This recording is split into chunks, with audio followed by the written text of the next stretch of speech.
All right. Just check to make sure everything's sounding okay. Yeah, I think everything's sounding okay. Hey, hello, and welcome to what will be the finale of Final Fantasy VII. Because I'm literally right next to the final battle. If you weren't there on Saturday, I basically finished up everything before the final mission, and kind of felt there was like one or two, and beat the one or two things before, like one or two extra things I really wanted to do before the final mission. Decided to go ahead and try attempting the final battle to try and beat the game. And on that string, I got close. I fought Sephiroth 3 times. First time he beat me. Second time he very easily beat me. And the third time I got close to winning, but then the game crashed, and it was like 2 in the morning. So what we're gonna do now is, yeah, I'm right outside here. But before I go down there in there and fight Sephiroth again, I'm gonna actually climb all the way back up. I'm going to climb all the way back up this this crater. Go all the way back up this crater. And I'm gonna get myself some healing items. Because I do not have that many. Yeah, like these are all the healing items I have. It's not really a lot.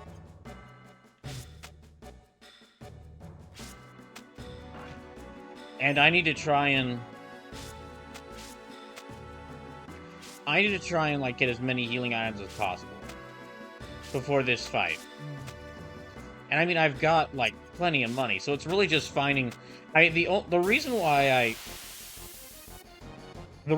I didn't go and find. Oh shit. The reason why I didn't go and get healing items before the final battle before attempting the final battle on Saturday was because, well, it was like really late, and I was down in that I was really down close to that cavern to the final boss fight, and but mainly because, more so than those other reasons, because I just didn't know where I could find items, or like a shop that was selling items.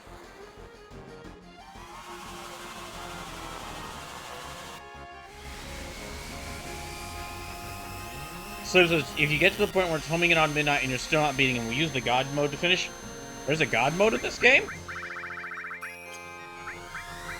I didn't know that there was a God mode in this game. Also, hi, Sleepless. I see you still have that point. I see you still have that poll going.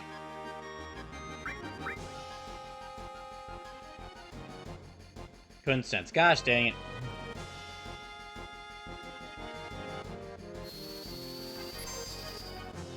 So I think it's L3. Really? Oh! Okay, well that speeds things up. What the heck? Hold on.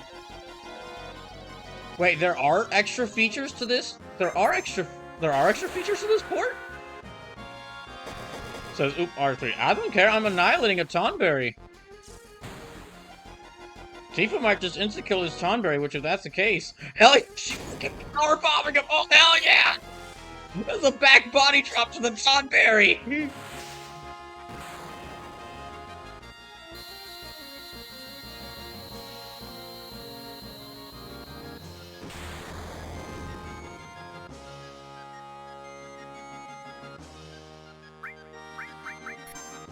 I'm just gonna use all of their...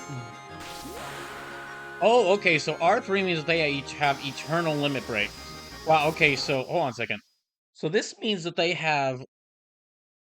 I'm guessing infinite health, infinite magic, and infinite limit breaks.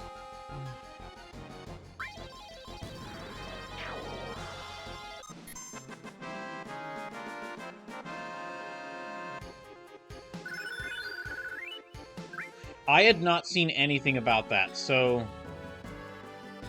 Okay, so L3 speeds things up. Flexing. Okay, and that means, I'm guessing no... So I did say it was God mode, didn't I? Bradish carry says done as the Tonberry. I am absolutely going to make that clip, just because that Tonberry is one of the few... It's like...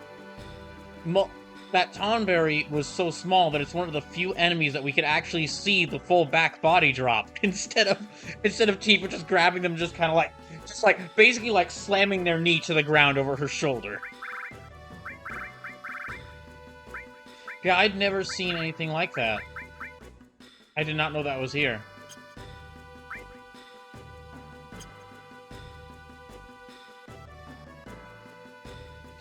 Bradish carry says done as the Tonberry. So, oh, hey, Brother Chicanery. Welcome in. Oh, wait, there's a materia over there I need to get. Huh? Oh, it's one of these guys. I haven't seen these guys at all.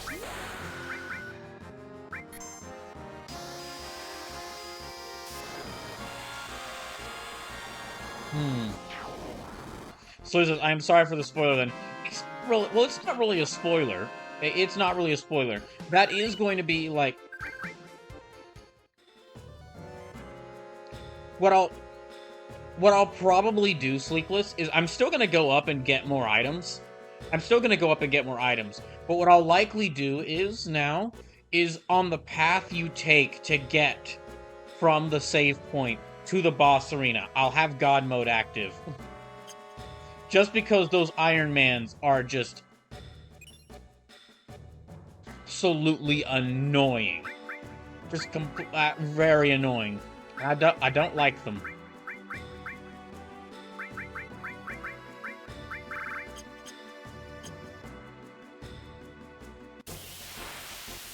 Yeah, I had no idea, and I mean, it's fine if you're mentioning it now, because I mean, this is the last stream, and we are literally in the final area.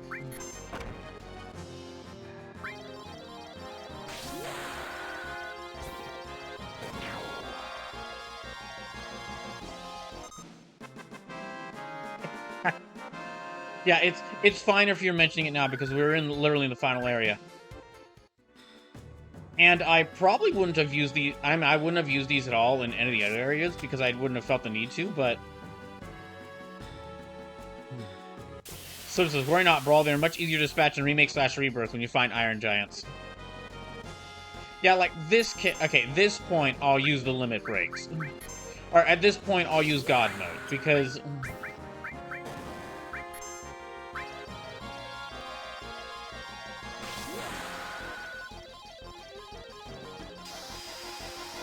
Against this guy, I'll use God mode.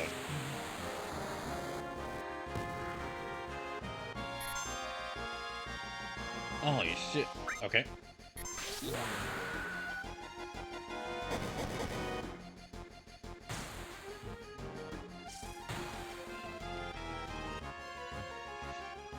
That Meteor drop, again, the Meteor drive / back body drop. If Tifa wasn't already my, probably my favorite character in the game, her just having a back body drop as one of her limit breaks would just be...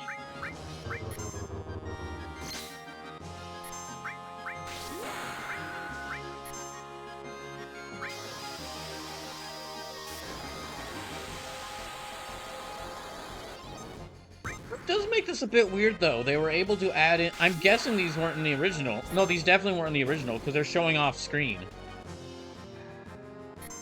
So this is funny enough, running the game on 3x speed also makes Tifa's slot smooth at 3x speed. Really? Let me actually see this. Oh, wait, hold on. Not there, not for her attacks.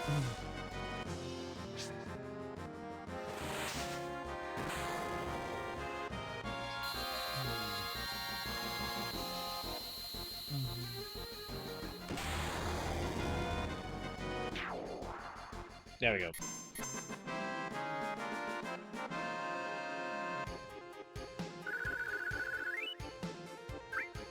Yeah, that is a little weird. That is a little interesting that, okay, they included, like, ×3 speed. Which really, I don't feel that ×3 speed is... I don't think that ×3 speed is necessary at all. as like a little extra thing because the battles already move pretty fast in this game. Just their natural speed, like the way the battles are paced, they move pretty fast in this game. Then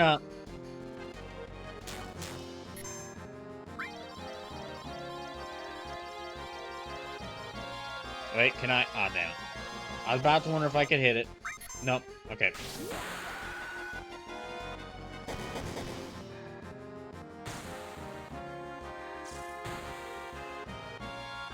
But basically what I'm wondering is if they include these extra things, I'm wondering why they didn't do a couple of things else to like touch up this port. Although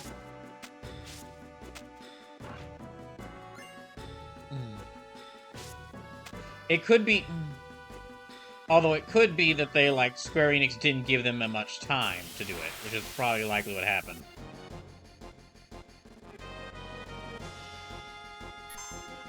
So it's a grind shortener. If battles take 1/3 less time and fighting them takes 1/3 less time, you can quicker get to the rest of the game.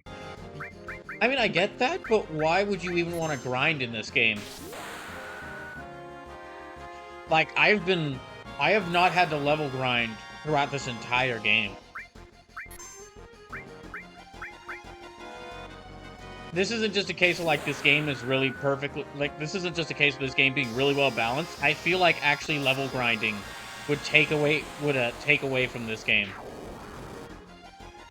We got him. So there's trophies, desire beat, emeralds, /ruby weapons. Okay, that makes sense. Alright. Okay, that is a good point. I've mainly been playing this to experience it for the first time. I hadn't been considering people who, I should have considered people who've played this, like, for the 30th time and maybe want to get everything in the game.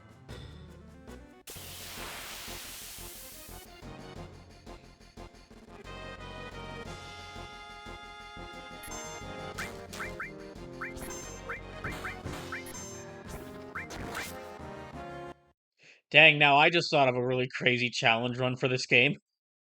The game is like kind of like paced out so well that you will always be at the level you kind of the right level to beat the enemies. So what if someone were to do a playthrough of this where they turned off all encounters? It wouldn't exactly be like a level 1 run. That would be, I do not think you could make that work in a game like this. But would the experience from beating the bosses be enough in order to keep you going for the game? Just the experience, only the experience you would get from beating, like, the battles you have to fight.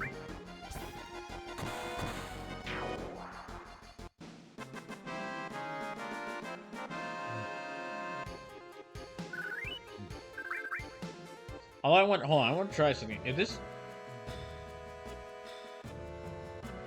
Squinto says you'd probably get one shot. That's fair. I'll spy Squinto.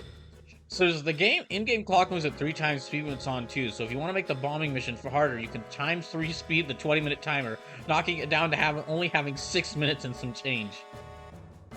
That's pretty funny. So at first let me go back up.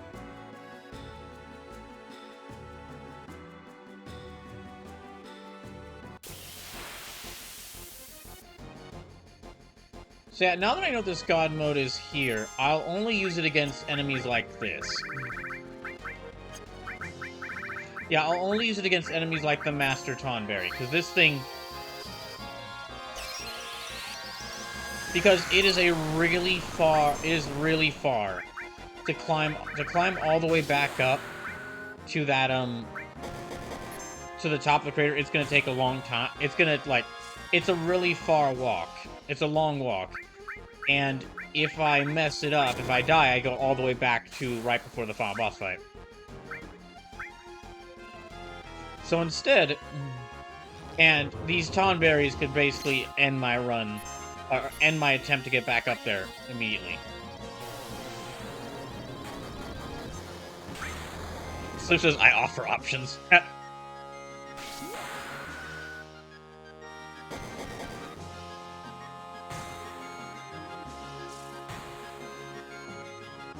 But yeah, I don't want to use this against Sephiroth. Because I want to beat him without it.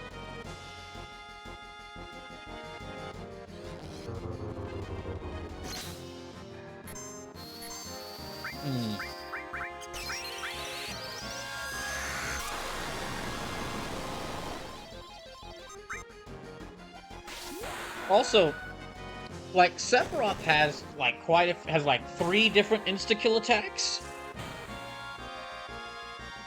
Sephiroth has, like, 3 different insta-kill attacks, but he does have other attacks. And I can, like, plan around them if I get the chance. All the Tonberries do is just, limit, almost insta-kill attacks.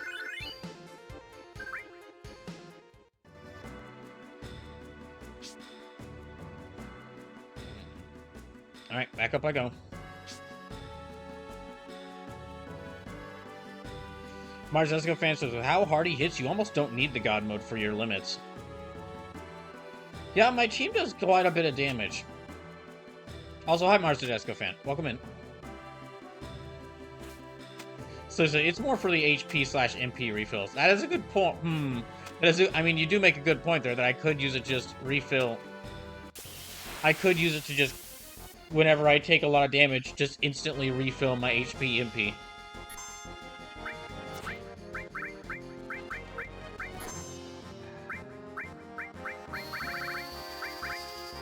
Here. Still, yeah, I'll use this.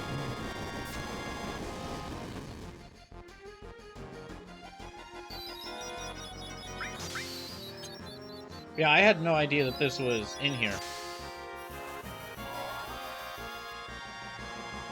You know what? Okay, there is one thing I will definitely... Okay, there is one thing I can see myself using the, There's one thing I can see myself using the ×3 speed for. And that's Supernova. Now, first time Supernova happens, we'll let it play all the way through. When we reach, like, the second or third time... Not being able to skip it is okay if I can try. Not being able to skip it is okay, but also being able to, like, fast forward it will be nice. Marcus Confess, there's no way I'd miss the finale. I'm excited. I've been, like, this is a game I've been trying to beat for years. And I'm finally gonna get to do it tonight. You might have known, yeah, basically, if I could attribute this theme to this year's game, to, like, the games I'm really focusing on playing this year, it's games that I've been wanting to beat on the channel for some time. Like Final Fantasy VII and Dragon Quest XI, which I've wanted to revisit for some time. Final Fantasy VII, which I've been saying I would play on the channel at some point for years. And then,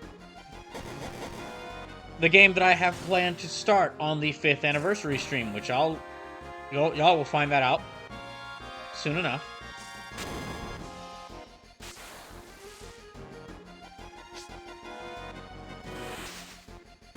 Which is a game I've been wanting to beat for some time.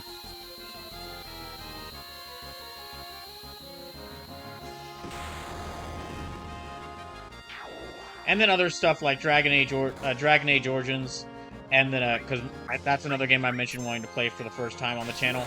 And if we end up reaching that donation goal, Brawl Oblivion, because like doing a hell run of Oblivion just sounds like it will be just. It sounds like it will be the most hilarious thing one of the most hilarious things I do in both the best way and the worst way. Worst way specifically for me.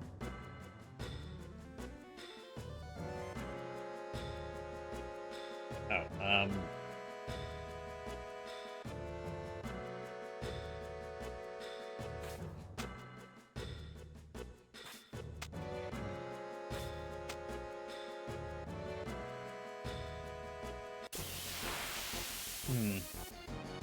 So it says, but I also said if it was honing in on midnight. Oh, you know what? Okay, I will.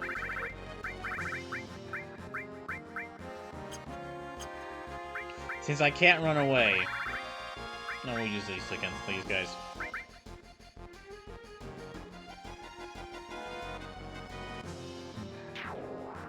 Okay, this is actually another good chance, another good opportunity to use the,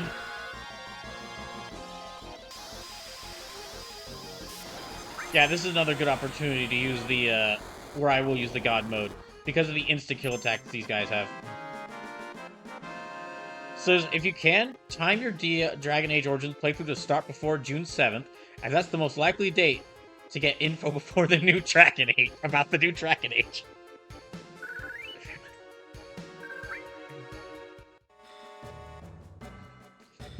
Tempting.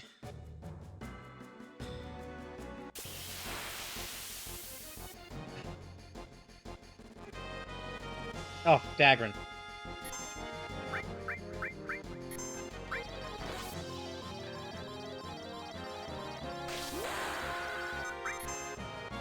Right there.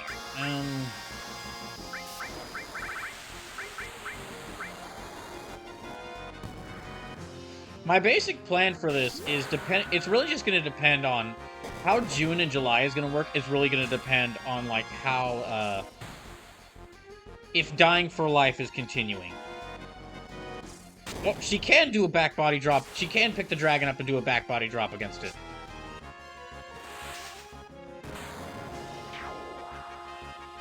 Saving that. Gonna clip that later. As the set...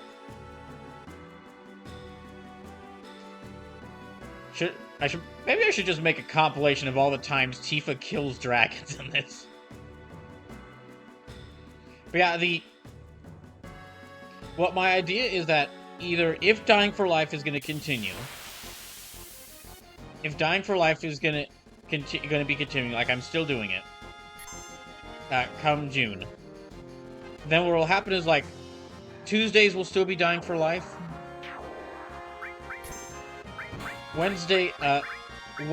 Tuesdays will still be Dying for Life. Mondays and Thursdays will be, Mondays and Thursdays will be when I try out games for People's Choice, and Saturdays will be me continuing Unicorn Overlord.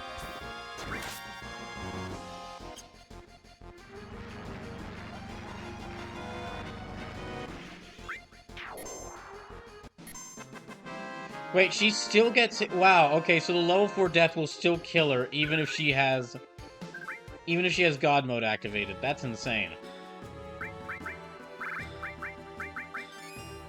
So it doesn't exactly protect against insta-kill. It doesn't fully protect against insta-kill attacks.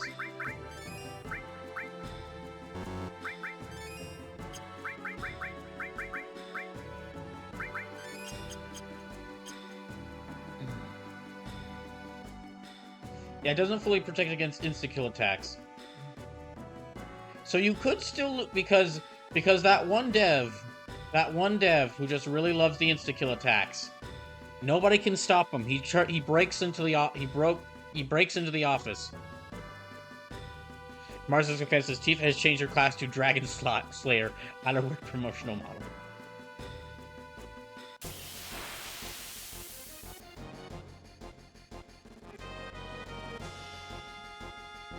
But going back to what I was saying, if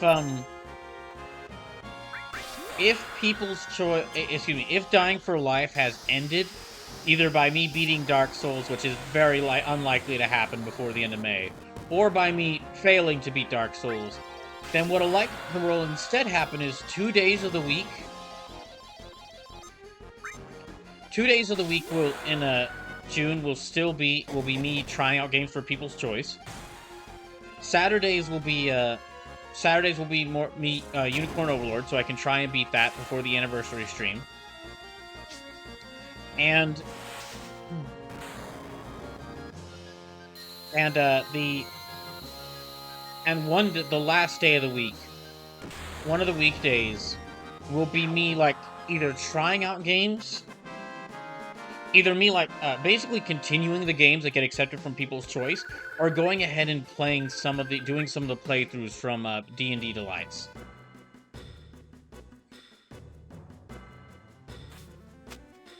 Oh, dang it. I went back the way I came.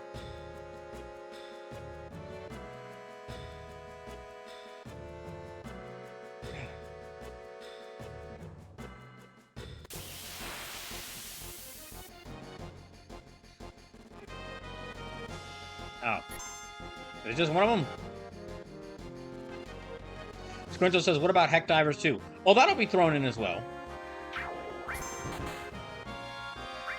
Like, that'll be thrown in as well. Heck Divers is basically going to be a, I'm going to treat that as one of my hangout games, where it's like, I'm not sure what to do on this day, I'm going to play Heck Divers.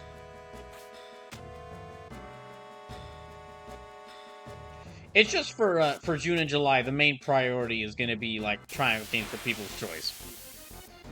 Mars, let's go fences. Do you know how Cloud's ultimate weapon works? I mean, yeah, it's a sword. You hit enemies with it.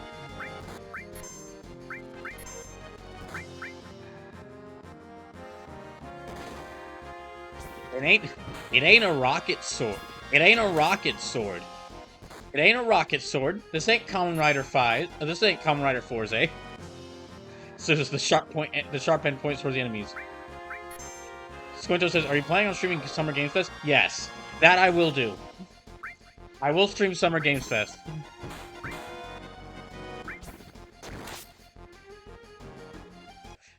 I don't really buy into like the full hype and just like getting overly excited about the announcements, but I will stream Summer Games Fest. One, because it is cool to see what games are announced, and two, because if they suck, we can mock them. And let me tell you, there are few things more fun than mocking a game than getting some friends together and mocking a games conference.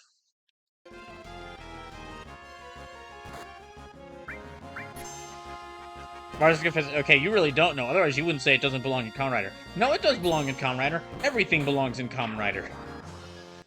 Everything belongs in Kamen Rider because everything has either been in Kamen Rider or everything has the opportunity to be in Kamen Rider.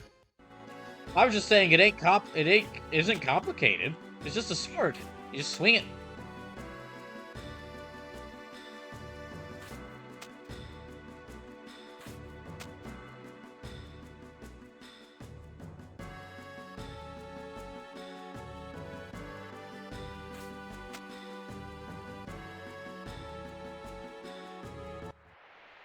Slim says, Cloud's Ultima basically amplifies his damage based on the percent of his max HP he has. Does it increase the damage of the sword the more HP he has remaining, or the less HP he has remaining? Oh damn it.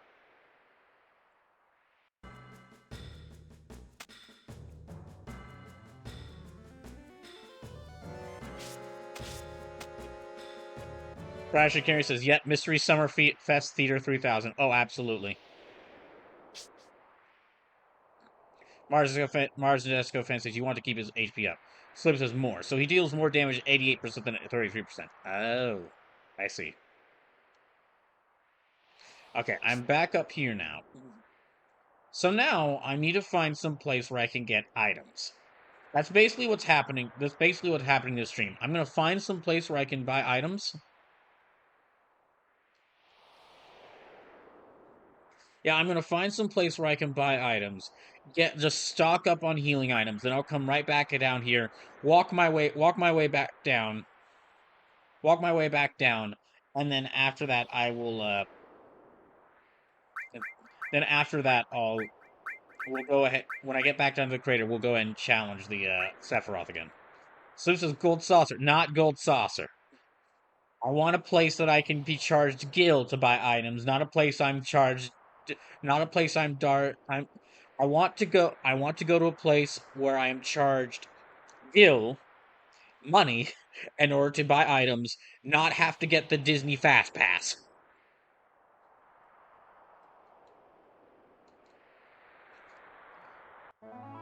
Okay, yep. Mystery Summerfest Theater 3000. I was just telling Sage earlier today, the proper way to stream older RPGs the proper way to stream older RPGs is to treat it like it is.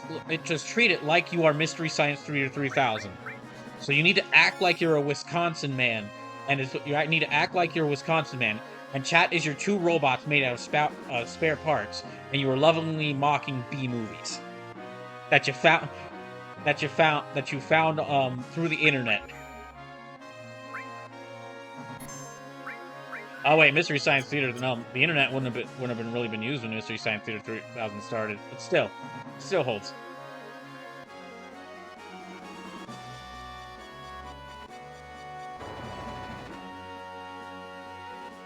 Is there a place around here I can buy items? Nope. So it says, haha. Fly airship, chew the fat. Alright, hold on. My hands are full, so I'll excuse myself here. Chew the fat. I wonder what everyone's gonna do when this fight's over. I wonder what's gonna happen to the high wind. Will we have to become the low wind? Drive it only through low atmosphere? I'm bored. I want to ride a chocobo. How do I do that? Listen, you gotta ride in a chocobo you've raised yourself. After bringing your chocobo to this chocobo stable, you can let it rest here. Take care for now. What? How do you raise a chocobo? Can't say I know much about that. If you want to know about raising chocobo, there's a chocobo ranch near Midgard. You should ask them. Okay, this is officially the best airship in Final Fantasy because it has a chocobo farm. Or has like a chocobo stable. Badger says, but who's going to press the button? It's a very good question. I guess I will have to.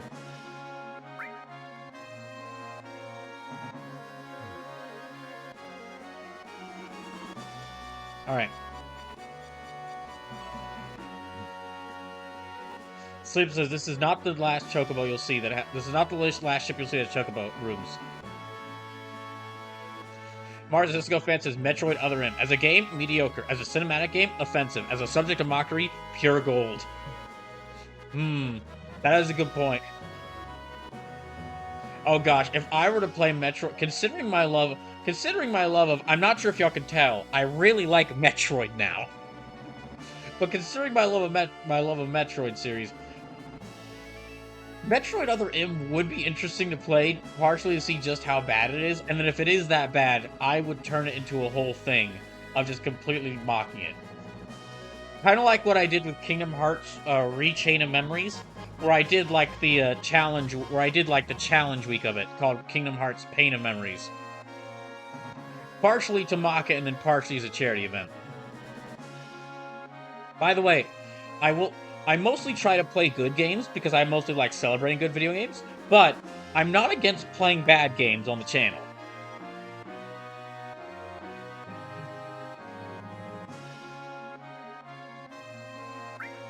So far, there haven't been many. Yeah, there's been like maybe a few, but there haven't been many. I'd say like one or two. But not many games submitted for People's Choice that I would call bad. But basically, if you want to get me to play a game that you think is, if you want to get me to play a bad game on the channel, make me think of a way to play it for charity.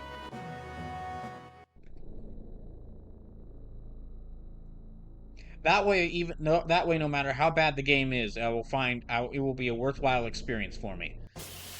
I mean, it's basically how I got myself to play Dark Souls. And that's not even a bad game. Sleep says, Chain of Memories ain't even that bad.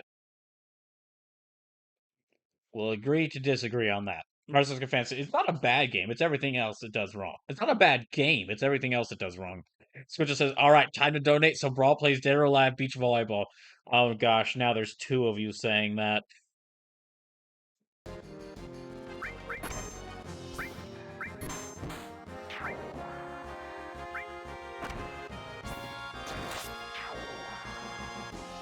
At some point, Sleepless is just gonna have enough. So it says, we technically did that once already. Well, no, we didn't. We almost got there, but I didn't end up actually playing the game. Yeah, we almost got there, because during the very first People's Choice, it was one of the games that, like, it was one of the one of the donation goals was voting between a couple of games, and Dead or Alive Extreme Beach Volleyball Scarlet won that. But when I looked up the cost of that thing, it was like $70 for that copy of a game that was maybe 3 hours long. And at the time, I did not have a job. So I didn't have a job at all. So paying $70 for a game that I would only be playing for 3 hours would not have worked. It would have been a very bad idea. So I had to switch it out with something else.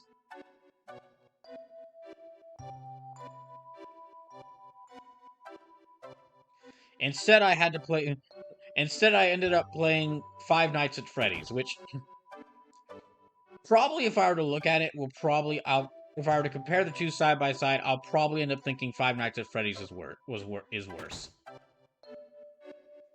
Because I'm willing to bet Dead or Alive Extreme Beach Volleyball can at least get a laugh out of me. And it's become kind of a meme on the channel to, like, try and get me to play it.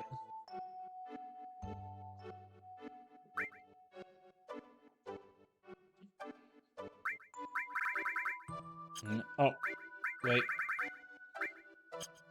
What's this tense and high potions? Says, oh, it'll get more than a chuckle. Oh boy.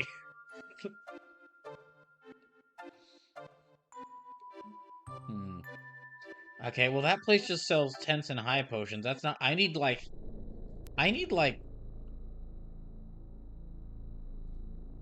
ethers. Can I find ethers? Hold on. I'm gonna look up on my guide here and see if there's a place where I can get ethers.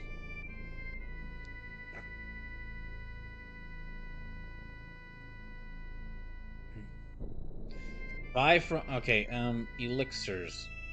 I can't buy elixirs. So you might be able to in Wutai?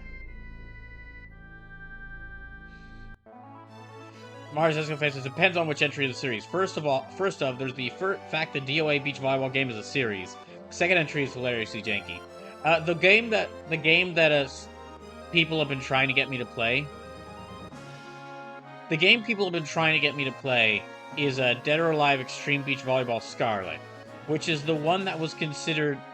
It's the latest game, and it was considered too risque for PS4, but not risque enough for Switch. Like, it was considered too risque for PS4, but was perfectly fine on Switch. Which makes it a weird anomaly of a game. Oh, shit. Okay, hold on. No, okay. We can't land the high one there. We'll land it directly on the pagodas.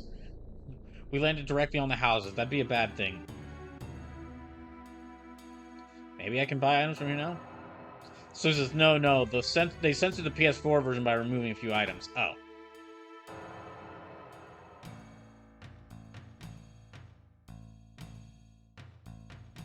Hey, yo, welcome. You aren't tired of my rambling? Great! Then come on in and start buying! Ooh. Well, all these sound really cool, but they're not powerful enough for me now. Let's see if I can get an item store.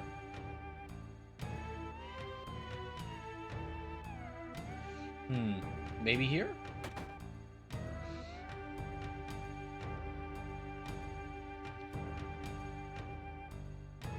You're still gonna sit here and buy stuff at a time like this? You're an odd one. Yes, I am.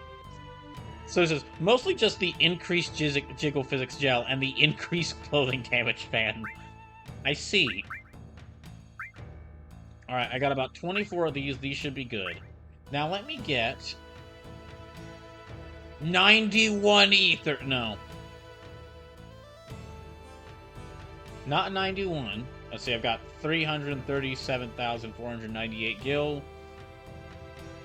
It's about 75,000. That'll work, yeah. 50. 50 ethers.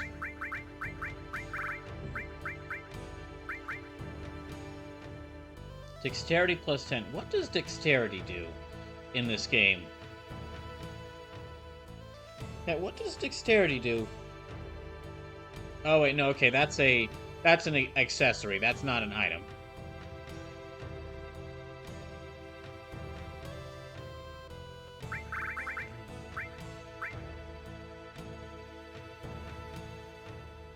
Mars Esco fan says, I think it's your dodge stat, and Sleepless says Dex should be part of dodge chance. Okay, so it's part of dodge. Alright then. We'll get 49 of these. So yeah, 50 ethers. Restores MP by 100. Well, hold on a second. 706. Okay, we might need more.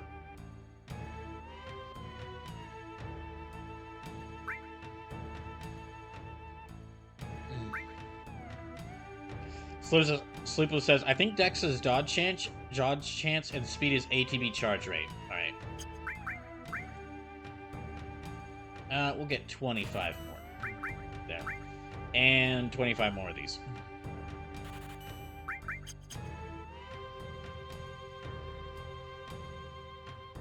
There. Alright, let me just check my items. So, I've got about 24 Phoenix Downs, 7 Elixirs, 4 Turbo Ethers, 1 Mega Elixir, 11 Tranquilizers, and... Oh. Let's see, raises luck. I'll give that to Cloud. Then... Where are my Ethers at? Okay, there they are. 75 high potions and 75 ethers. I think that'll be good enough. Alright, back we go.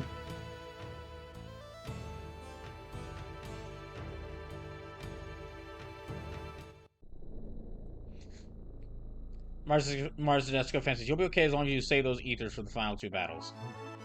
Yeah, that was the main thing, was that I was using up those items to heal myself before the final battles when I really needed them. Alright. Back we go. By the way, just a little reminder, if there are any games you want to make me play, well, it's People's Choice season, so now is the perfect time to make me play them. Let me just find this crater here.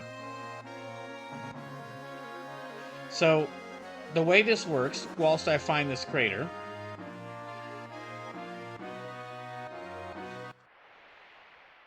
is there are 13 spots left. The next 13 people to donate a total of $20 or more between now and the end of June can suggest a game for me to play. It was originally 20 spots, but then 2 were taken up by a special like roulette wheel roll I did, and the other 5 more were taken up by people donating to submit games. So there are only about 13 spots left. Now, if you donate a total of $20, I'll try it for 1 stream. If you donate a total of $50, I'll try your game for 2 streams. It does not have to be a single donation. I am keeping track of every single donation, every bit, every sub, every direct donation, every gift you give me through Throne, every single amount of money you give to the channel, I am keeping track of for this month and June. And once it reaches a total of $20, and once you reach a total of at least $20, you can submit it. You can have me try a game for 1 stream. Once it reaches a total of at least $50, I'll try it for 2 streams. It can be on any game system except for 3DS exclusives. I know it says Xbox Series S there, but like all those games are also on PC, so they're fine. But yes, can make me try any game except for the 3DS exclusives, just because I don't have a way to easily play them because the main 3DS emulator got taken down. So, if it's a PS4 game, sure. If it's a PS5 game, I might have to wait a bit because I have to go get I'd have to get a PS5 first, although I'm planning on doing so soon. If it's a Switch game, yes. If you want to make me play, if you want to make me play an Atari Lynx game, sure. If I can get it, I will. And if your submitted game was already submitted by someone else, or if I'm already planning on playing it soon, I'll let you select a different game. So, for example, you don't have to submit if you donate enough and then tell me play Final Fantasy VII Remake, I'll let you pick a different game because I'm already planning on playing that soon. No games I refuse to play, so I kind of have bans on my channel against Activision Blizzard, Ubisoft, and Quantic Dreams. Because of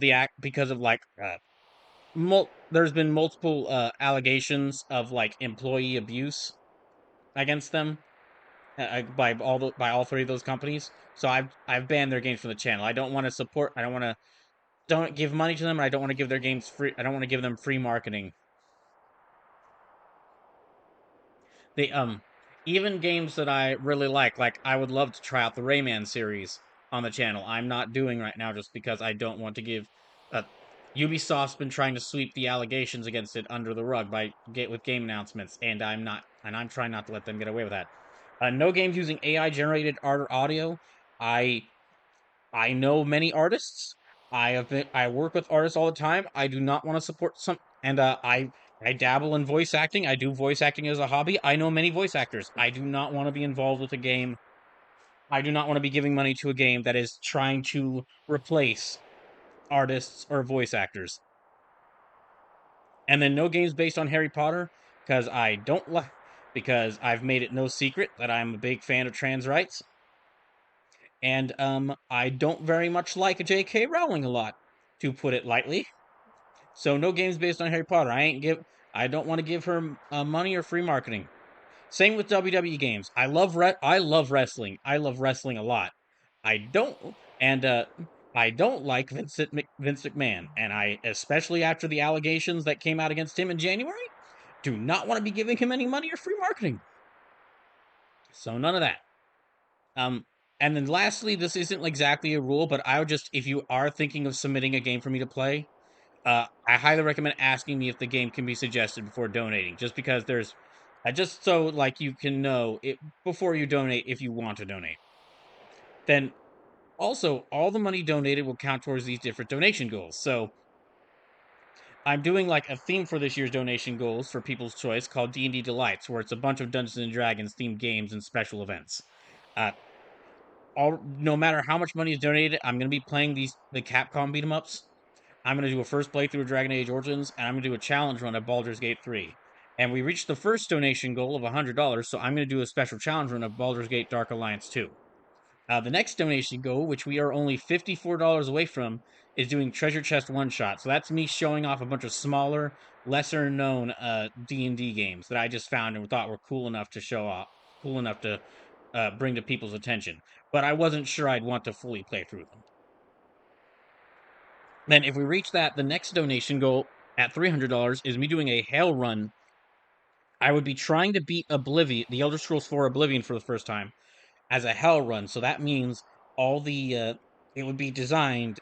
There would be challenges in place for y'all to just make my run through that game a nightmare. If we reach $400, I'll do a D&D cooking stream. I'll actually cook some food from a D&D cookbook. And if we reach $500, all the streams I just said, so all those streams above, all the playthroughs, all those special event streams, will be in full costume. I will dress up like different D&D classes for each of those streams. If we reach that $500 donation goal, if anyone has submitted a game for People's Choice that is like heavily based on D&D or heavily inspired by Dungeons and Dragons, I will also wear the costumes during that. Now, you don't have to donate for you don't have to, if you submit a game for People's Choice, you don't have to submit a game that's heavily based on or inspired by Dungeons and Dragons. You can submit basically whatever game you want. But if you do, I will include it for D&D Delights. It was basically kind of an extra event for D&D Delights. Just something to keep in mind. Rise of Offense says no games by Activision, Ubisoft, or Quantic Dreams. Wait, that's just common sense.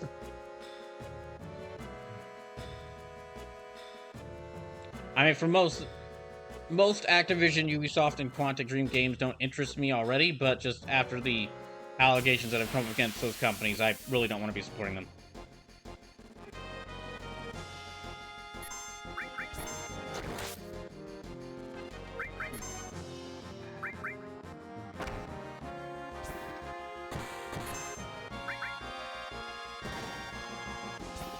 Hmm.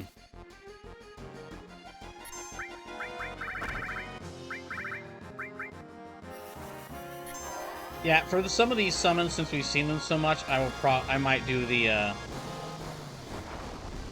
yeah, I might do the ×3 speed.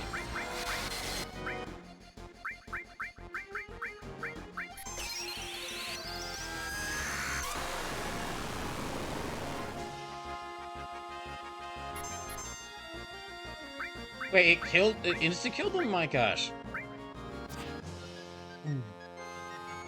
That's fucking insane. So yeah, insta-kill attacks. The God mode does not protect against insta-kill attacks.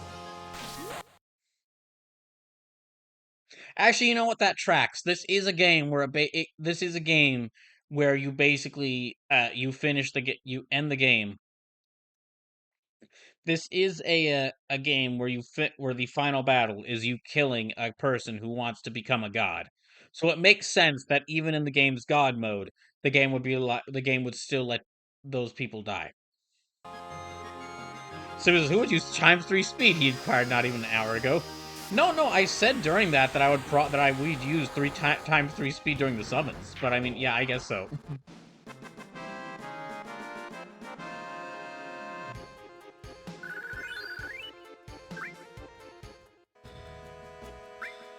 Good thing I got all these.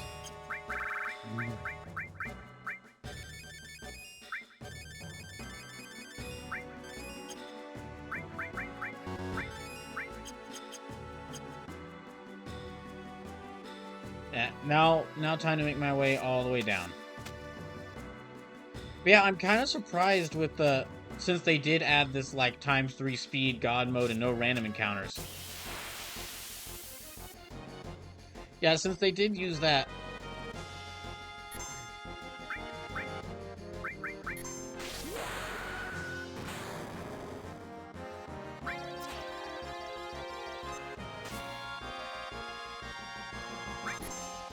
Since they did use that to they added those features in. I'm surprised they didn't add in more.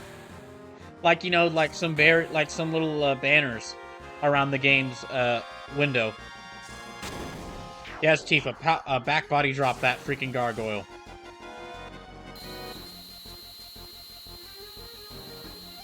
Mars Esco Fence says one of the major themes of FF7 is the danger of hubris.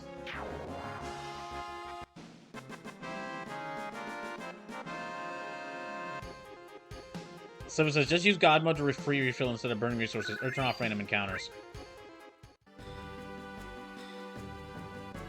No, I don't think. Hold on. I think the free refill. I think the free refill will really just only. I think God mode will only refill health and magic when it's in the. Yeah, when it's in the menus. Yep. Or excuse me, not when it's in the menus, when it's in battle.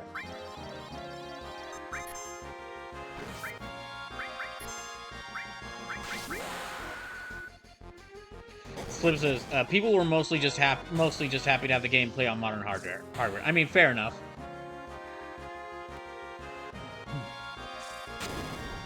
I guess it just in this day and age, it feels weird to have like a port of a PS1 game that is just like for the most part just a straight port.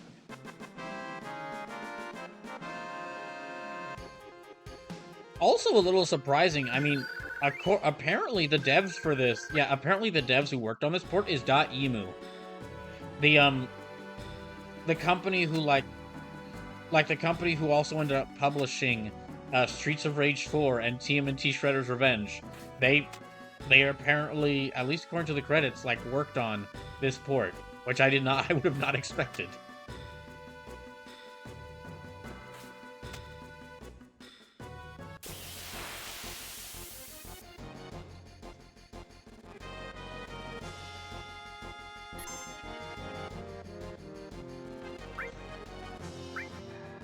Alright, come on, wake up.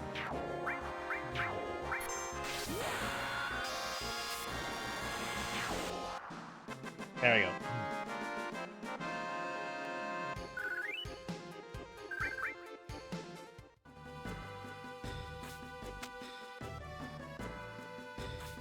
Yeah, let me hop back down there. Sleeper says they baited with this so hard since they were aware of all their desire for FF7 remake, and they 1-2 whammied with this port getting announced, and then they showed the first trailer for remake, which I gotta say, very glad that this port was made, even if it's not in the best state. Like, I do feel that they could have done more for it. I do feel they could have added more into it. And I mean, of course, as we saw on Saturday, this port does have some technical problems. I'm very glad they released this and made it pretty cheap and made it very cheap to get, because that means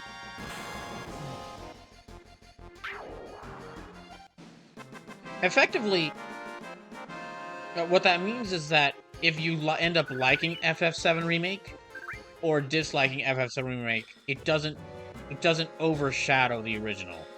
Because you can get the original on even more systems than the FF7 Remake. The remake is not the only way of playing FF7.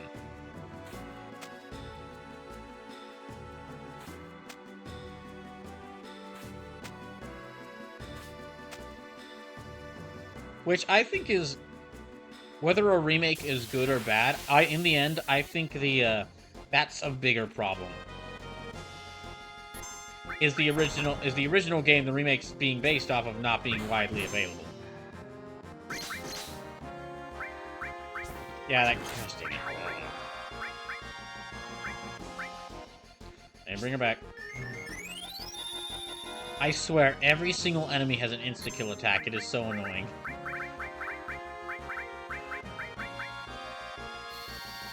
This is mostly a really cool final area. This is mostly a really cool final area for the game, because it's not some big holy temple, and it's not like some completely like evil world of darkness. It's really just a freaking crater in the ground going down to the center of the planet.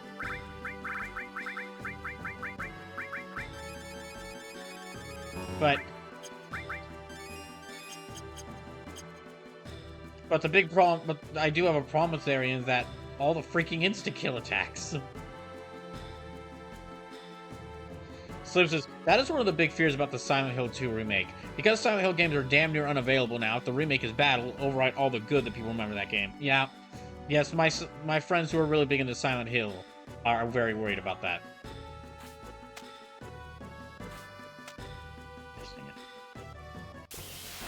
Like, this game and the remake being available on mostly the same systems, and this being available on even more, means that the remake is never going to overshadow this game, because this game is still, the original is still going to be available. Same thing with the RE4 remake. RE4 remake, I think I really overall end up like the RE4 remake even more the original RE4, which was one of my favorite games of all time.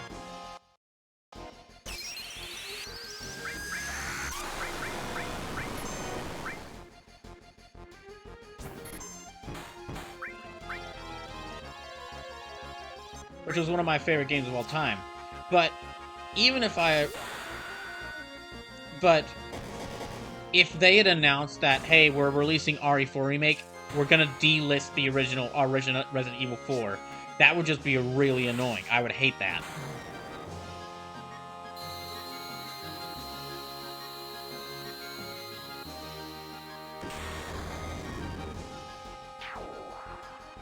Like a good example of that. A good example of the bad side of that happening, or a good example of the bad side of that happening, I guess I would say, is it was just announced like earlier today.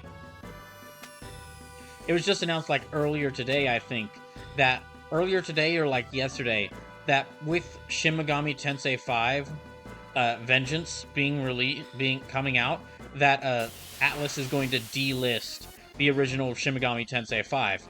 This version of Shin Megami Tensei 5 that I have here is going to become a relic. So speaking of preservation stuff, bro, have you seen the fact that SMTV is being dosed today, Vengeance is getting released? Really annoyed by that, honestly. Because, like, okay, sure, Vengeance is gonna end up being the better version. The better version. As Vengeance is gonna be the better version with more content and more stuff in it. But so I want to point out the OG version you have is still included in Vengeance. But yeah, it is like it's an outright option in the menu. Well, I guess that does lessen things a little bit. If you can just play the original, you can play the OG with none of the updates from the menu. I guess that does lessen it a little bit. Okay, that does make it. Then that removes my. I guess I'd say that removes my. Yeah, that removes my issues with it then. Like, if it had just been like, okay, the old version's getting delisted, you have to buy the new version. Old version is completely gone. That would have sucked.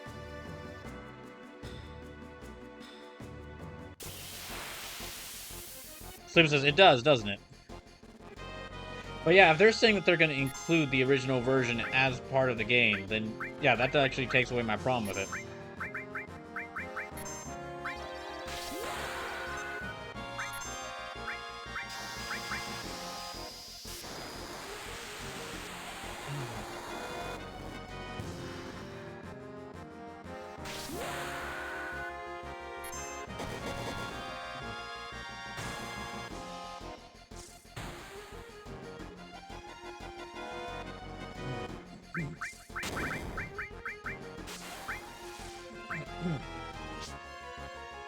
Slip says, the Armchair Warriors didn't look into that at all. That was one of the first things in the big lot they did for the game.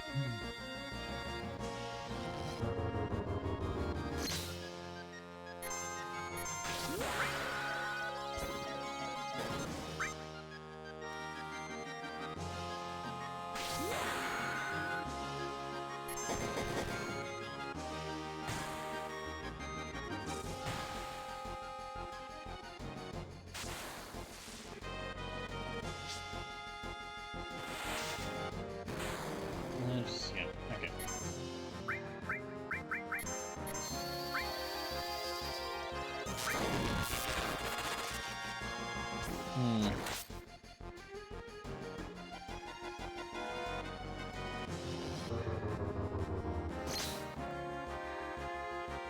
So just, not to mention the DLC that's getting delisted for MST5 gets standard for Vengeance. Oh.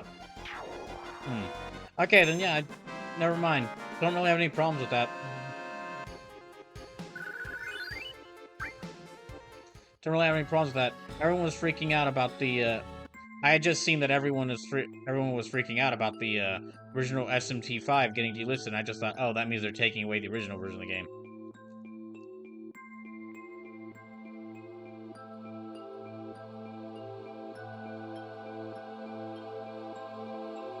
There you go down.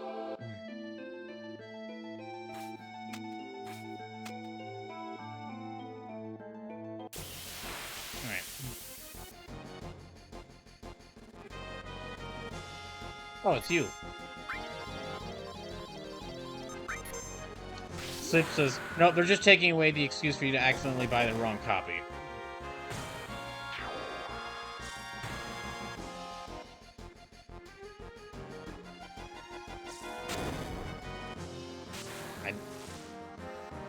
I'm surprised that thing's not dead. Mars Disco fan says, SMT5 seems unfinished, really.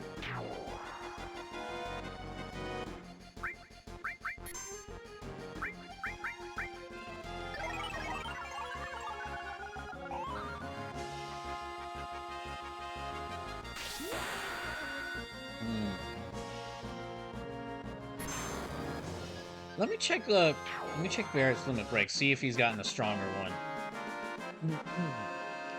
I'd be surprised if he hasn't, considering how much stronger he's gotten.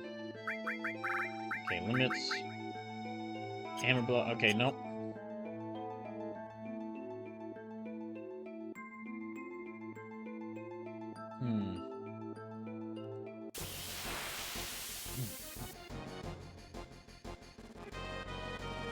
Okay, I'm turning on God mode to kill you. I do not like you. I do not want to have to deal with your bullshit.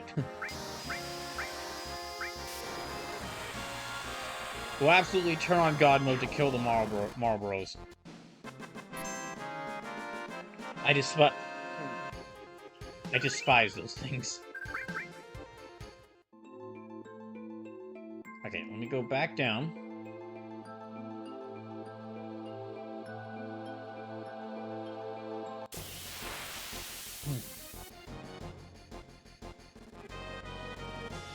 Oh, wait, no. Okay, insta-kill attacks isn't gonna really do much against them.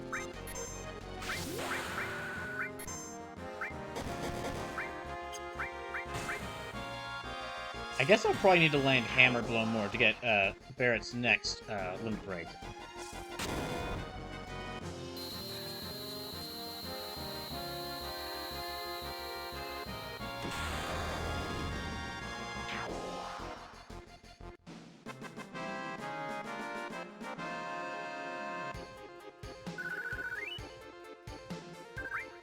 So to get the next one, you should need 10 kills with Barrett. Is like 10 kills with a specific move, or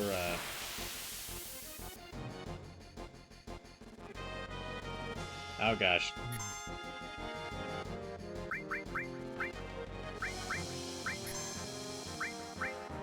Well, with Ribbon, hold on. With Ribbon, I think we'll actually be fine.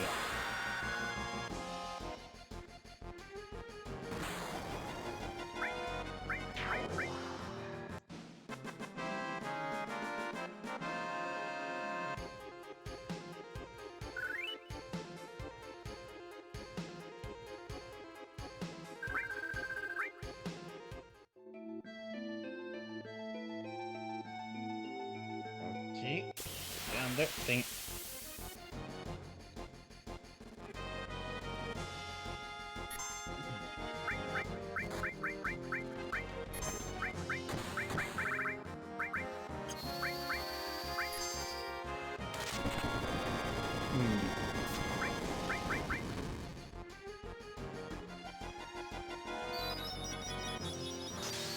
Okay, he's gonna... Oh, no, never mind, he's fine. Or may not.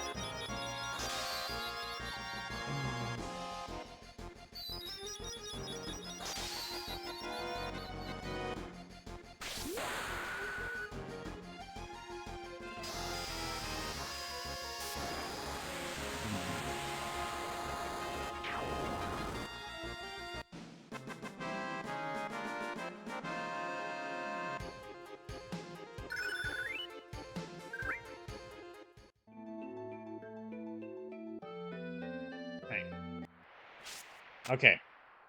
We're back again. So,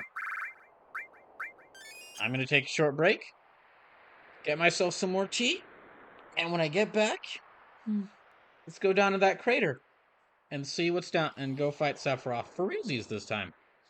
Well, not for realsies. The other times were also for realsies, but this time, let me try and beat him.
Sleepless says, wild that I made Brawl play SMT Shin Megami Tensei 5 last year for People's Choice. It is wild. I'm still planning on getting back to that at some point. It's just, that's absolutely a game I don't think I could I've said this before when playing it. That is, Shin Megami Tensei 5 so far has been fun. I don't think I could do what I do with most RPGs, where I play through it continuously. That is absolutely a game I have to, like, come back and visit every now and then.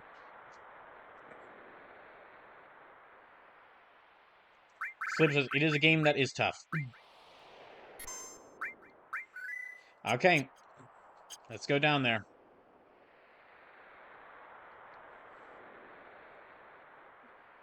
Once more, I would say once more into the Reach, but this isn't Halo. That's for the Halo playthrough. Scooter says, all right, first try, let's go. Yeah, first try. This is the center of the planet?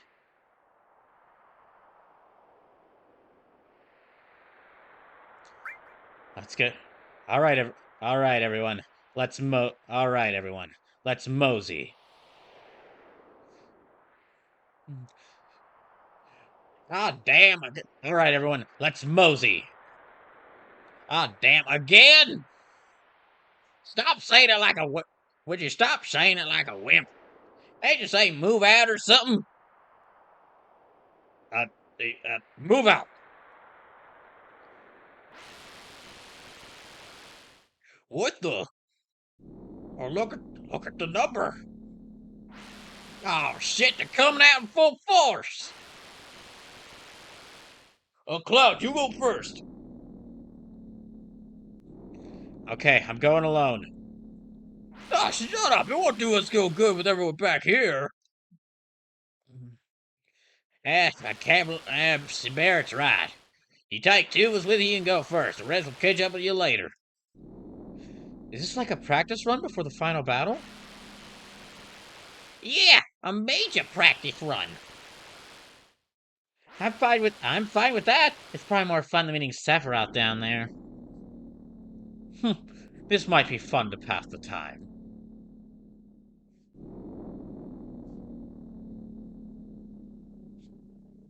Oh, they're coming. They're already on the floor next to us. Cloud, hurry up and make up your mind.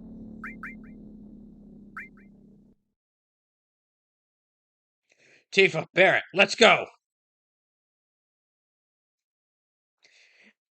They're all They're coming at us all at once. Let's mosinate them.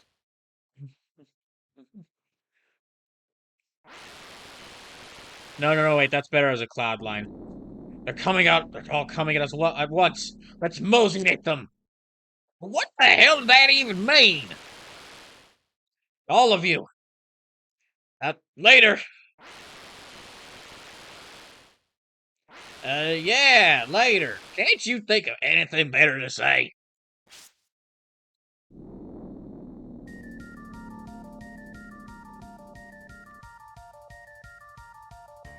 Alright, down we go.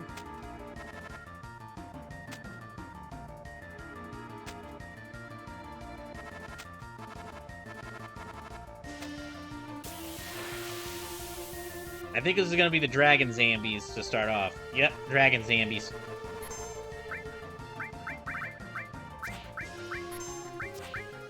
And...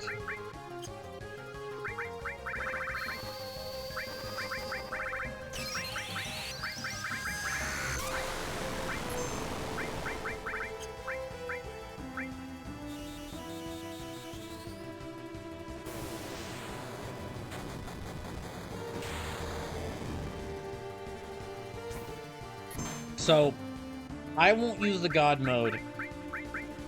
I'll only use the God mode if one of those Iron Men pop up. Because, twice I had such a really difficult time. Twice I had a really difficult time with Sephiroth's fights just because they took out fighting those guys took out all of my health and, took out all of my health and magic. Solutions, does the "it's dead so revive it to kill it" method work on the dragons on the Dargan Zambi? I don't know. It's worth a try, I guess.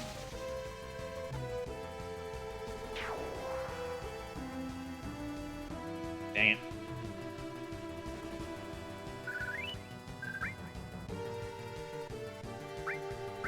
Okay. Oh, Phoenix down.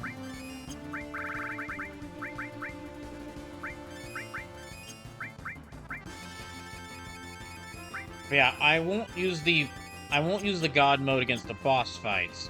But if the Iron Men show up, any Iron Men show up, I will use it against them, just because those guys are just annoying to fight. Well, speak of the devil, there they are. Like, the Dargan Zombies, they can be tough, but they're still kind of fun to fight. I'd say out of all the enemies in the game, even the Tonberries, like, the Tonberries are really difficult to deal with, but it's still like they only have one move and they can still be fun to fight. These guys, though, these guys are just not fun to fight at all.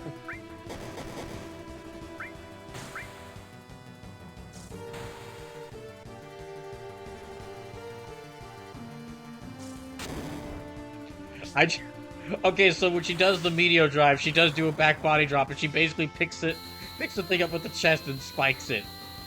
Okay, glad to see that when she does the meteor drive, she does basically do that back body drop there. Alright. So I promise he's more fun in Remake / Rebirth.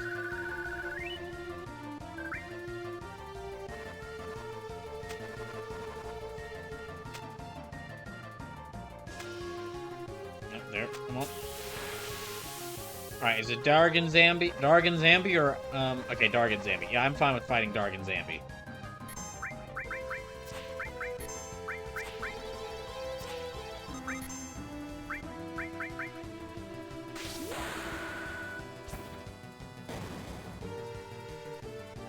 Recovery.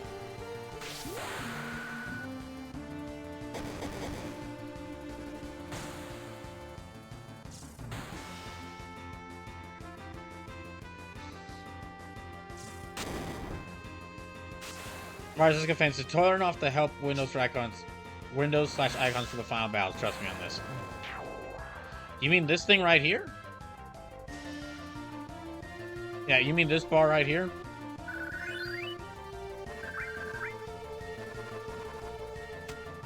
Yeah, okay.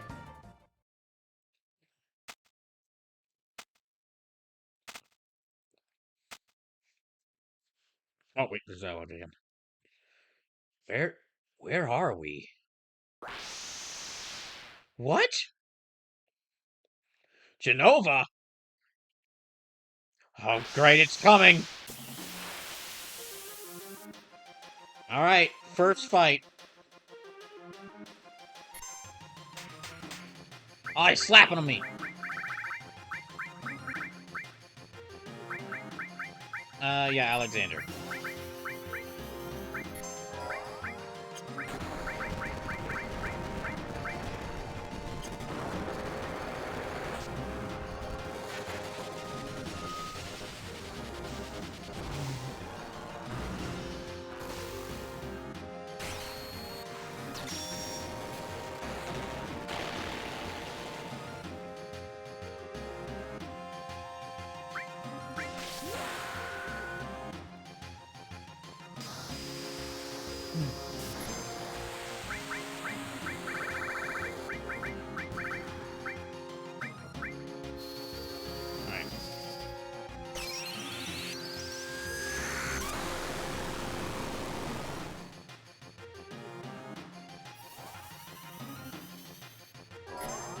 I'm fine with using up my summons against this thing, because I know I'm going to get a chance to heal in between now and the fights against Sephiroth's 2 forms.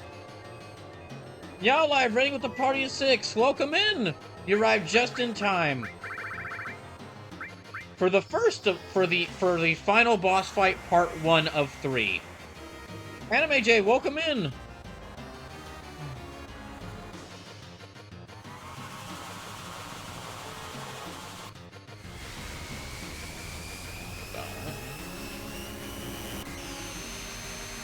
How'd Joe's stream go?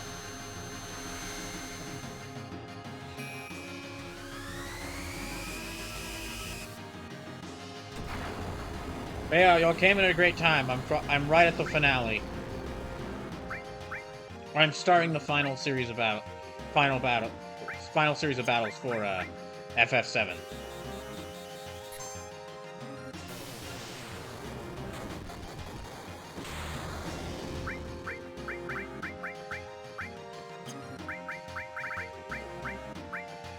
Let's see, I can see that things did not go well for Trippy during the stream. Sorry to hear that, Trippy. Let me just try punching him.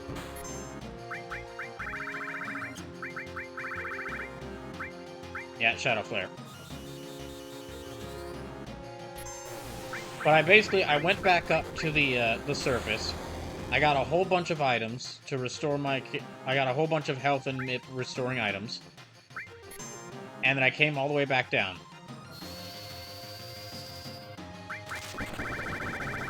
Okay, and... Okay, Alexander again. So yeah, welcome in. I hope the stream went well. And just a little note, just to let y'all know, there are about already 7 spots for People's Choice have been taken up. So so there are only the next 13 people to donate a total of $20 or more between now and the end of June can submit a game for People's Choice. Let's see. Lusume has submitted Unit Chronicle 100 Heroes. Triceratops has submitted Sea of Stars. Detective Heartache has a spot, but she's still deciding her game. Let's see. Trippy Haps wants me to play Uncharted 2.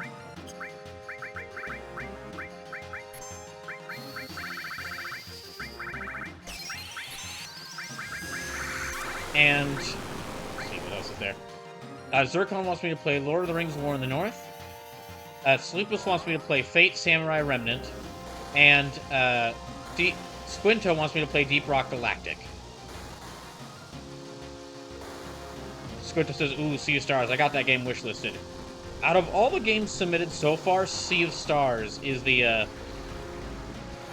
one I'm most excited for, because that is a game I've been wanting to play as well. I've really been wanting to play. Martin fan says, I always thought the Storm of Genoa looks like a hollowed-out planet or moon. There's probably some symbolic significance to this that will be beaten into everyone's head for the end of the remake trilogy. Probably.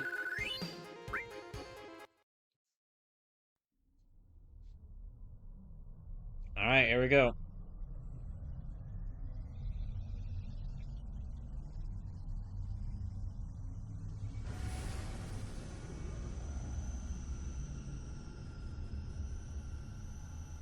Yeah, out of all the games submitted for People's Choice so far, Sea of Stars is the one I'm most excited for.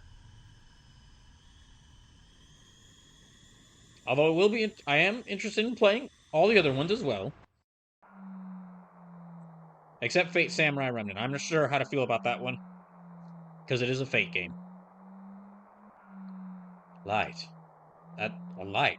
Is this light holy?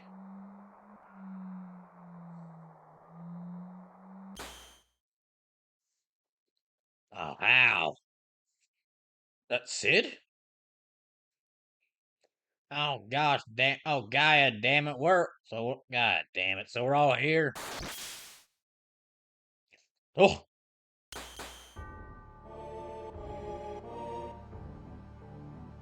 Sephiroth! Oh, is this Sephiroth's power? Oh, my body, I can't control my own body, what the hell? Oh, my front legs, my hind legs, my tail's about to rip off! Oh, this is definitely not good, he's way out of our league! I don't know if I can go on. Cloud, are you... Everyone... Ugh. There. It's there. Cloud? Holy is there. Holy materia is shining. Aerith's prayer is shining. Holy Aerith. It's not over yet. This isn't the end yet.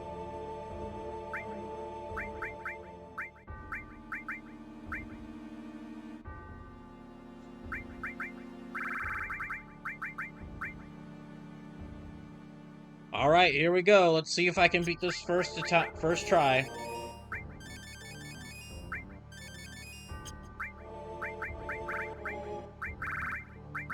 Let's see if I can beat this first try.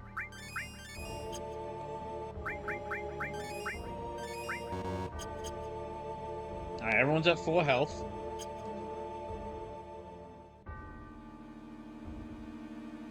So this is your prize. Surprise yourself with it. Oh, we shall see.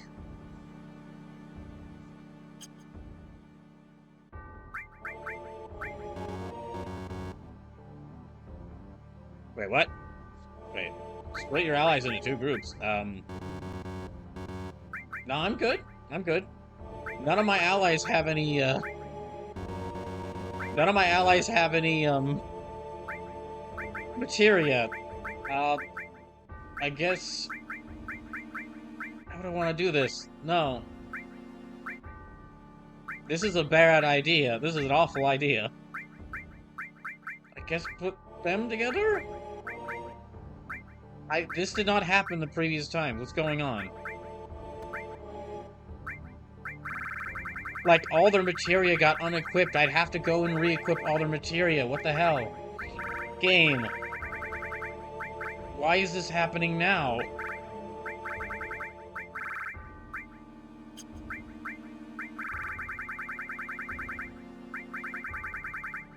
Mars Tedesco fancies you leveled up enough to unlock this little sub battle. It's not bad. It's not bad at all.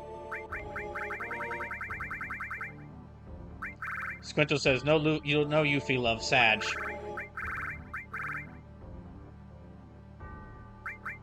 Let me see what I can give him. Okay, fire. All. Sense, I guess. Enemy skill. Manipulate. Wait, hold on. No, not that.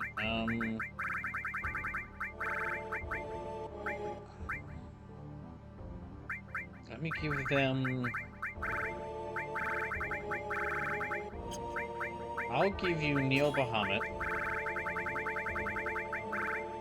Oh, no, Kujata. Kujata's the one I gave you. Yeah, Kujata. Bahamut. Ifrit.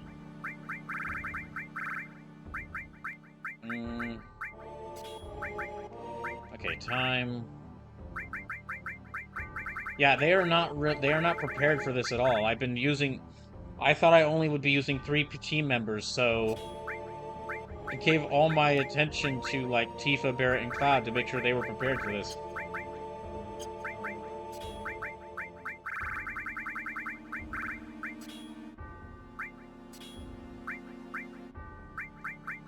Okay, that's another all.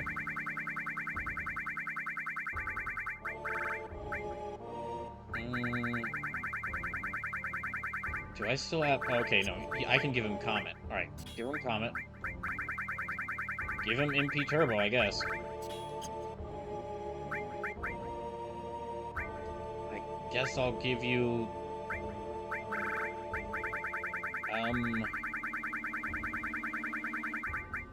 Neo Bahamut and Shiva? I really don't know. I really don't know. I kind of based everything around just fighting with the three part members I picked.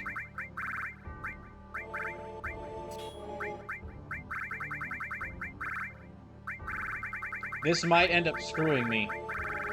This might end up screwing me just because all the rest of my teammates, all the rest of the Avalanche members are going to be significantly weaker than the main 3.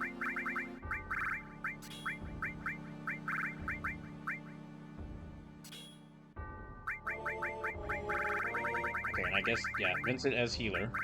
Actually, no, you know what? Let me make Sid and Vincent healers, because yeah, these don't have anything to them. Marcus fan says, trust me, it's not that bad.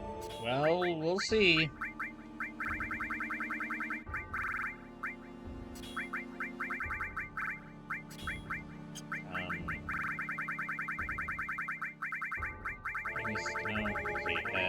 All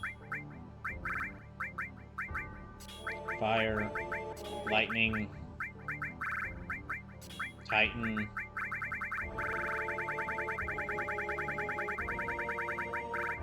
Choco Mog.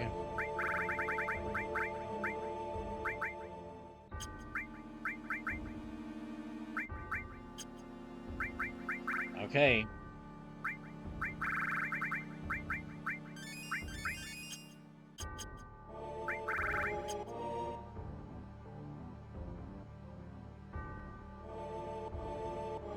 Let's go, everyone. We're not gonna lose. Aerith is here. Everyone is here. Cloud is here with us. There's still a lot for us to do. I'm not giving up. I'm gonna see it to the end. For our future, for that of the planet. I understand now, Grandpa. This is my mission. I won't let the live stream or the planet wither away. Aerith's memories. Our memories. We came to tell you our memories. We came to tell you our memories. Come, planet, show us your answer. And Sephiroth, to the settling of everything.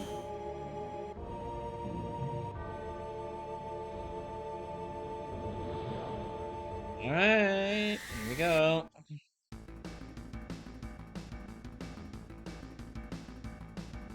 Oh, he's turned towards them.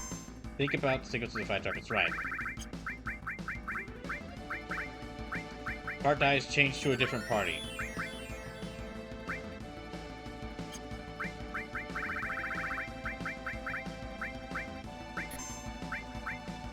And...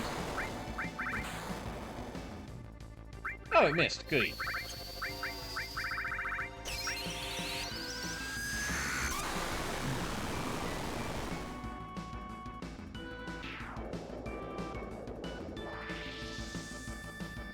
It is... I basically changed to the camera angle from a completely different game now. Because it's now behind the because it's now behind their shoulder. Or over their shoulder. If you're just coming to the stream, welcome. It's the finale for, what about the other members? Not really. This is the finale of FF7. I'm finally beating this game for the first time.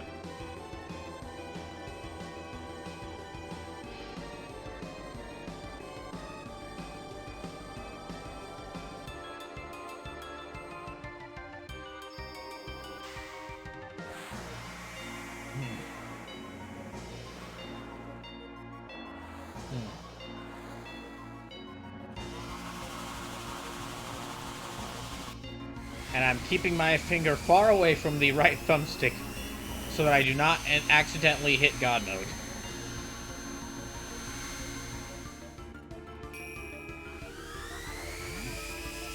Well, really, this first part hasn't given me much trouble at all. It's it's against safer Sephiroth. I have a huge bit of trouble. That always causes me problems. Whether it's his insta-kill attacks or him just outright causing the game to crash.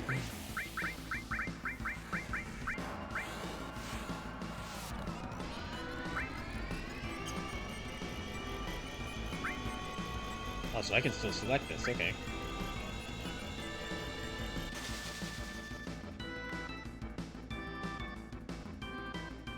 Oh, it's separated into two models again, dang it.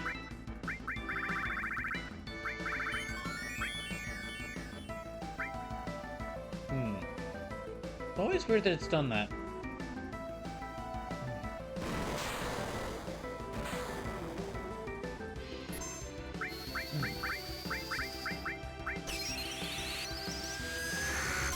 No, they're actually doing pretty fine there.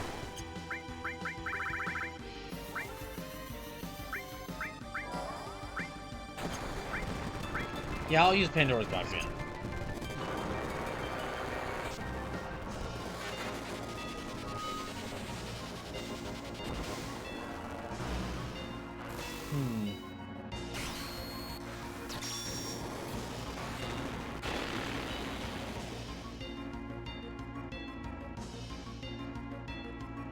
Okay, it's not dead yet, so...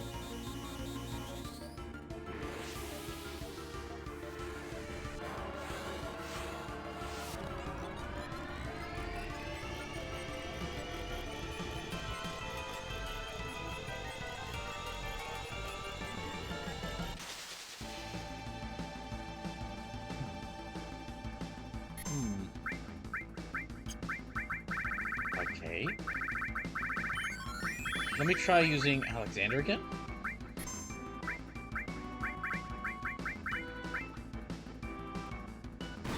Yeah, I'll go and use this. I'll go ahead and use heal.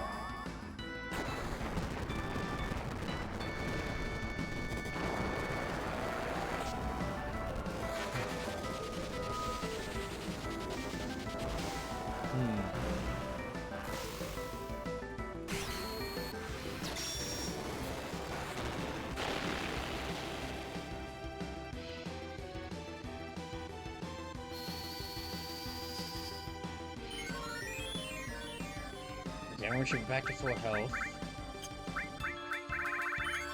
Dang, he's healing him again. Alright.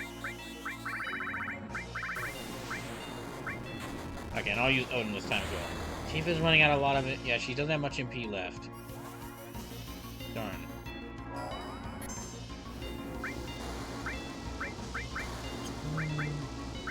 You know what? I'll go ahead and give her a ether.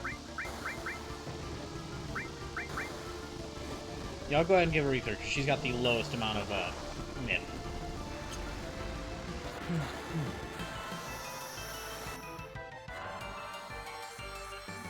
And I should save that one Mega Elixir I have for after Sephiroth does a Supernova attack.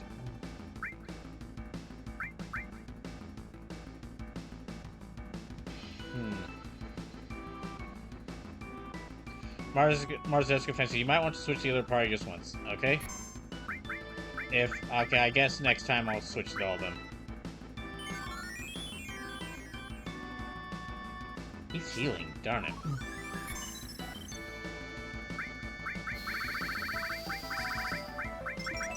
Okay, I've got 2 more uses of Odin.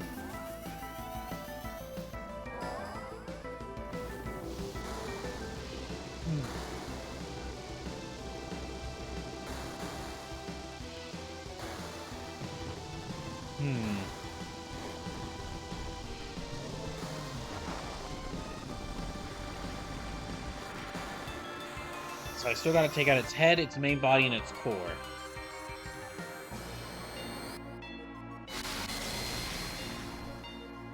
Dang it, that didn't... Still doing damage to the core. Okay, here. Let me try this. I guess I'll do Pandora's Box as well.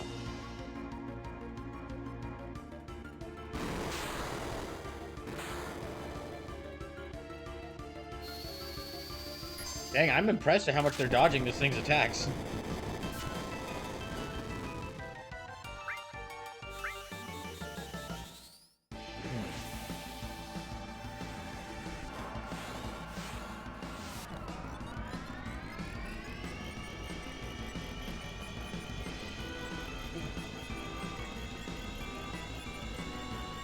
I feel like this thing has more HP this time.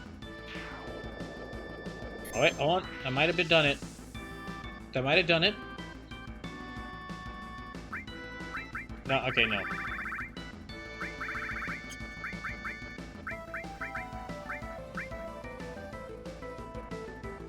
Okay, we'll see how the other team members are doing.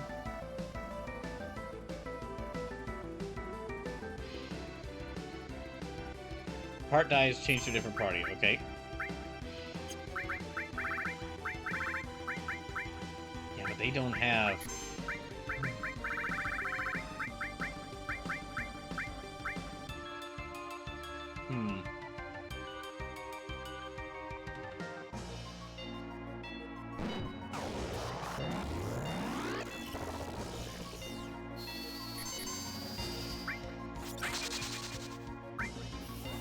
Yeah, they're not nearly strong enough to deal with this.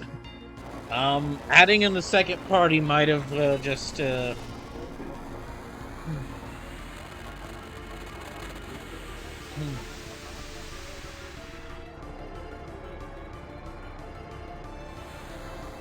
Squincho says chip damage is still damage.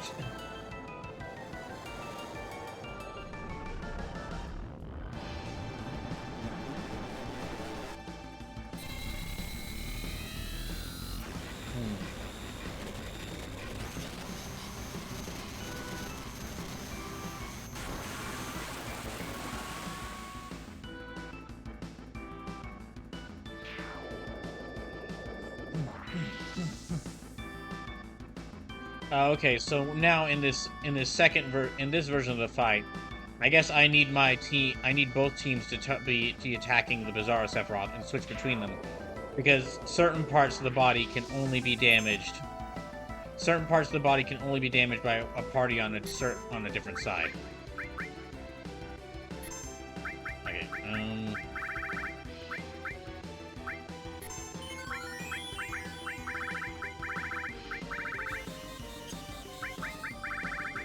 I think no.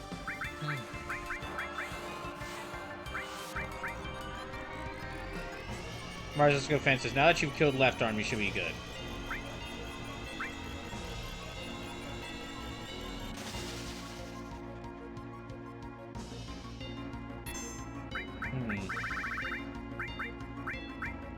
Alright. Alexander again.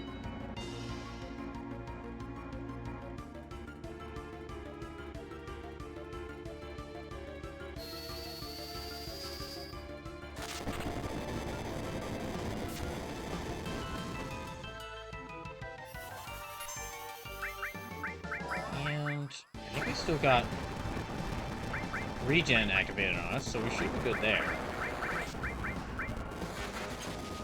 Now we're at full health, so yeah, we are doing pretty well.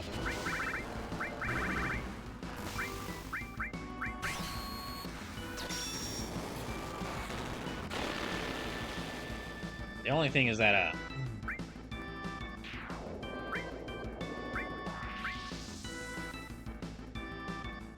okay, that killed part of it. Yeah, let me give Tifa back more myth.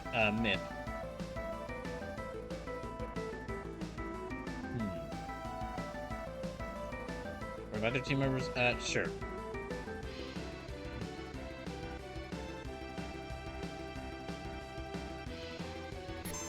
Okay, limit Sled Fang.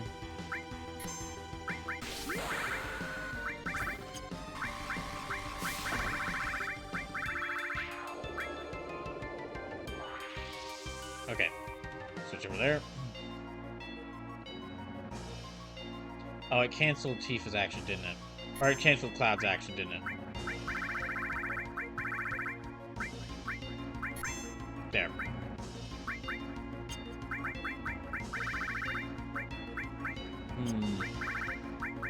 I don't want to use my elixirs just yet.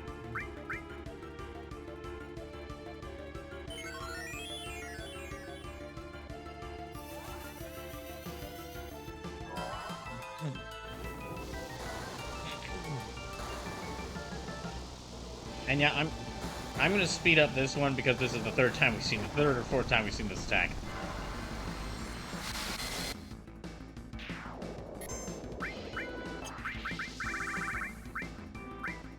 And Pandora's box there.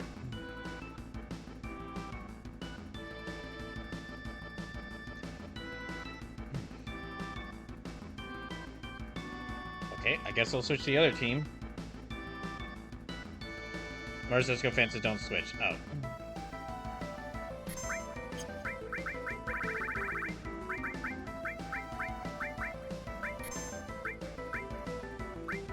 And let me cure on everybody. Heal everybody up.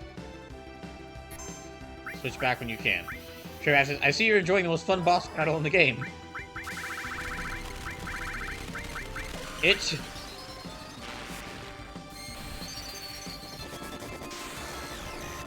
It is honestly, it is less fun now than it was when I was at a weaker level.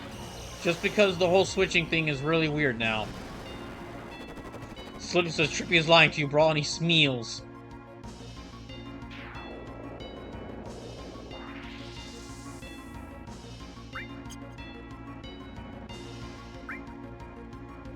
This part is definitely, I mean, it's definitely less fun now when I'm having to juggle parties, and figuring and learning on the fly that, oh, I have to switch between the parties. When previously it was like, it just, I just needed to only have one party dealing with this. Dave Hardick says, this fight literally gets harder when you grind, fun fact. Oh dang, then Sleepless must have hated this fight.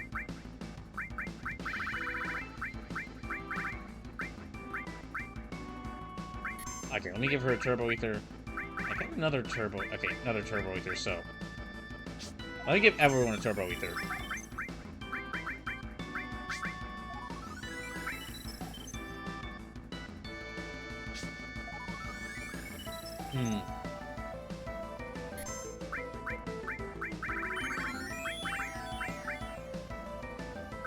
There. Yeah, it's not bad. It's not bad. It's not bad. But it is... It's still a good fight, but it is noticeably less fun now.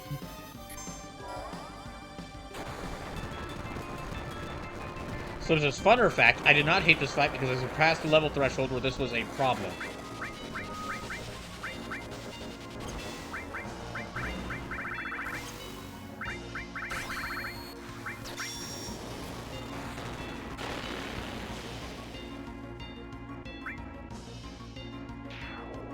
Mario Disco Fan says, just don't switch anymore. You got him. Okay?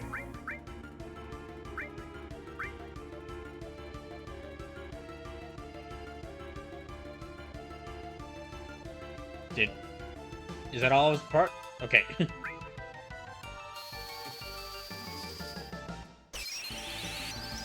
I was wondering if I maybe had beaten him for a second there.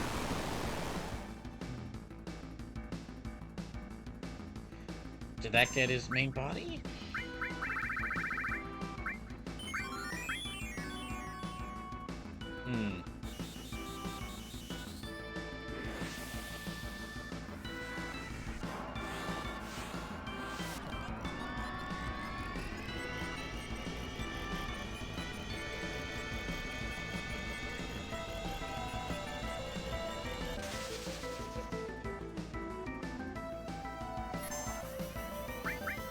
Okay, how about now?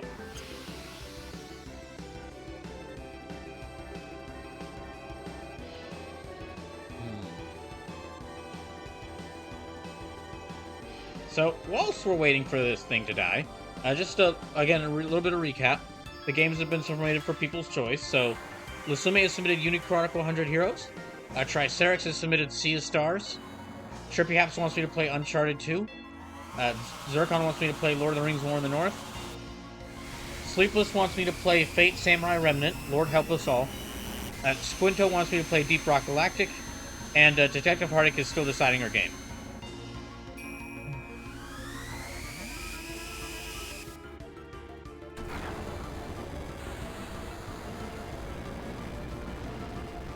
So already 7 spots have been taken from already 7 of the spots have been taken for People's Choice. Also, hey Fanboy Bryant, welcome in. Also, Trippy Haps, what the hell did you do? Trippy, what the hell did you do? Trippy, I was trying to click on our screen. What the hell? Why did you ban Mars Tedesco fan? They weren't doing anything. They weren't doing anything wrong. Sly Wilson about abuse. Trippy stopping buttons. Gosh dang it. Mars Tedesco fan says, okay, I backseated too much apparently. No, no, Trippy just abuses power. Gosh dang it. Trippy, you can't just ban people for no reason like that. Family Right says absolute power corrupts absolutely. Okay. Alright, okay, I'm gonna get back to the fight. Well, I'm gonna keep an eye on you, Trippy.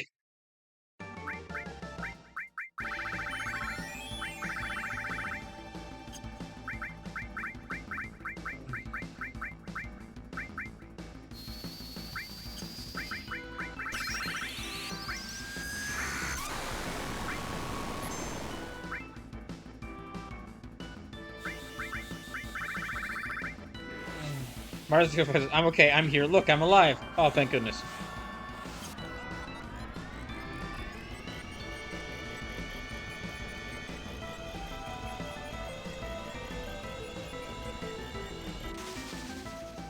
Yeah, fanboy Brian, welcome in. Hope you're doing well.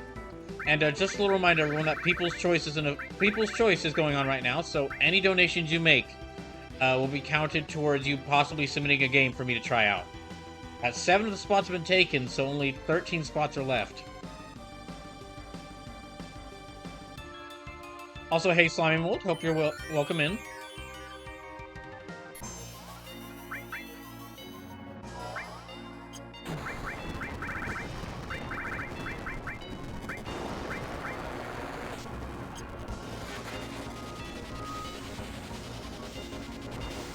Is it dead? Is it gonna...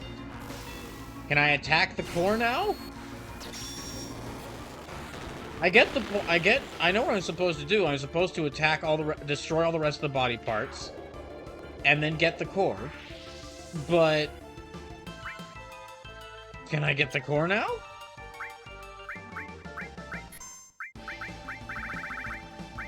Kids, let me focus on my body. So, Mars Disco fan, so switching using Neo Bahamut either party, then switch back and go all out.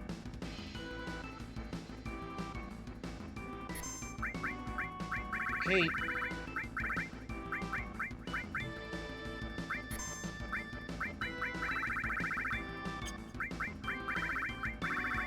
Let me cure everyone.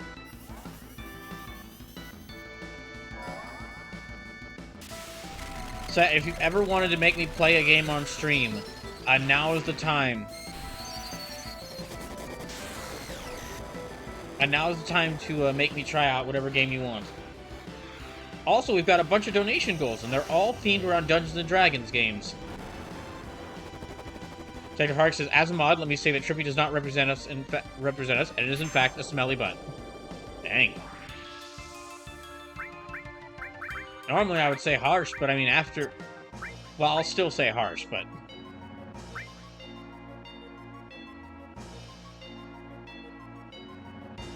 Okay. Go back to the other team.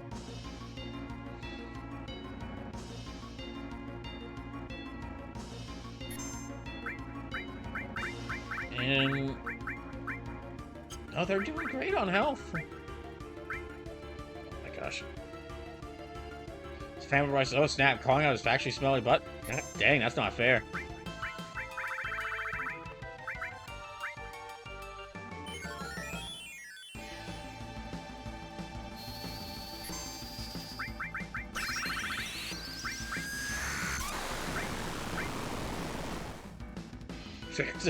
Travis is gonna spray chat like a frightened skunk. There'll be no spraying like a frightened skunk here.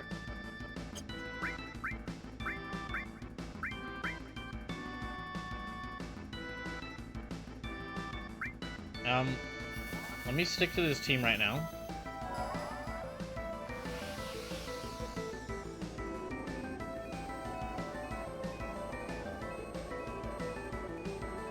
Alright, this first fight has gone on significantly longer than when I fought this in the first stream.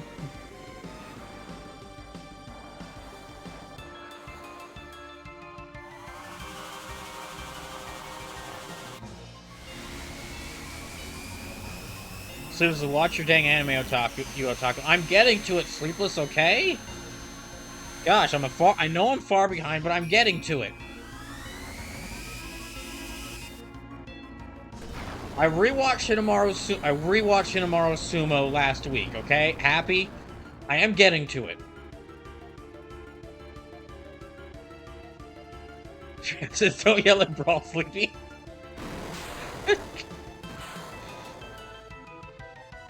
Wait, so did it take away our regen? Hold on. Simple Brawl, are you at least up to date on Kaiju number 8? Not yet. Not yet. I haven't even gotten the chance to start Kaiju number 8 yet because I have been... Well, as it turns out, turns out I've been planning for a D&D themed event and People's Choice, and all this was a lot of even more work than I expected.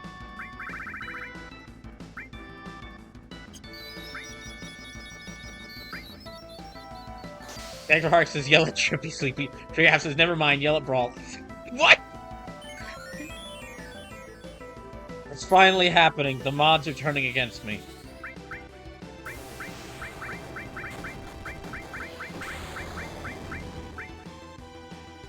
Are you dead now? Gosh dang it. Squinto says, read manga instead. Well, I have been reading the manga, which is amazing, but I do want to see the anime.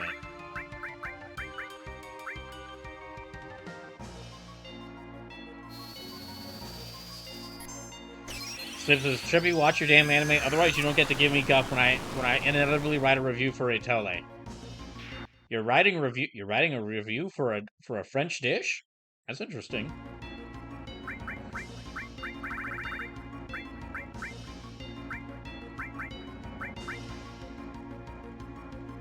Slip Mars is I think you have to kill the main body on their side, not just the head. Switch and pay attention to what dies before switching back. Oh.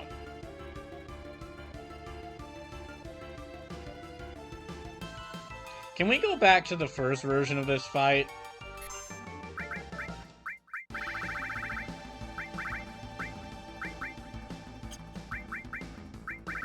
Yeah, can we go back to the first version of this fight? This is...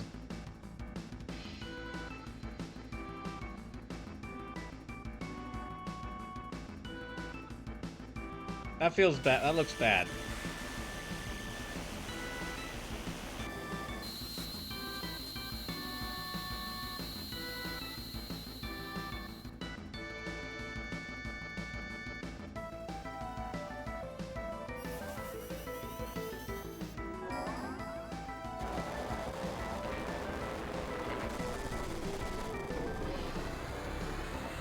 So there's an anime this season called High Speed Atelier, which everyone thinks I'm crazy for giving more episodes instead of dropping it after... Which everyone thinks I'm crazy for giving more episodes instead of dropping it after episode 1. I'm not... You know what? I'll just remain... I will remain apathetic to it, and I won't ask what it's about. Kirby Hat says it's hot garbage. Dang.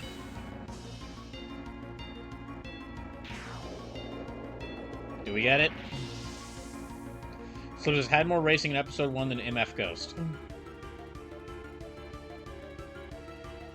Did we get it?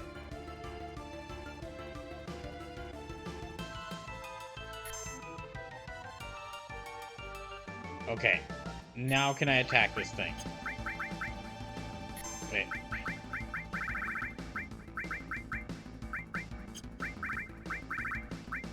Let's see. Ether.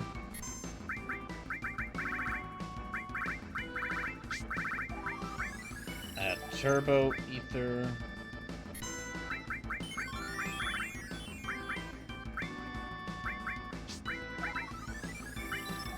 Ether, yeah, let me restore everyone's Ether. Restore everyone's mid.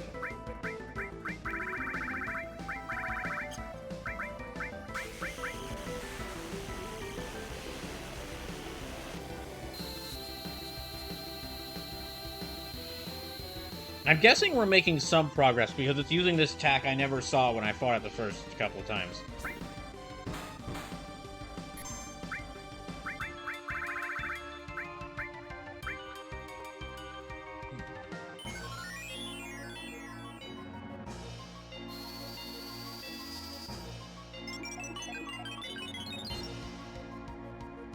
Okay, we should all be healing now. Interesting thing is it does reset all my summons every time it switches between the parties, which is cool. But... yeah, this is just... Trippy Haps is boring racing. Dang. How could you make racing boring, though? Well, I mean... No, I won't say it.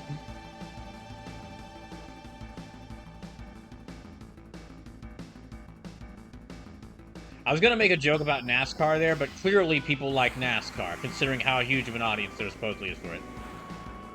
Marcus confesses the COD piece was one long said.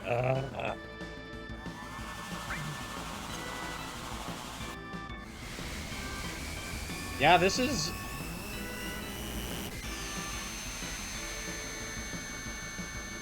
definitely worse than the first version of it. It's not even like it's bad, it's just a little more annoying. Or a little more tedious, I guess you'd say.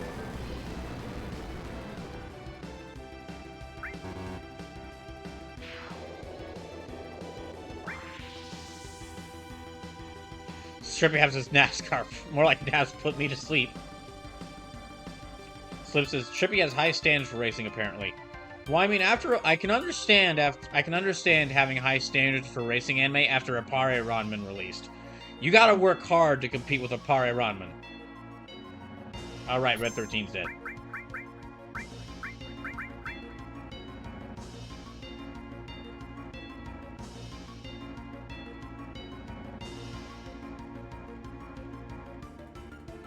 Come on, heal him up.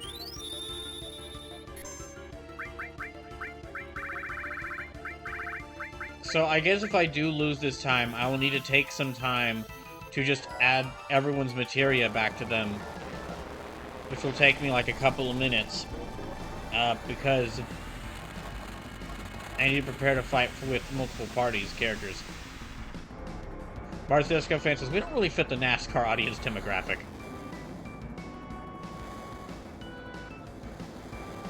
Really? You know, I can see what you mean.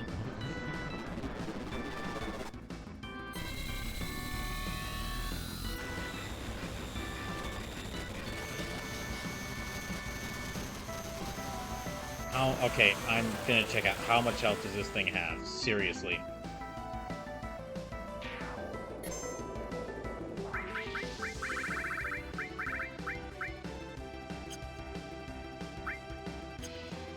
Is it dying?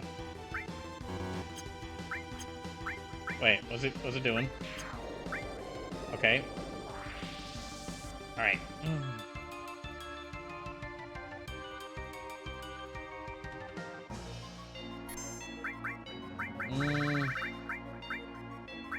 Oh.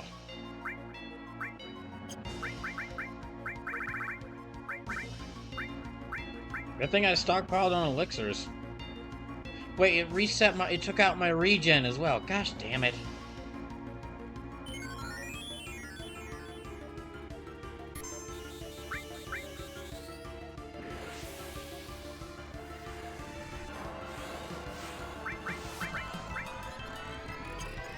I don't even... How long have I been in this one part of the boss fight? I know I've been doing damage to it.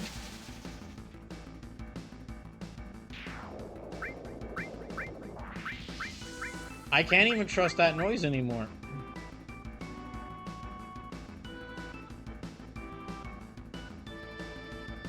Mars Esco fans to shoot the core. Alright. Yeah, let me shoot the core.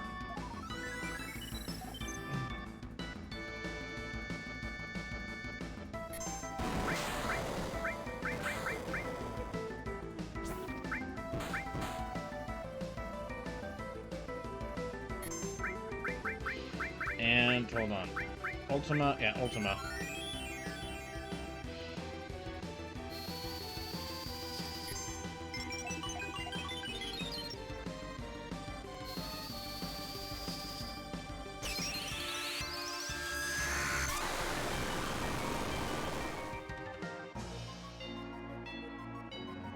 So this prediction ran 42 minutes ago, which is when Yao rated. Are you 42 minutes is how long I've been fighting this damn thing?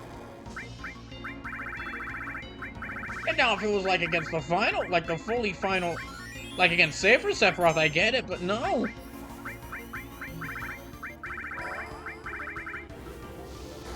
Okay, I'm fast forwarding through this.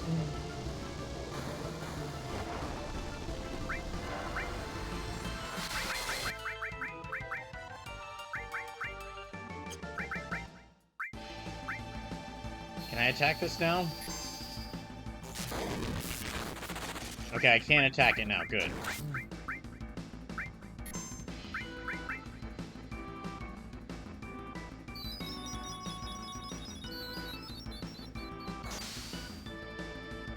Okay, that takes away our health restoring effects. All right.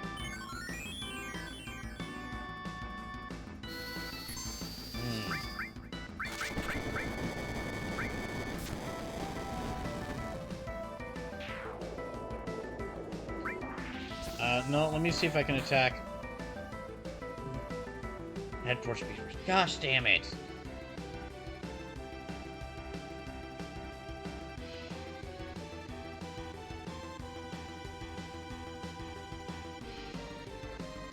If we reach like an hour on just this one part, then I might actually consider doing God mode just so I can kill this thing and move on to the real fight.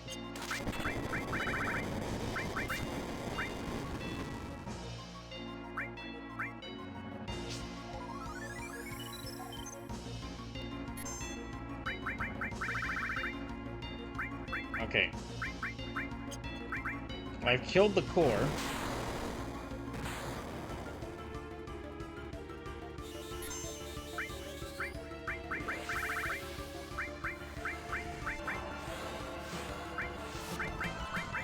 No, okay, no.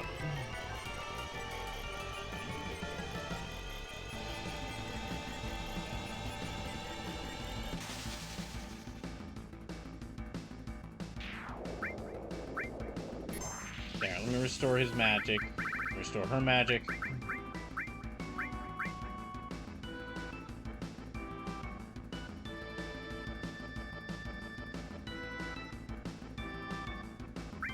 Let me not switch yet. Let me try to kill these things.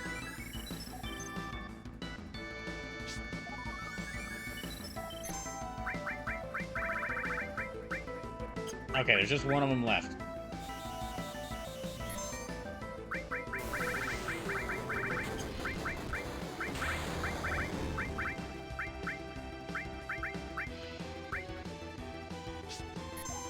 Let me have restore their mana.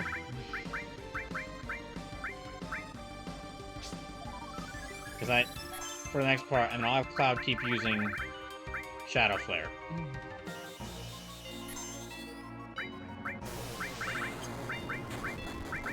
So, yeah, Ether.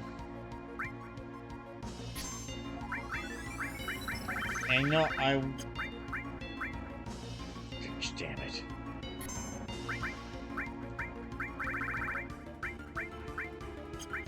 Fine, Pandora's box.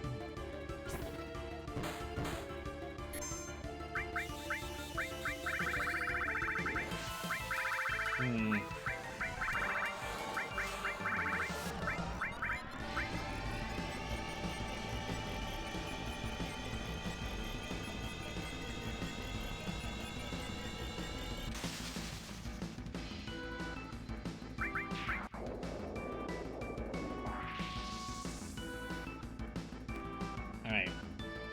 Which part do we destroy?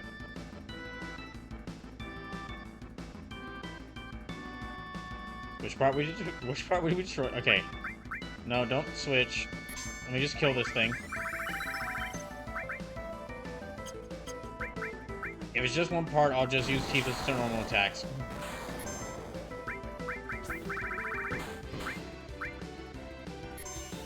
And I'll just have Cloud cast Shadow Flare.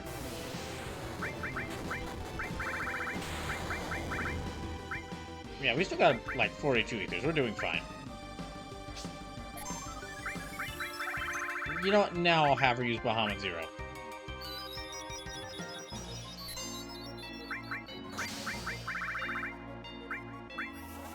Yeah, Bahamut Zero and Mega Flare. Yeah, Mega Flare.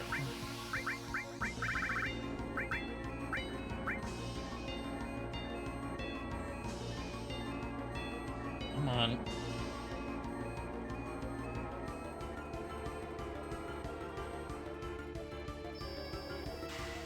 You know, I'm gonna start summoning, fast forwarding through some of these summon animations.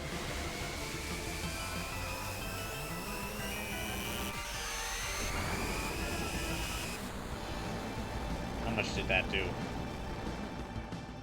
Did we get it?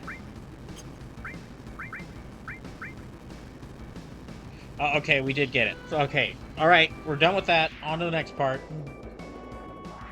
Wait, it's split into 3 models. What the hell? Okay. Here we go. Time for the real battle.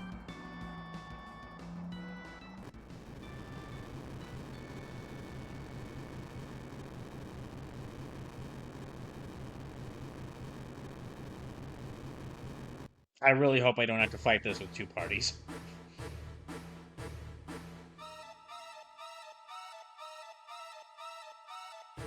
Okay, first things first. Use Elixir on everyone to bring their MP back up to full. Because I think we're out of Turbo Ethers.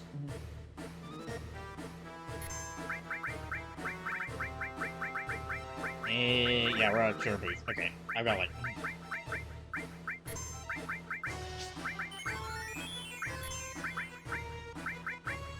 And there.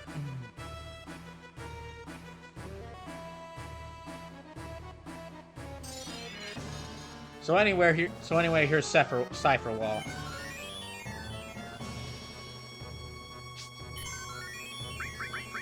Now we can get started.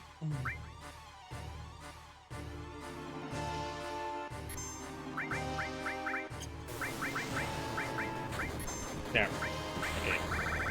We can get started with Bahamut Zero. Oh, sweetie, missed! Ah, fuck you, Sephiroth! You missed! Wanna be God, can't even hit a Shadow Flare. What a loser!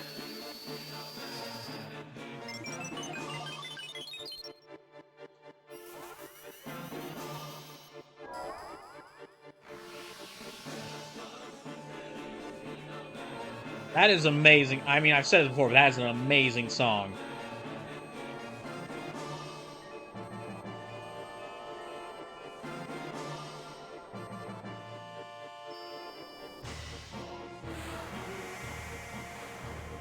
I'm honestly a little sad that I've been overexposed to that song so much, because I'm willing to bet that if I had gotten to this first playthrough and not known that song was there, like I did not know One Wing Angel existed, like I did not know some of the other songs there existed, I would be blown away right now.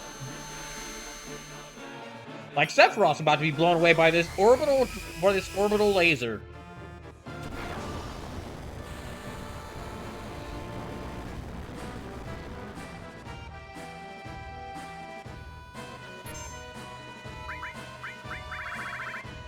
Alright.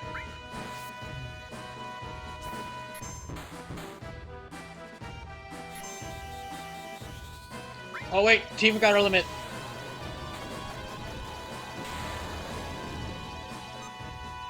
Ah, it's almost perfect. Alright, who wants to see Tifa back body drop an angel?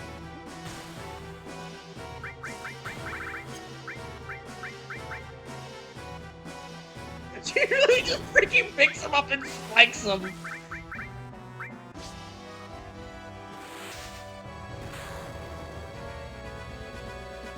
Gosh, she's so cool.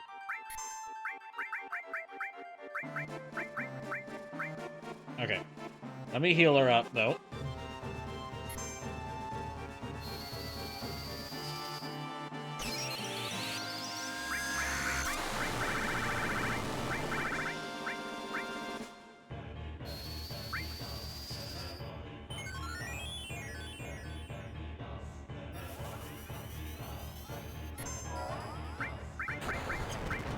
No, let me save him. Okay.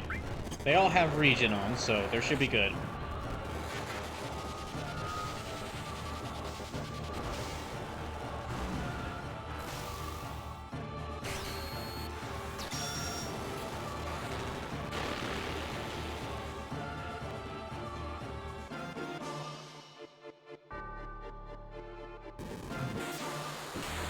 Uh-oh.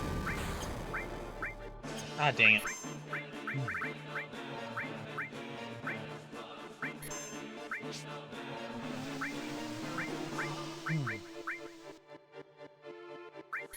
Oh, shit.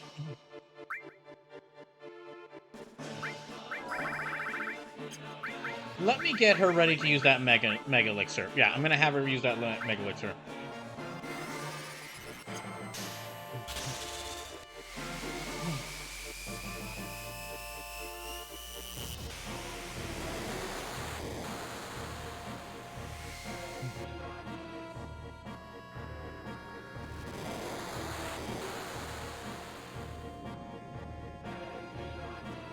But we only have one of these, so whenever he does Supernova again, we're just gonna need to use regular elixirs, which I've only got about 4 of.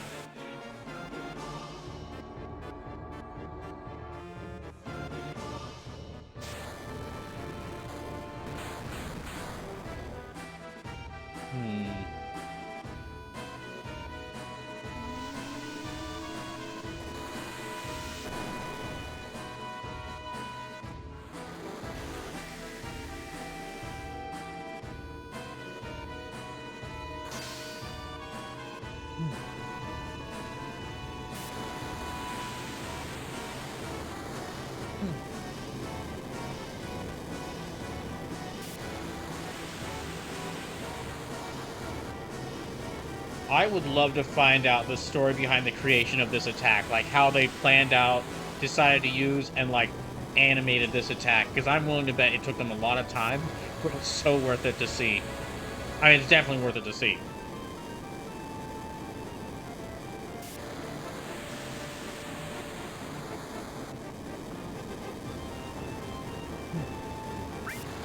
Alright. Oh, poor Barrett's still a frog, dang it. I need to heal him up.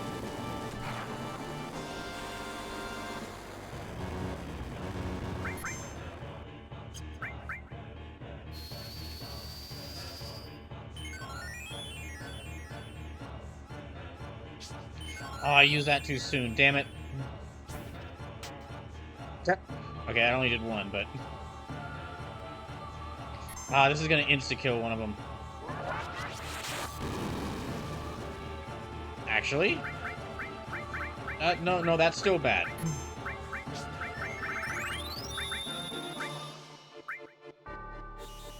Wait, did he get revived into a frog? You've got to be kidding me. Are you telling me that frog surpasses death?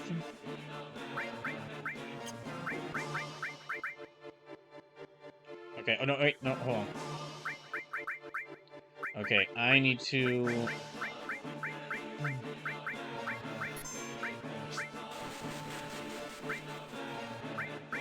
Come on. Yeah, there we go. Oh wait, he's small? Gosh damn it. Wait, why did all of his stats effects retain after being killed?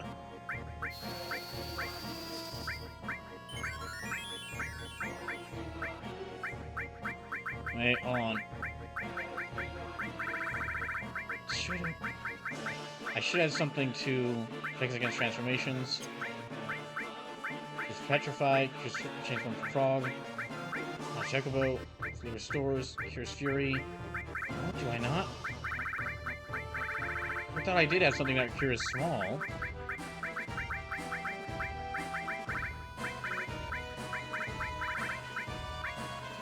There we go. Why was that grouped up with the other items? Now on.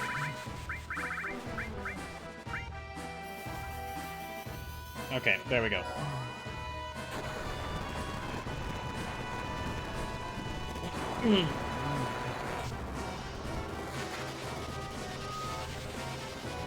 Unfortunately, Barrett is, I don't want to say the weak point, but he is the most vulnerable member of the team, because he's the only one who doesn't, I only was able to find 2 ribbons, and Cloud and Tifa have them, so he's gonna be, any stats effects will affect him.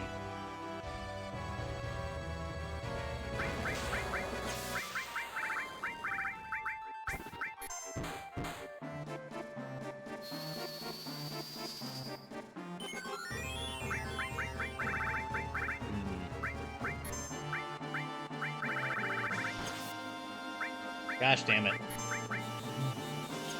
Oh wait, she's still alive. Okay. Oh, she's got a limit break again. Right, get him, Tifa!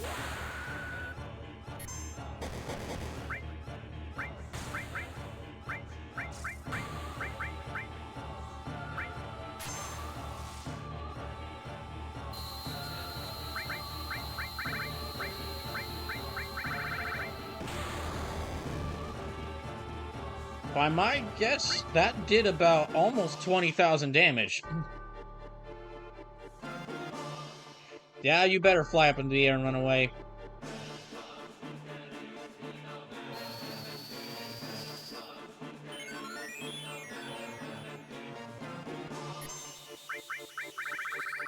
Okay, I'm out of Alexander. Let me use Odin.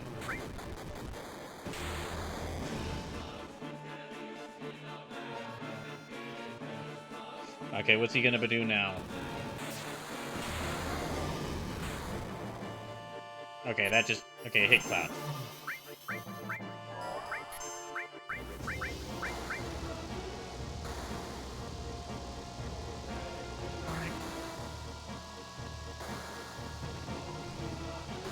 I'm not gonna try to do anything fancy like I did against, when fighting Morrigan and, Pelasmos in the, at the end of Dragon Quest XI. I'm just gonna try to beat him.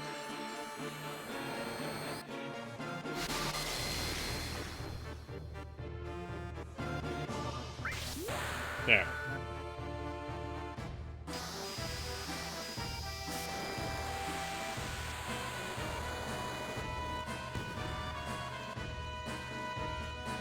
Okay, almost 7,000 damage. That's good. Do we get him? Did I get him? Yeah, fuck you, Sephiroth!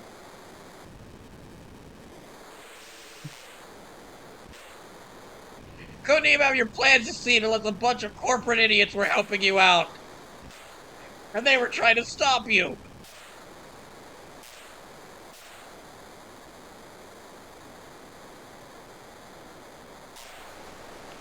We'll absolutely make a highlight of this whole fight later, by the way. But anyway.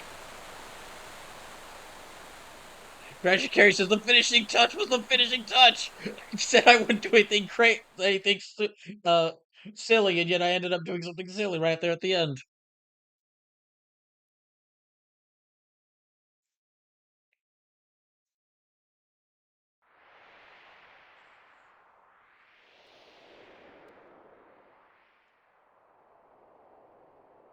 We're back up here.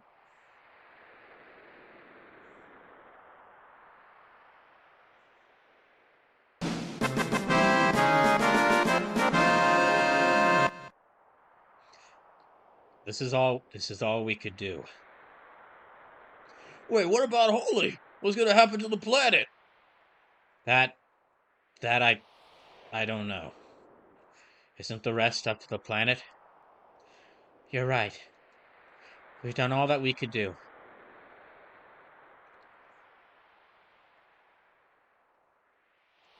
All right, everyone. We did our best. That's it. Let's go home proud.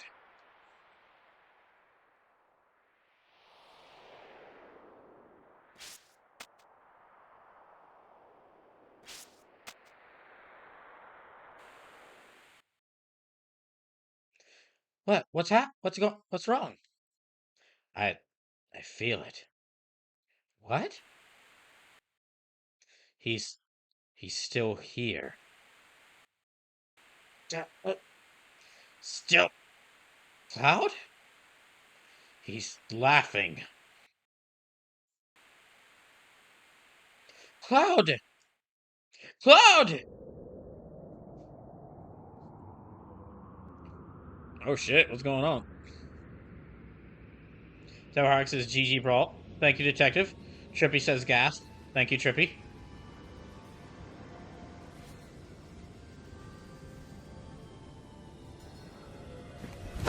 Emotional damage. Whoa.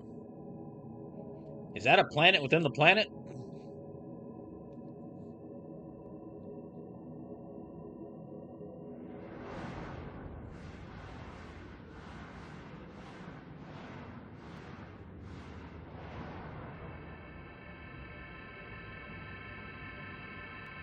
So that's where that one image that everyone uses as cloud comes from. The hell? Ooh, okay. One last fight. 1v1. Alright, let's go.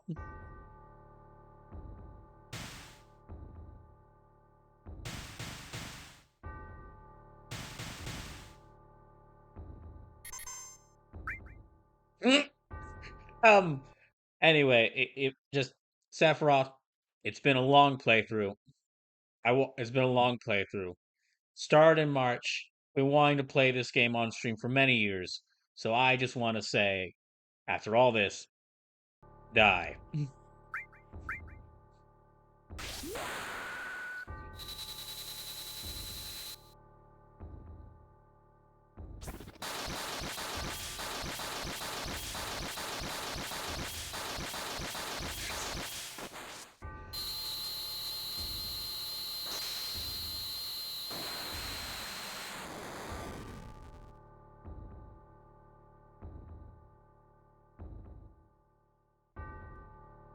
Soundhark says, well, time to roll to the next game of the series, Dirge and Cerberus.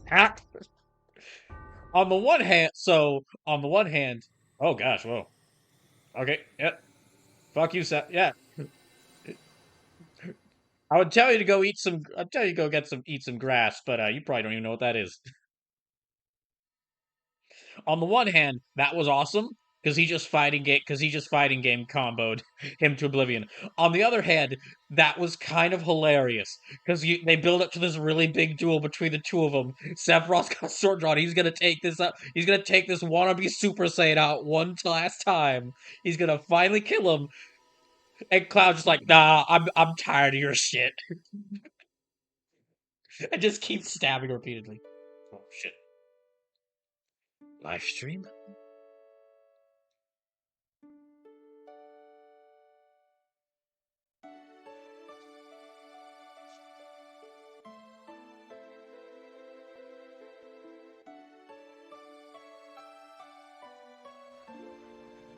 Cloud.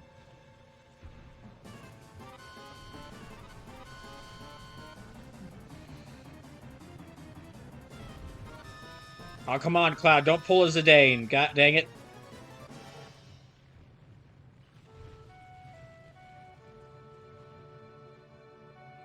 I think I'm beginning to understand. What? What? An answer from the planet. The Promised Land. I think I can meet her there. Yeah, let's go meet her.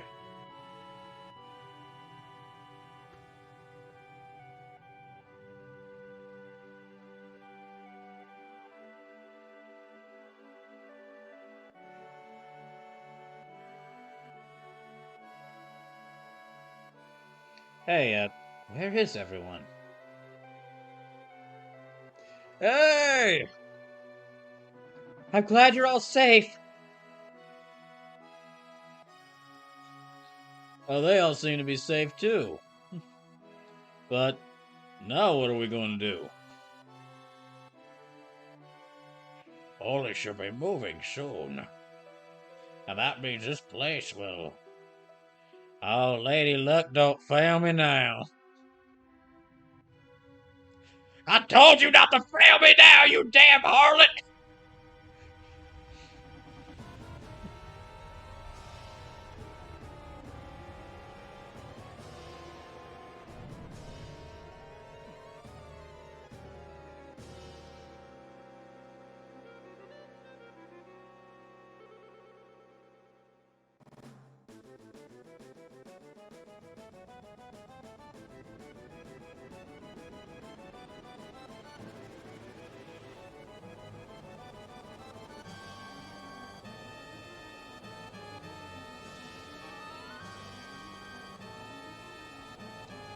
Whee! Oh gosh, no, never mind. Not we. We're losing parts of the ship. Oh fuck. No, this is awful. Oh shit!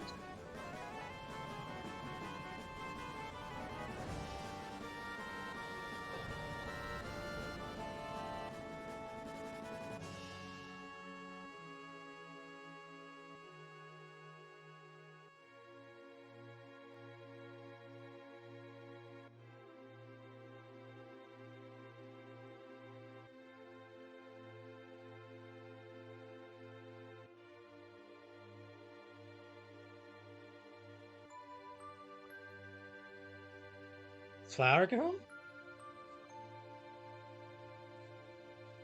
Hey, is that Marlene?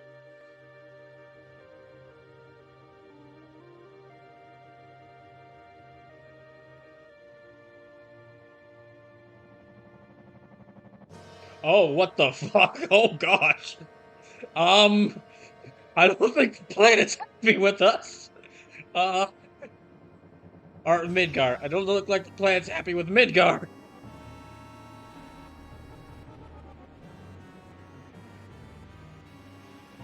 I don't think the planet accepted us, no. Brasher Carey says, welcome to Majora's Mask. Skirta says, so is this your favorite? Is 9 still the GOAT? We'll get into that when I do the ranking. And also, in addition to the ranking, I have added another thing that we will be doing. And we'll start doing whenever I beat one of these Final Fantasies.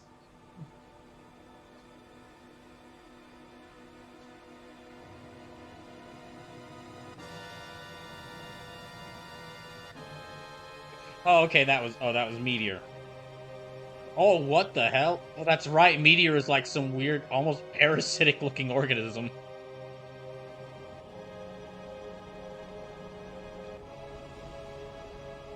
Well, not really like a parasitic organism, but it doesn't look like it's just a big rock. It definitely feels like there's something else to it.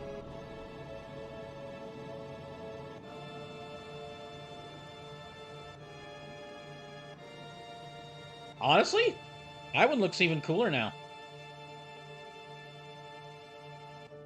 Wait a damn minute. What's going to happen to Midgar? We can't let that happen. I had everyone take refuge in the slums. The way things are now. It's too late for Holy. It's too late for Holy. Meteor is approaching the planet. Holy's having the opposite effect. Forget Midgar. We gotta worry about the planet.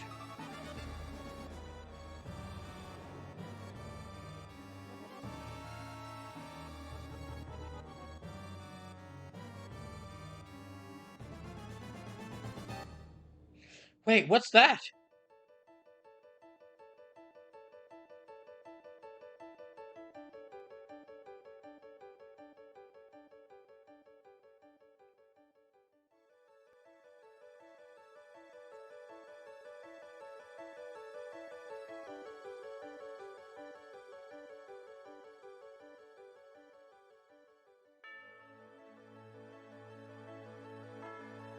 What the hell is that? Live stream.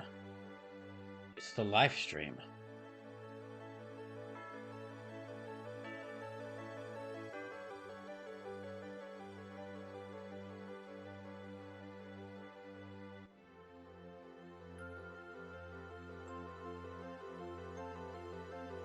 It's coming.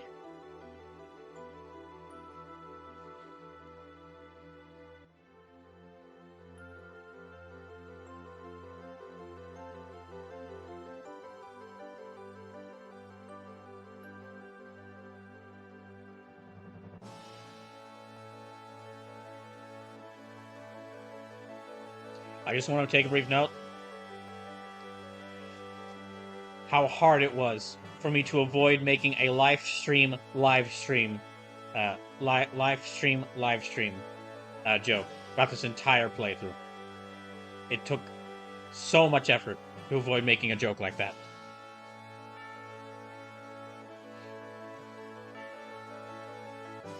Squinto said it's part of Genova, if I recall, or something.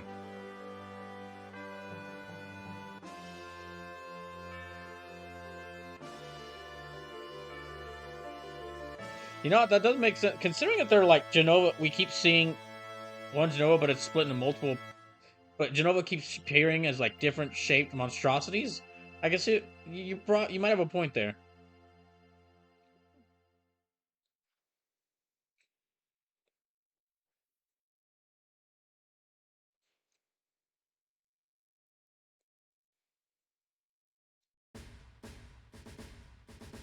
Wait, what?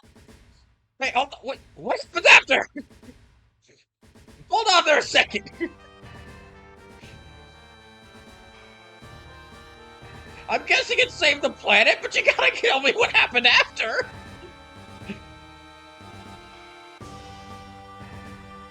Why do these games keep cutting off the weirdest like credits?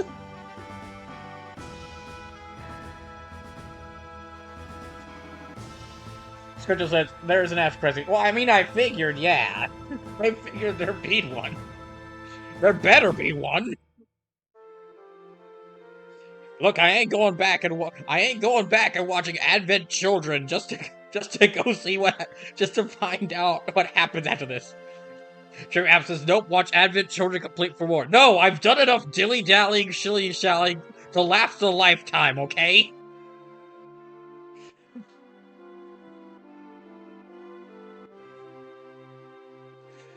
Tyler Harkins says, literally have to play Dirge of Cerberus. Ah, no, you can't fool me with that, detective. I've heard of Dirge of Cerberus. It's not even on the list. Francisco fan says, dramatic tension. So I will say, okay. True acid Lucretia. So it's detective style. Switzer says, nah, I gotta be like 15 to watch a shit animated for 5 episodes of an average CGI movie to explain the setting. No, Squinto, that's Final Fantasy 15. That's a different one.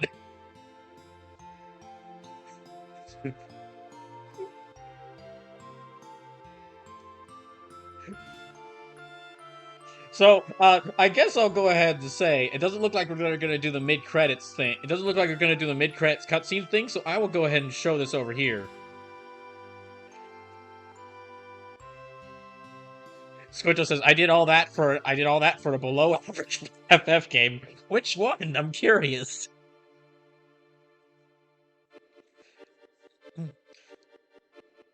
$15. Ah.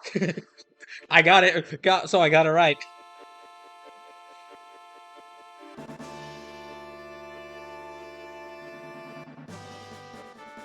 Thing.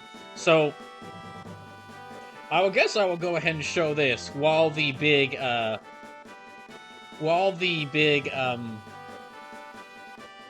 credits are playing. As to where I was ranked this, because I've been going back, because I mentioned this during the previous stream. This one, just a little reminder: F tier Marlboros, don't play these games. If it's in an F tier, don't play it. Not even ironically, it's not worth your money or time. D tiers, bombs. Don't you can't, like, these are like worth playing if you got like a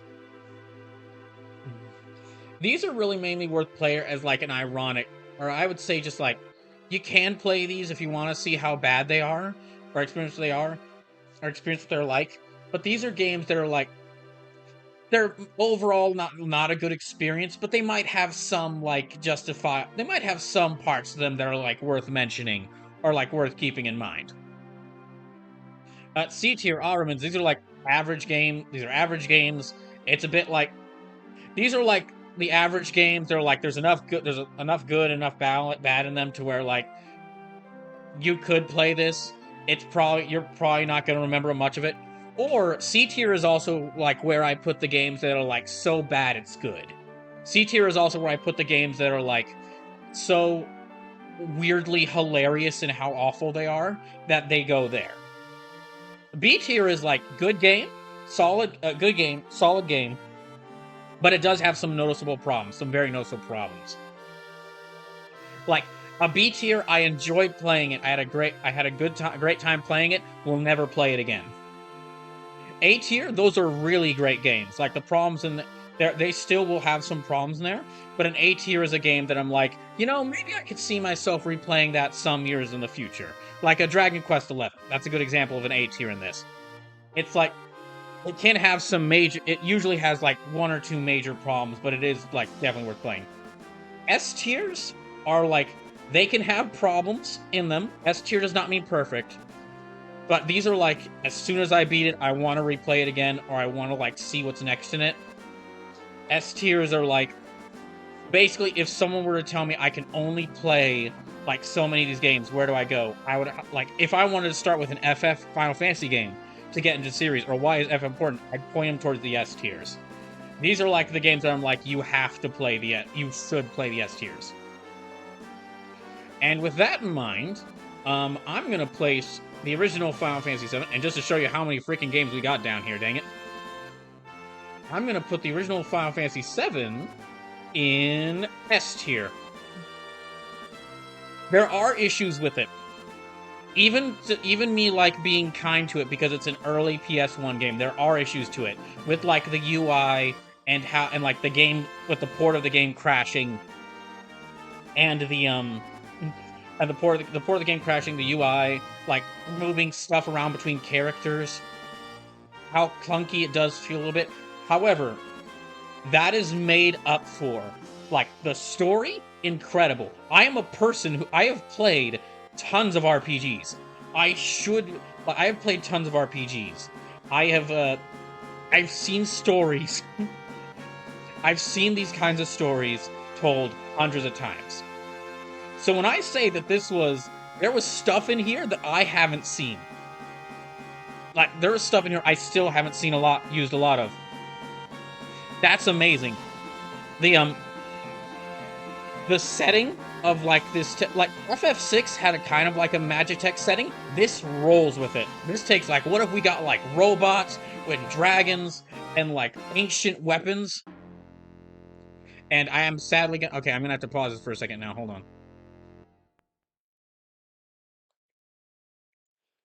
500 years what? We're all gonna be dead by then. Why would you do this to me? Fuck, I really am gonna have to watch Advent Children to see if everyone's doing okay. Gosh dang it, that means Trippy wins!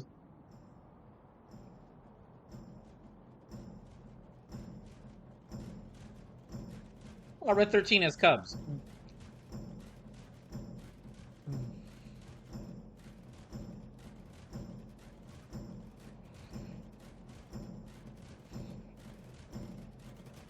Well, you know what? If I do end up what I guess what I'll have to do is I'll have to end up watching Advent Children. Maybe we'll watch it one day in the Discord. We'll watch Advent Children. We'll watch Advent Children, and I will replace my Dragon Quest XI Hero amiibo with Advent Children Cloud amiibo.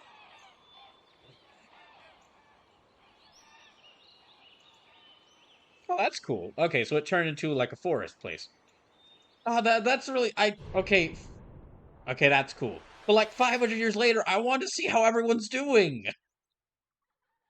Trip says, but make sure it's Advent Children complete. Fine, Trippy, fine, but you better be there. Squinto says the Earth is taking back Midgar. Take a heart says, not only do you have to watch Advent Children, you have to read the books. I'm not reading the books, dang it. I didn't read the books for Halo. I'm not reading it for this. How many hours did it take? Trivia says, set the date and I'll be there. It'll likely be a Sunday afternoon or evening. That's kind of the best. That's kind of the best opportunity for me being there. So that took me okay. Adding the extra hours in from that, I would say that took me almost 60 hours. Trippy Haps is dragging Detective and Sleepy behind me. Well, yeah, but that's how it always is with you three. That's how it always was with you three. One of you is dragging the other two into like doing something. Okay, so hold on. I'm gonna reset this back so we can get some cool music. Hmm. Type Heart says, I argue that I only gently nudge Sleepy.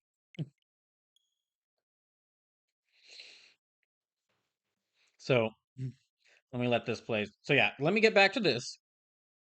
So yeah, where I would put this game, S tier. Like I was saying, there are some problems with it, like the UI. The combat is like the UI, like problems with the UI and like assigning stuff to characters. It could really use an overhaul there. Um, the overworld models, the overworld models of the characters do look a bit outdated. But again, it was the first game they were made. This was originally a 2D game, for the SNES, and were told mid development move it from the SNES to the PS1. That can't be easy. That's why I'm being a little lenient with it. That's why I'm being a little lenient with some of this game's technical problems. It's not a case. It's not a case like Squinto says it was going to be an N64 game. Oh, really? Oh, that's right, because that was around the time that Nintendo made the deal with Philips CDI. So it might have been a Nintendo 64. So you might be right there. It might be a Nintendo 64 game. But anyway. But yeah, around the time, around the, Squinto says the cart didn't have enough memory. Considering this took up 3 discs, I can see what you mean. But, considering that they had to, like, change consoles mid-development, and this isn't like nowadays where, like, games are designed to fit on multiple consoles at release. This is like, this was designed to fit on Nintendo 64, then they had to move it to a PS1. I can be a bit more, like, I can be a bit more accepting of some of its, like, problems. The combat system. The combat system is simple, but that kind of works in its favor.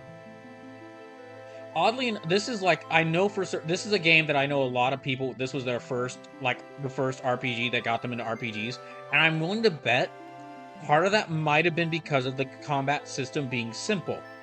Being simpler than, like, Final Fantasy VI, the game I played before this. Final Fantasy VI, the game before this. Because, yeah, the gameplay is, what you can do with each character is very simplified, but I don't know if they did this intentionally, but the pacing to the gameplay, to the turn-based battles, is fast. Not just like this game has in the best art. The difference between like a good RPG and great / the best RPGs is pacing. A lot of people who say they hate level grinding in RPGs don't hate level grinding. They hate pacing, because pacing out a 50 to 60 hour game takes a lot. The pacing in this, amazing. Not just for the overall, like, story, but for the individual battles. Like, enemies are hitting you hard with attacks, but you're hitting them hard with attacks. It is very quick. And that works in this game, and that works in this game's favor.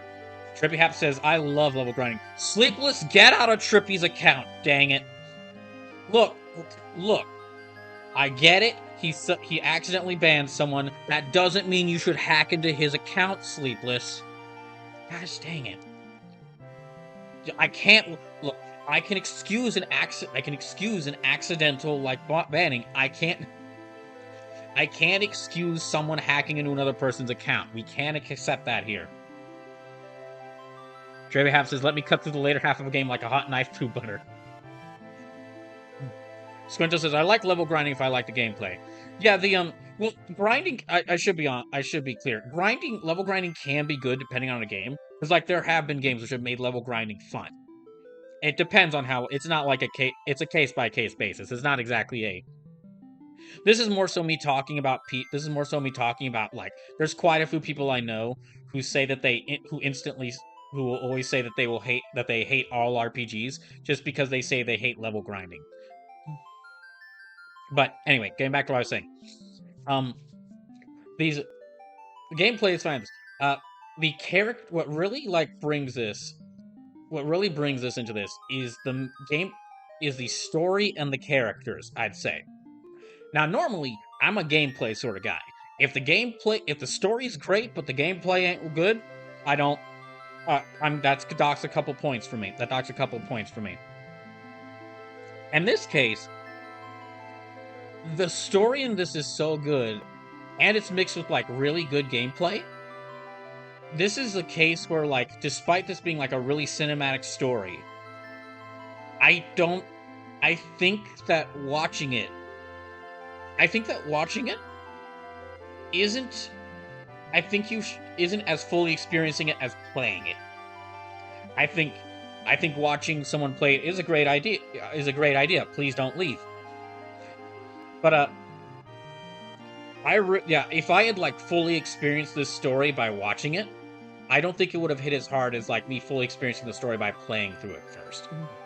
Which is part of why I actually have avoided all watching any playthroughs of Final Fantasy VII.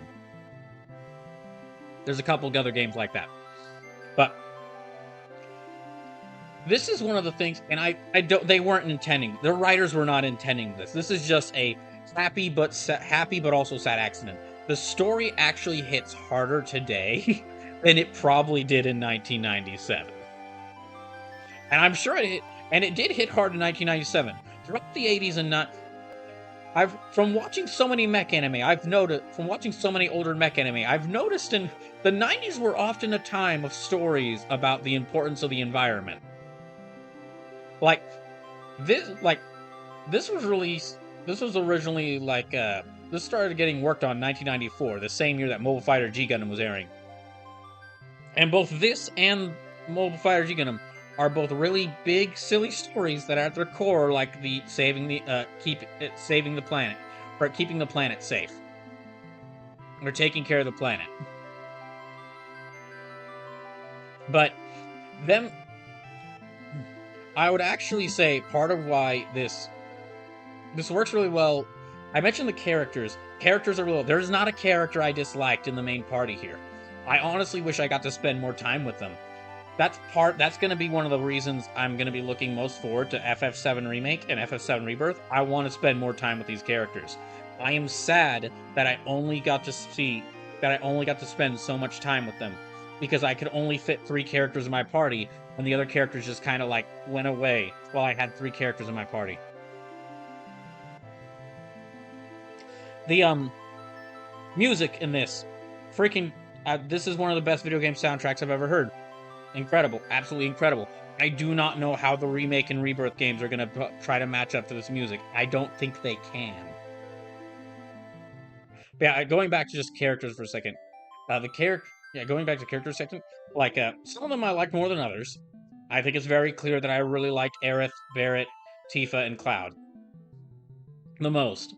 But yeah, those 4. The reason for that is because you get to spend the most time with them, and in the early portions of the game, they really focus hard on those 4 characters. So you get not just you get the most time with them across the entire game. So you really get to see them fleshed out. And yeah, just seeing their character development, see how they went through, seeing their personalities was awesome to see.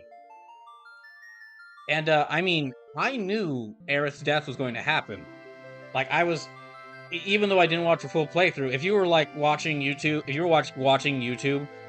videos about video games on YouTube in the late 2000s, early 2010s, you could not miss people spoiling Aerith's death. So I knew that was going to happen, and it actually made it even sadder, because I knew I had only a limited amount of time to spend with her, and I knew that it was what was going to happen. I would also say, just going on to characters, this has my favorite villain in Final Fantasy so far. Possibly one of my favorite villains in all of RPGs. But it's not Sephiroth. It's Shinra. Because I was thinking about this last night. There's so many RPGs where the main villain is like an evil genius, like Morrigan in Dragon Quest XI, or the main villain of Gaia 7 when I played that last year. They're they're an evil genius who are like a terrible person, but they have a really brilliant plan in order to take over the universe, take over the planet. And the plan, they execute it flawlessly, and then first part of the game, they execute their plan flawlessly. Second part of the game, they suddenly get very arrogant and very careless, and then the heroes build themselves up, and they kind of just get back to where the villain was, and they just punch him. Or they beat him up. And they defeat him just by outfighting him. Squinto says they do a damn good job with the music in the new games. I am excited to see that. In this game, and why Shinra I think is such a great group of villains, is because they are every single one of the board members of Shinra, all 5 of them, Hojo, Scarlet, Heidegger, Rufus, and Palmer, are fucking morons. They are actually, their goal throughout the game is actually kind of similar to yours. They want to reach the promised land to basically get like the energy so they can sell it, but also they want to stop Sephiroth because he's going to take the promised land from them. The Avalanche and Shinra's goals actually align, or kind of. They kind of align. Avalanche just like they want to keep the promised land. They want to keep the promised land, find the promised land, defeat Sephiroth, find the promised land, keep it safe from Sephiroth and anyone from exploiting it. Shinra wants to find the promised land, get rid of, stop Sephiroth, and take the promised land and all of its energy for their own. But every single thing Shinra does to actually try and stop Sephiroth ends up making him stronger and ends up helping him out. They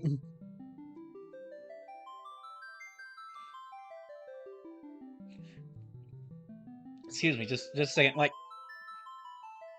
the very first thing, excuse me, and no, not the very first thing. That's a bit different. But like when we get on the ship going from Junon over to Costa del Sol, they don't. The Shinra cares more about like presenting on it, like making themselves look awesome, like putting on a big military parade to show the people how awesome they are, and like that ship President Shinra making themselves look cool in front of President Shinra. And because of that, a group of eco-terrorists is able to sneak on their boat, and Sephiroth is able to kill most of the crew of that boat. There's numerous other examples as well of like the Shinra people just being complete morons. As soon as Rufus, the president, dies, and they find out that Hojo's like messing with the cannon so he can suck out the energy. Heidegger and Scarlet just immediately like, hell yeah, we're in charge. Yeah, we're capturing you, Reed. We're gonna do our own thing. And then they get in a big mech and they immediately attack Avalanche. They immediately attack Cloud and his group. People who've been fighting on par with Sephiroth. Because they're so damn petty and idiotic that they would rather just try to settle a petty squabble instead of stopping the guy who's gonna sacrifice their main resource, their energy, to destroy the planet. And after so many RPGs I've seen where they try to like at the last minute just kind of like try to make the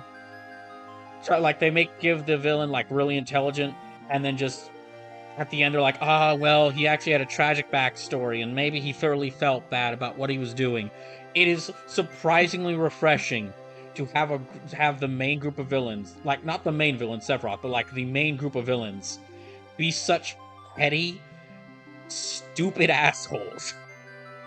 So that when who be just petty, stupid assholes who will do whatever they can to make themselves look good and to increase their standing, even if it's the sacrifice of everyone around them.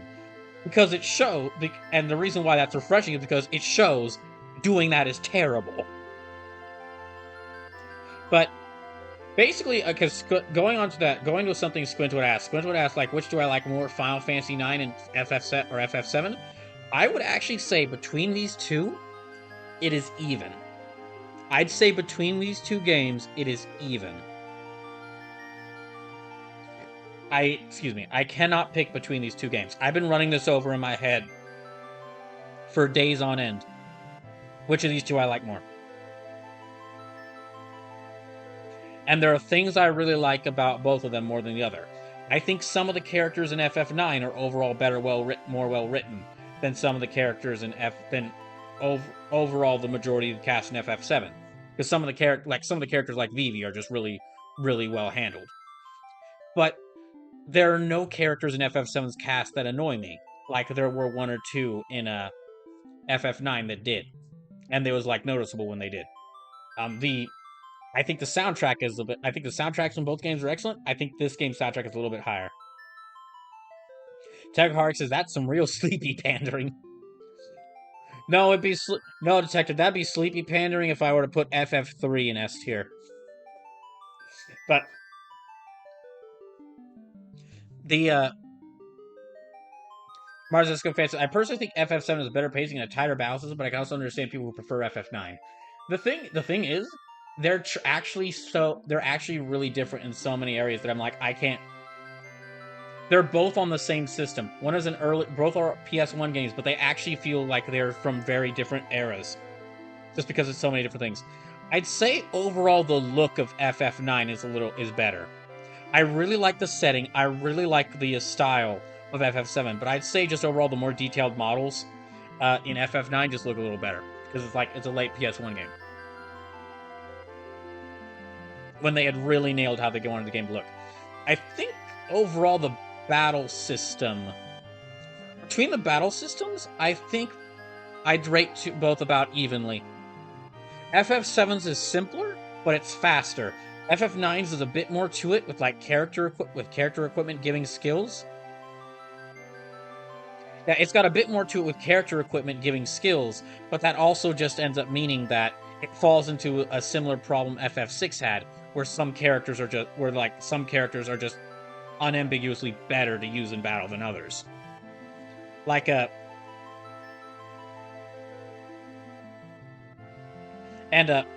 there whereas in this game I could see anyone. Like in FF6 and FF9, there's some characters like these characters are clearly ones you want to bring into battle. Why would you not bring Vivi into battle? He knows all the most powerful attack spells. While as in games like Dragon Quest XI and this, I can see an argument for a party being made of any of the characters, and I can understand why people do it. Not just because you can switch materia in between each of these characters, which kind of makes it so they can all get the different abilities. You can really build them however you want, but because of the limit breaks. The limit breaks do give each character like a little bit of stuff, like a little bit of uniqueness to them. But Squinto says that's fair. I love the charm of FF9. It's a love letter to classic JRPG fans, considering 6, 7, and 8 were more steampunk-esque. Yeah. 9 felt like a throwback to the really early Final Fantasy titles, and I haven't even played those yet. 7 felt like it was trying to do something very new, with like its whole like a science fantasy setting. But yeah, I'm willing to put those as a tie right now, because remember, we're only 3 games in. I'm currently basing my opinion of these games after I just beat them and just finished like getting through the really hype ending at them. So my thoughts might change. So at some point, like, we still got like 1, 2, 3, 4, 5, 6, 7, 8, 9, 10, 11, 12, 13, 14, 15, 16, 17, 18, 19, 20, 21, 22, 23, 24 games to go. So at some point, I will actually like every couple or so games, I'll re-look through this whole list and maybe do a little bit of restructuring just to update how I feel about things. Because it's been, my opinion. Again, I'm basing my opinions of these games right after I beat them and right after I just reached the really awesome ending to them. Squinto says, "What's the next game?" So the next one, the Final Fantasy is going to take just a little bit of a break while I finish Unicorn Overlord, whilst I try out and play through some of the games from People's Choice and some of the games from D&D Delights. And there's a certain game I'm going to start. There's a certain game I'm going to start for the 5-year anniversary stream, and that'll be the next really big playthrough after Unicorn Overlord. But the next Final Fantasy game I'm going to play is FF7 Remake. After playing this one, I really want to get more. I really want to start Remake. After this one, I really want to start Remake. I've been holding myself back from starting Remake, Final Fantasy VII Remake, for years because I kept telling myself I gotta play 7 first. I gotta play the original 7 first. And I'm glad I did. I'm very glad I did. But yeah, plan so far is next game is gonna be Final Fantasy VII Remake. Then after 7 Remake, there's a certain other game, not Final Fantasy related, but there's a certain other game that that I'd like to play for the next season of Game Amazing Journey. The what I did with Super Robot Wars 30, where I basically did a full streamed playthrough of a game. That was also kind of a video essay on like why why I think it's interesting. The next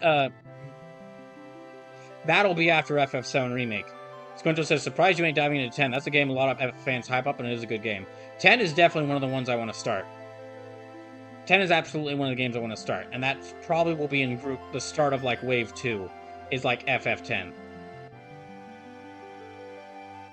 But this will also give me time like to basically think about what order I want to do the FFs in.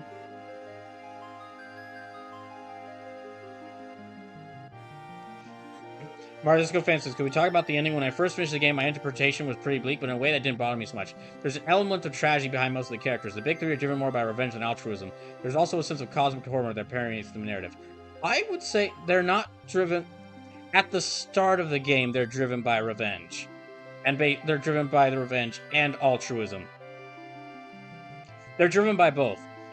All three of them, Tifa, Cloud, Tifa, Cloud, and Barrett want revenge against someone, but they are still working to save the planet. And that kind of makes them, that's actually going to whole characters, that's kind of what makes them different than, like, the Shinra Corps. Because you'll notice throughout the entire game, quite many points of the game, the Shinra Corps members, or the Shinra leaders, will keep pointing at the members of Avalanche to say, like, you're not so cool. Like, look how these people died. Look how these people died because of your actions. And every time the Avalanche members go, ah, shit, you're right. And they actually, like, take some time to think about what they've done. But then every time the Avalanche points at Shinra goes, you've killed this many people. Shinra's like, yeah, I guess we have. That was fun. So it's though they are driven by revenge, but I think that makes them a bit more human. I think that makes them a bit more human, that all three of them have personal that in addition to just like they want to help the planet and they don't want they want to help the planet, they are also and they want to stop the they also have like personal reasons for taking down Shinra. And they even mentioned that near the end in that really awesome cutscene I saw, where Cloud actually stops them from going to the after they return to the craters. Cloud stops them from going to after they return to Midgar. Cloud stops them and goes, all right, before we return to the crater, we can't just go through with this because you want to save the planet. You need to find your personal reason for doing this. If you just go into this with just wanting to save the planet, you're not fully in. They're not going to be fully invested in this. You need to find think personally about why you're doing this, why you want to stop Sephiroth.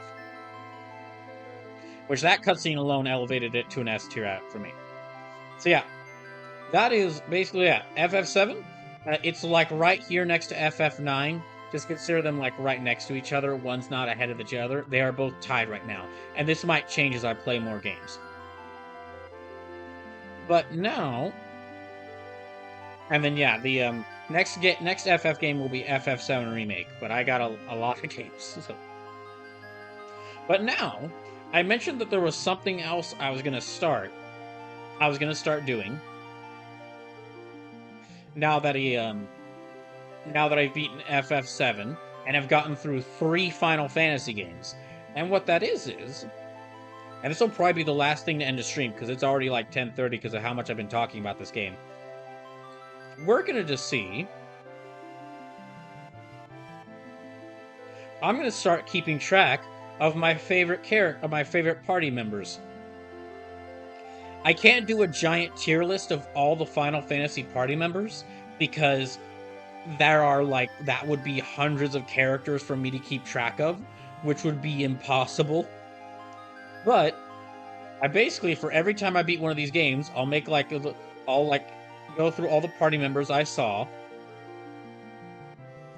And starting with this one, I'll go through and see who are my top 10 favorite party members that have been in any Final Fantasy, and I'll update this as we go through more games. And then just, Squinto says, so FF7 Remake music, while updated, still feels untouched in a sense. If you love a certain track, you're going to know when it hits. Also, if you want more time with party members, Remake and Rebirth will give you that. Glad to hear. Yeah, speaking of which, there's actually 2 icons for the FF7 characters. What I'm doing is for the purposes of this like top 10 characters thing, I'm counting I will count both their original FF7 version and their remake / rebirth version for like how I feel for them. So for right now, I'm just gonna rank them. I'm just gonna add them into the top 10 based upon like their original game version. But depending on how the remake version makes me feel about them more or expands upon their personality, they might move up or down. But so yeah, we've already started. I decided to do this so I could keep track of my favorite party members without having to do like a full tier list of a second tier list of all the party members. So yeah, this is going through all the characters of FF6, FF9, and FF7, the original. And then, like, once I beat more of the games, I'll keep adding characters in here and moving things up and down. So, let me just go ahead and go here. And let me just remove the characters that are definitely not going into the list. Mars Disco Fan says, I think you'll really like Remake, and that's all I'll say about it. I am very hyped to start Remake. But yeah, let me go ahead and mention the characters that that will definitely not be in here. So first off, characters from FF6 that will definitely not be that I'm just gonna go ahead and toss out because they're not in consideration. Setzer. Setzer is really just in FF6 so you have the airship. He's there so you got an airship. That's not really. And there is a little bit near the end of the game. There is a little bit in the second world where you find out he had a friend who like also really liked airships, and then she sadly died, and then he grabs her airship. But you can basically boil down Setzer to just airship. That's basically, yeah, you could basically just boil down to he has airship. He's also got like gambling powers, but doesn't really figure much. Also other characters. Strago and Realm.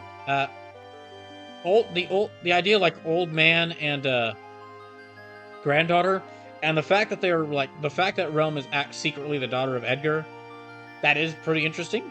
But they show up really late in the first act, so you don't really get much time with them before the second act starts, and then you got to go pick them up. You got to go pick them up and carry them over to the castle. Second half of FF6 does it hurt. Like some characters get some really great moments in the second half of FF6, and then some characters just they really do. They don't. You just really go on a quest to save them, and that's really about it.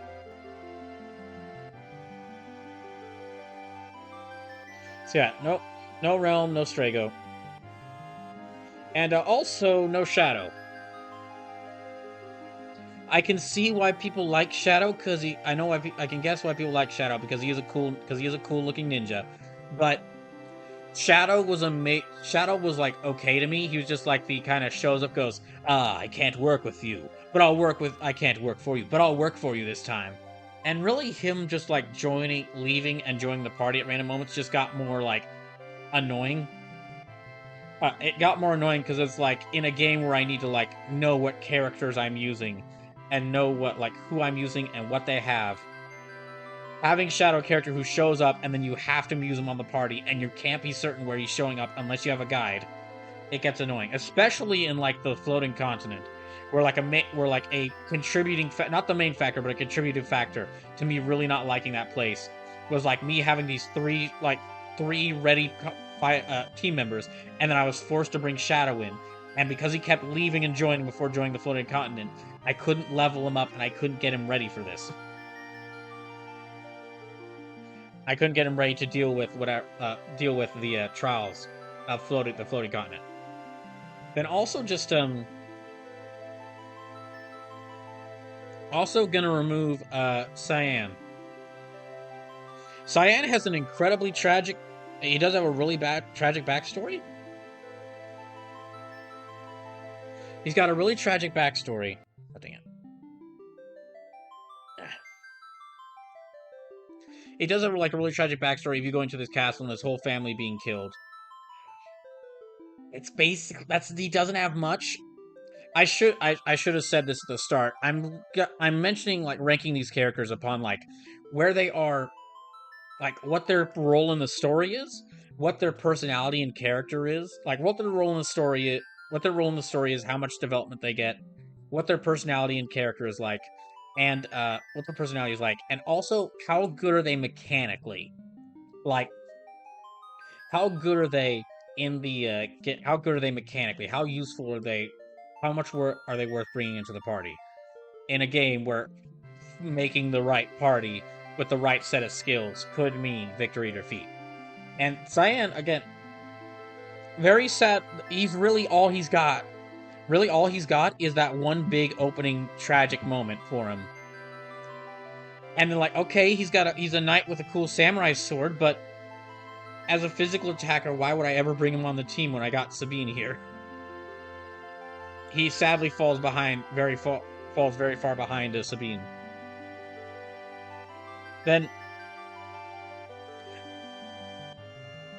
and really just unless the game made me use him, I wasn't really ever interested in bringing him on the team. Then, next, okay, yeah, also gonna take out Gao. Mars Disco fan says Shadow and Sets are kind of a Shadow and Sets are kind of decomposite characters regarding their gameplay. They both use thrown weapons that can drain your material resources. Squinto says, "No, not my Dino Boy." Yeah, the guy was. They like personality-wise, Gao is neat. That he's like again like a kid just hanging out in the wilderness that your team just picks up and brings along with them. And in theory, like the blue mage in Final Fantasy is such a weird. It's a weird thing because on paper, it should be one of the most like useful classes in the game. But for so far, only one of the 3 games I've played has done the blue mage well, and it's the game where there's no set blue mage. There's just a materia you equip to someone and make them the blue mage. Because again, like blue mage, like a character that learns enemy skills can be really useful. The problem is, in Gao's case, he can only learn skills if you are in one part of the game world. You basically have to go find him in this one spot, pick him, like have him join the team, and then just kind of like walk around for a bit, running into enemies, and just letting this kid get beaten up by these enemies so he can learn skills. You have to invest a lot into him. In order to make him really useful. And you can, if you do invest a lot into him, can make him really useful. But why would I do that when I've got like Terra and Celebs with their powerful magics? Terra with her super form, in addition to her powerful magic. Edgar with all his weapons that he can equip that do multiple different things. So yeah, sorry to the Gao fans, but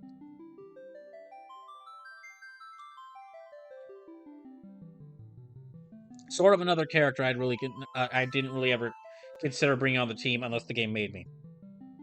So that's getting the characters that definitely won't be on the team. That definitely won't be in the top 10 out of the way.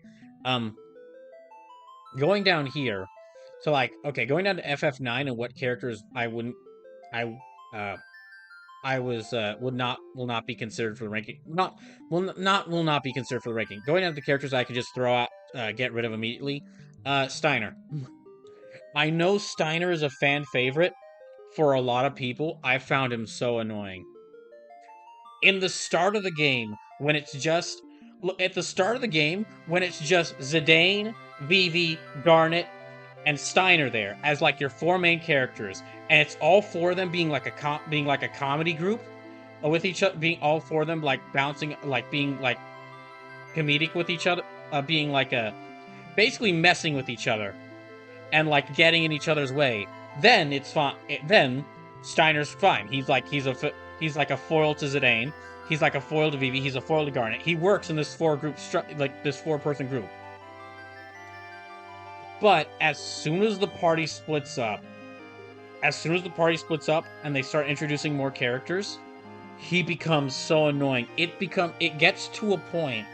It becomes so annoying because he's supposed to, at some point, reach his epiphany moment where he realizes, maybe these rogues who've been helping us out, who've been helping us out this entire journey with no promise of personal wealth for themselves, and who have gone out of their way to help us and to help Garnet while doing nothing bad to her, maybe, just maybe, they are not bad people.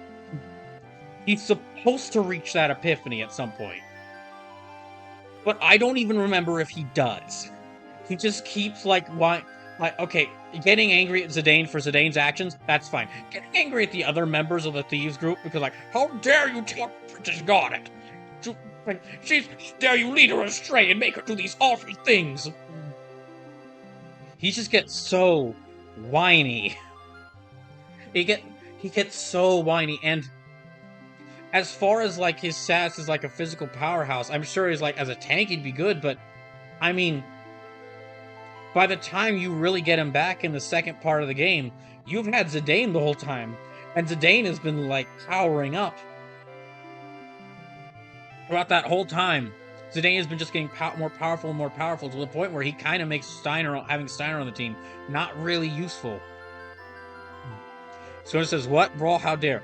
I know that people really like him, but after the 50th hour of most of his dialogue just being like, thieves?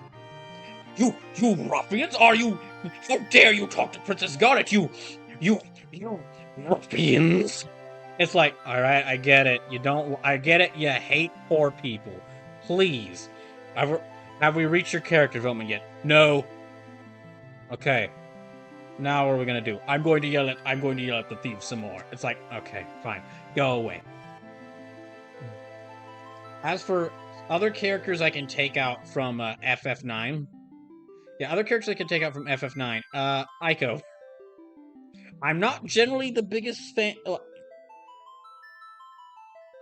Squinto says, I'm flabbergasted.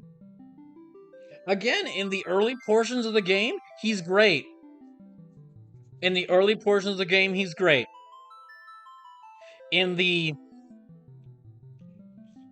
But as soon as, like, the party splits up, and it's just...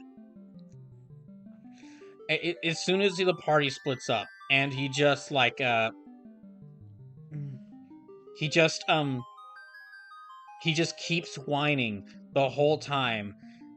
And whenever, like, Garnet's going on her own mission to try and find out what's happening to her mother, and Steiner's spending half the time just complaining, it gets so annoying. Squinto says, my god, Aiko's best. No. Mechanically wise, she is very useful as a summoner character. She's basically the summoner, like, the more summon-focused version of Garnet. But Aiko does have good character development. But the first introduction to her is bad. The first introduction to her in her area is like, haha, I'm gonna get Zidane to marry me. It's like, okay. It's like, Zidane's absolutely gonna marry. He's gonna fall in love with me. It's like, okay, how much? Okay, I see. Kid has fallen for Zidane. Okay, or for the adult, and it's really awkward. How much we got of this? About 5 hours. Oh, great, lovely. And the entire opening section that did not help her out. Did not help her out at all. To the point where even after she had gotten her character development, I was just like, go to the side, go away.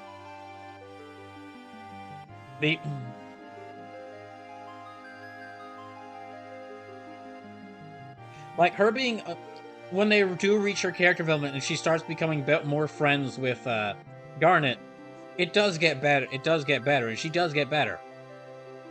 But, yeah, until she reaches that point, like, I don't even know how many hours in, she does not leave a good first impression.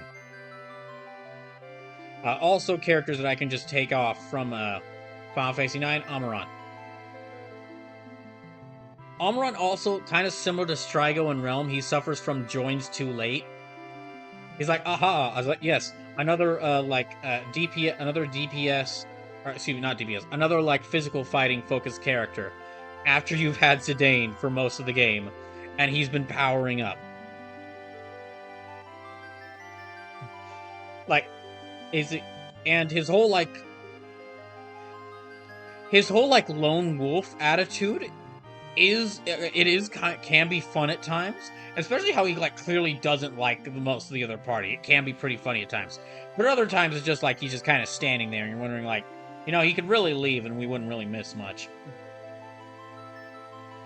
He suffers a lot from he joins too late.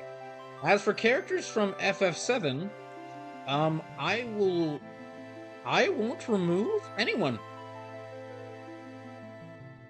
Discount GM says, I think Amarant was put as the monk class as a group. He was. And there is some usefulness to that, but there is some usefulness to that, but just the issue is that he's the last character to join the party. He's the last character to join the party, so you get the least amount of time with him.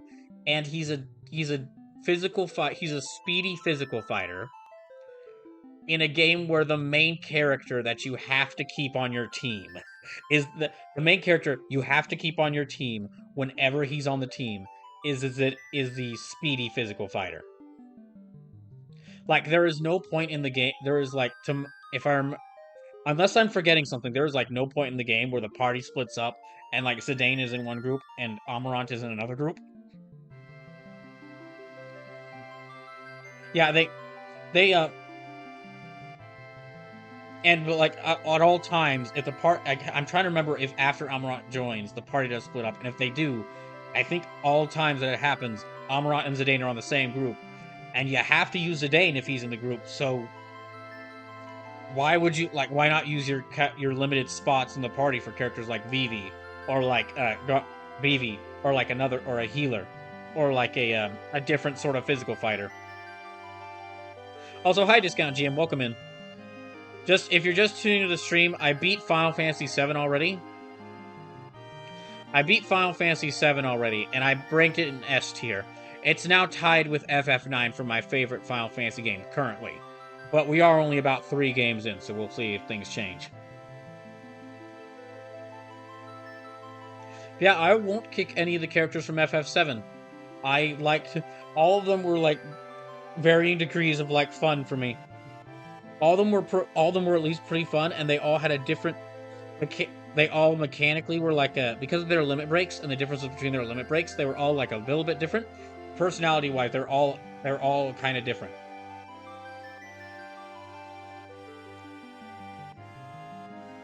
This is the first game I could see someone making an argument for keeping any of these party members on the team. Yeah, going to this. Squinch's easy kick for me. Didn't care for that blue mage. I actually really like Quina. I think Quina's a lot of fun. Okay, so going to the characters that I can remove. Okay, that's like 5, 6, 7, 8, 9, 10. Okay, we're down to like 19. Yeah, we're down to like 2, 3, 4, 5, 6, 7, 8, 9. Okay, we're down to 19. I need to reduce it down to 10. I guess because I still have the remake and rebirth versions of the game, I'm gonna leave these if any FF7 characters don't get into the top 10, I'm just gonna like move them down a bit because they might. Because I'm willing to the remake versions of the game could make them could boost them in my opinion. So I'll actually say let me move Sid down. Sid's pretty great as like this. Unlike FF6, where like the old member of the team, like the old guy on the team, is like this wise, kind of quirky mage. And unlike in Dragon Quest XI, another guy with the old man team member who's like this who's like this honorable monk, like a wizened monk warrior. Sid's he's like a grumpy southern boomer, and that is pretty great. Like he's easily one of the goofiest members of the team. He's easily one of the goofiest member teams. And as far as like the Dragoon party member, make the Dragoon which is usually in Final Fantasy, like it's one of the most famous classes in Final Fantasy. Making the Dragoon like a grumpy like a grumpy old hick is kind of funny. But compared to all the other characters, I think out of all of them, Sid's probably the one I'd keep on my team the least.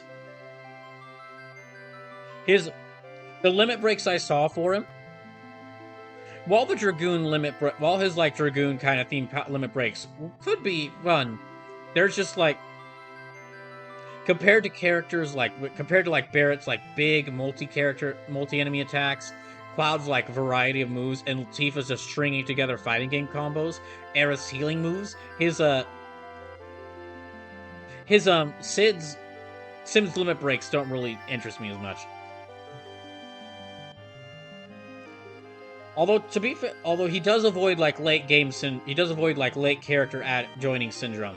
He's avoid that because he does have a pretty strong personality. So Steiner and Vivi carry me on my playthroughs with Aiko being the best white mage. I can see how they would be useful.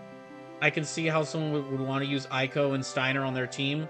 They just both got annoying for me. They both got really annoying for me. Now, I'll also say, Discount James says Sid limit break throws attack of TNT. See, I guess I'll also move. Let's see, that's about 18 characters left. Let me go back up to the top. For FF6 characters,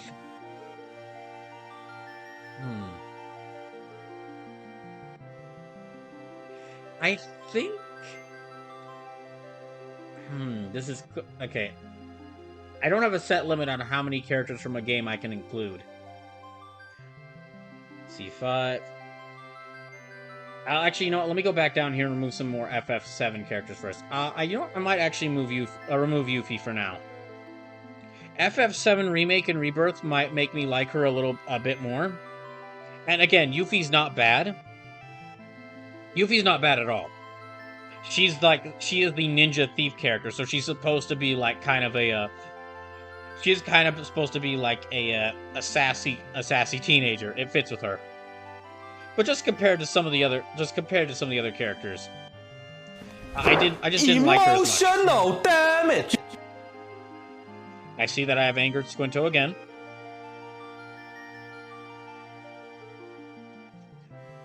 I will admit though, Vincent and Kate Sith staying on this far, I must admit, partially because I had a lot of fun voicing them.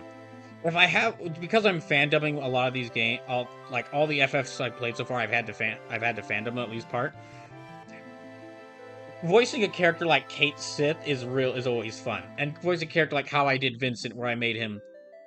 Well, that's the thing. I made Vincent in the fandom kind of like a theater nerd who like is overly who's like over exaggerates his way of speaking.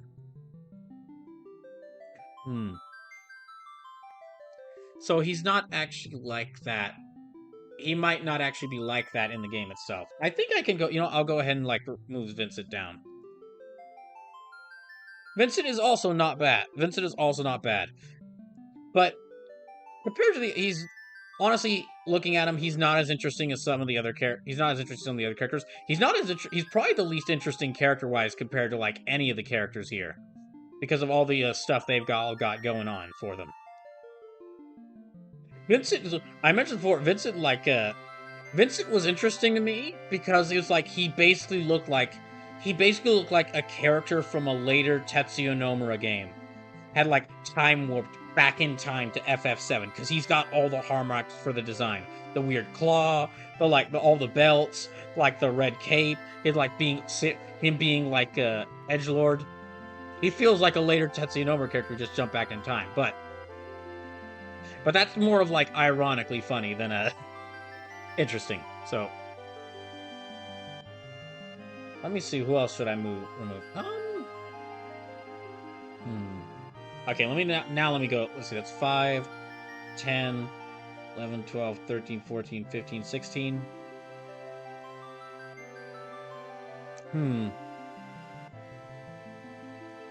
I'm gonna say... Squinter says you leave Frey alone. Let's see. I'm gonna say, I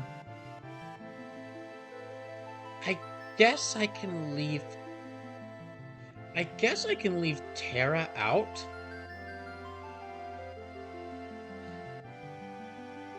I guess I can leave Terra out. Yeah, I'll take away Terra. I'll take away Terra. Oh, did not mean to do that to Locke. Terra's fine as like one of the as the introductory character and like the character who like the whole like the mystery of what the Espers are and what happens to them revolves around Terra. She works, but it's in a cast full in a basically an ensemble cast of characters. In a cast full of an ensemble cast of characters, she's got noticeably less stuff going, and supposed to be the main character, in a cast of ensemble characters, an ensemble cast of characters. She's noticeably got like less of a personality and less interesting story stuff going on than any of these other 4 characters remaining here. Well, not Sabin. Okay, she's definitely got more going on than Sabin. Sabin is just there. Yeah, no. Yeah, now that we're actually looking at it, Sabin has really nothing going on related to the story. Sabin is just there.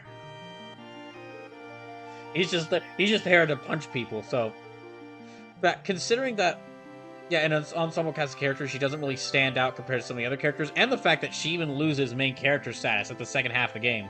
And if you don't go find her, like the whole story of her like finally becoming her finally like finding out what she wants to be because she finds an orphanage full of kids. That is very sweet and very nice.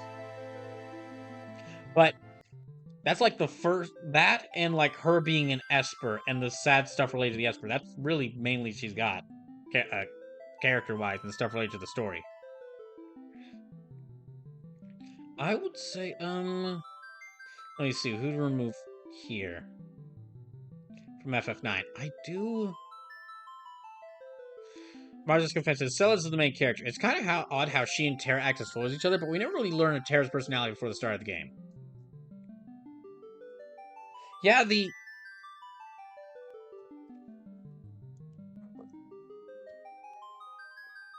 like Terra has a cool like she has her cool like super form move, but you have to wait to get. But the other main thing she has is that she has magic attacks. But Celes has magic attacks, and Celes has more of an interesting story going on. So, I'm also let me say,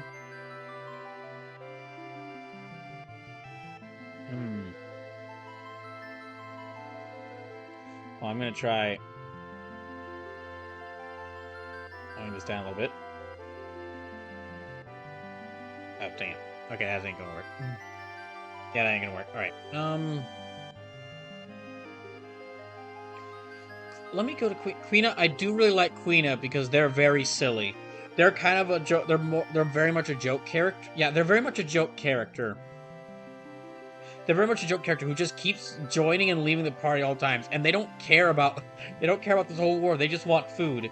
But mechanically wise, they're another character where like them being a blue mage and being solely a blue mage doesn't work out for them.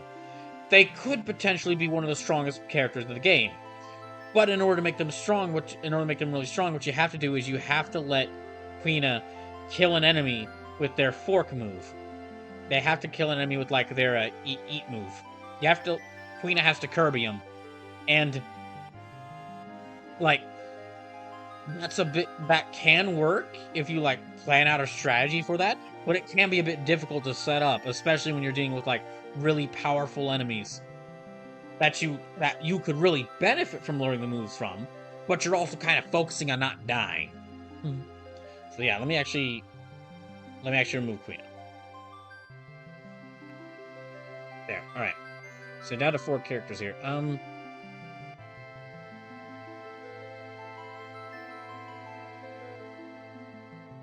I guess I can also take out. Well, Kate Sith is pretty funny, but hold on. How many characters you got left? Discount Jim says like level 5 death. Yeah. 2, 3, 4, 5, 6, 7, 8, 9, 10, 11, 12, 13, 14.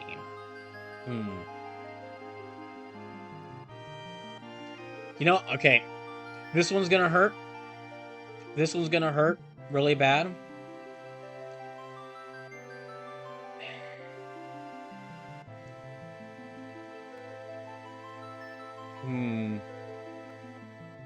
I think I gotta take out Locke. This is gonna hurt. I gotta take out Locke. Out of all the characters in FF6, he's probably got the strongest personality. Well, actually, no, never mind. No, he gets to stay. He gets to stay. Locke gets to stay. He does have the strongest personality out of everyone in the cast, so he stays for now. But let me actually go down here and remove Let me actually go down here and see who can get removed. Let me just go and figure this out.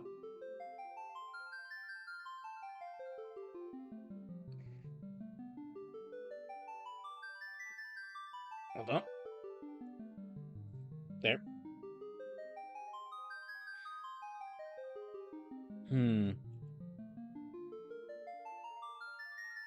Okay, at this point,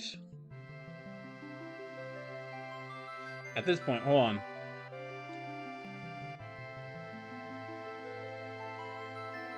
Let me look through all the, let me reorganize this and see what characters I want to keep, what characters I don't want to keep.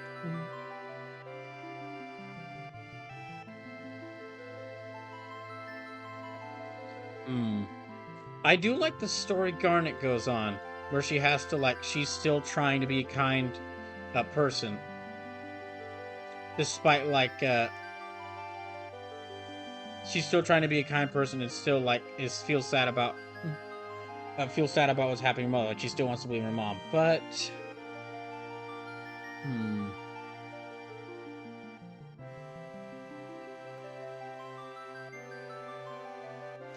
Let me think for a second. Ooh, yeah, we're reaching the top. Yeah, we're reaching the top point, and there's still quite a few characters left. Hold on. I need to think about this for a second.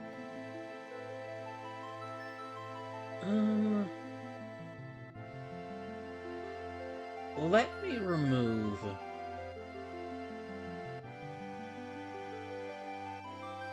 You know, let me remove.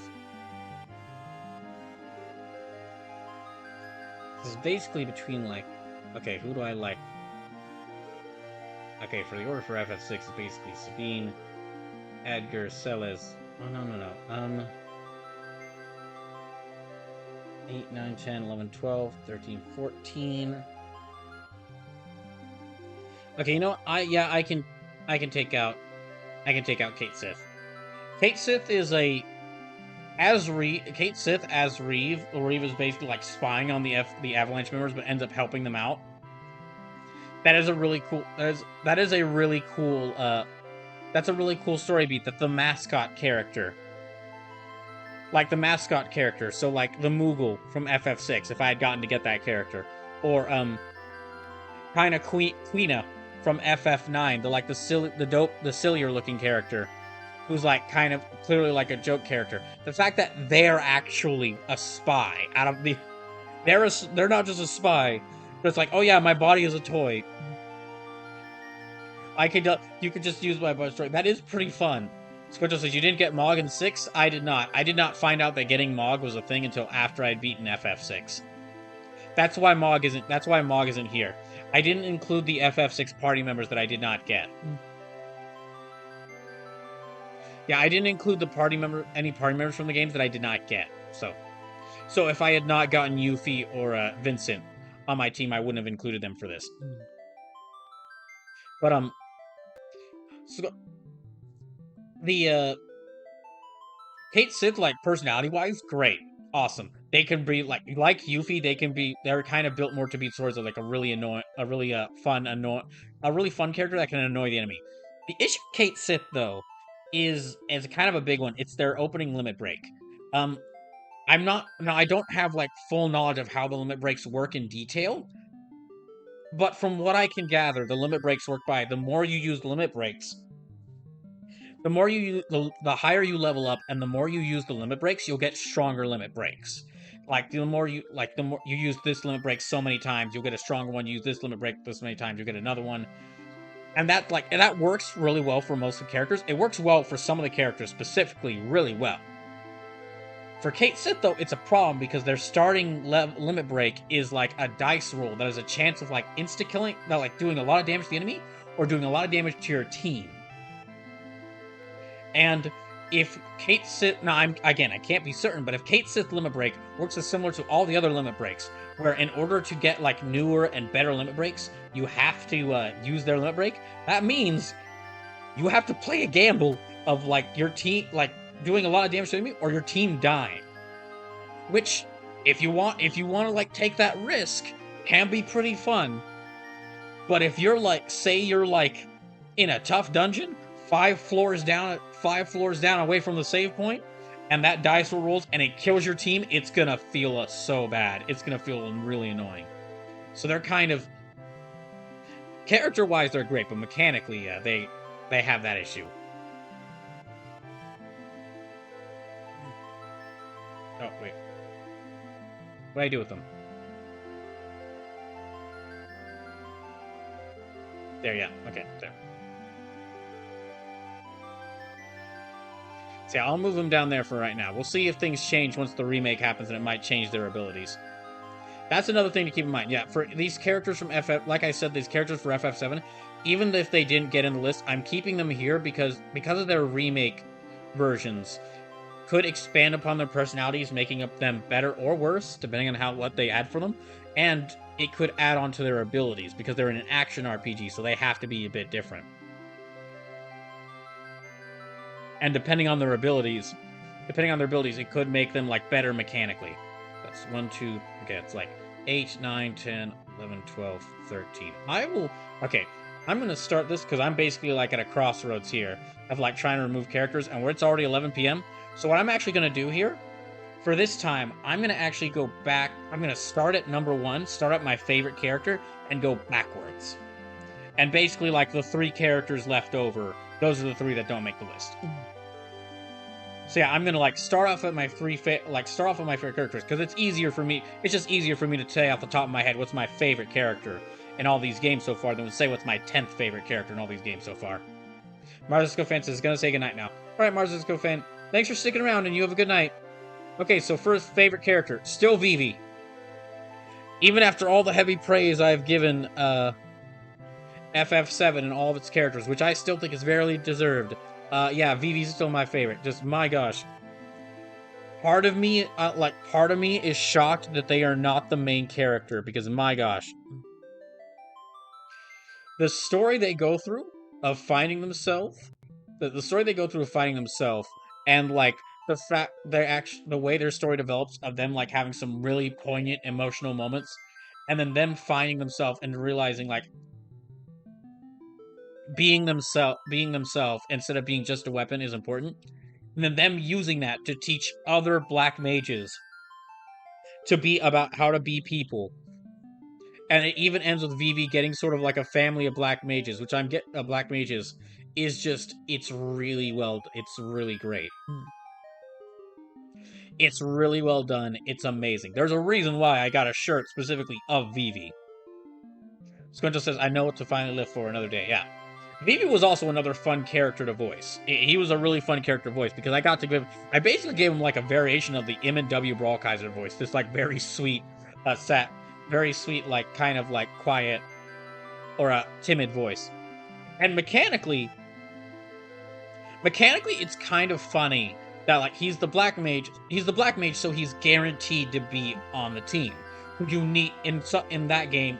In these sorts of games, you need someone who can unleash big magical attacks. So,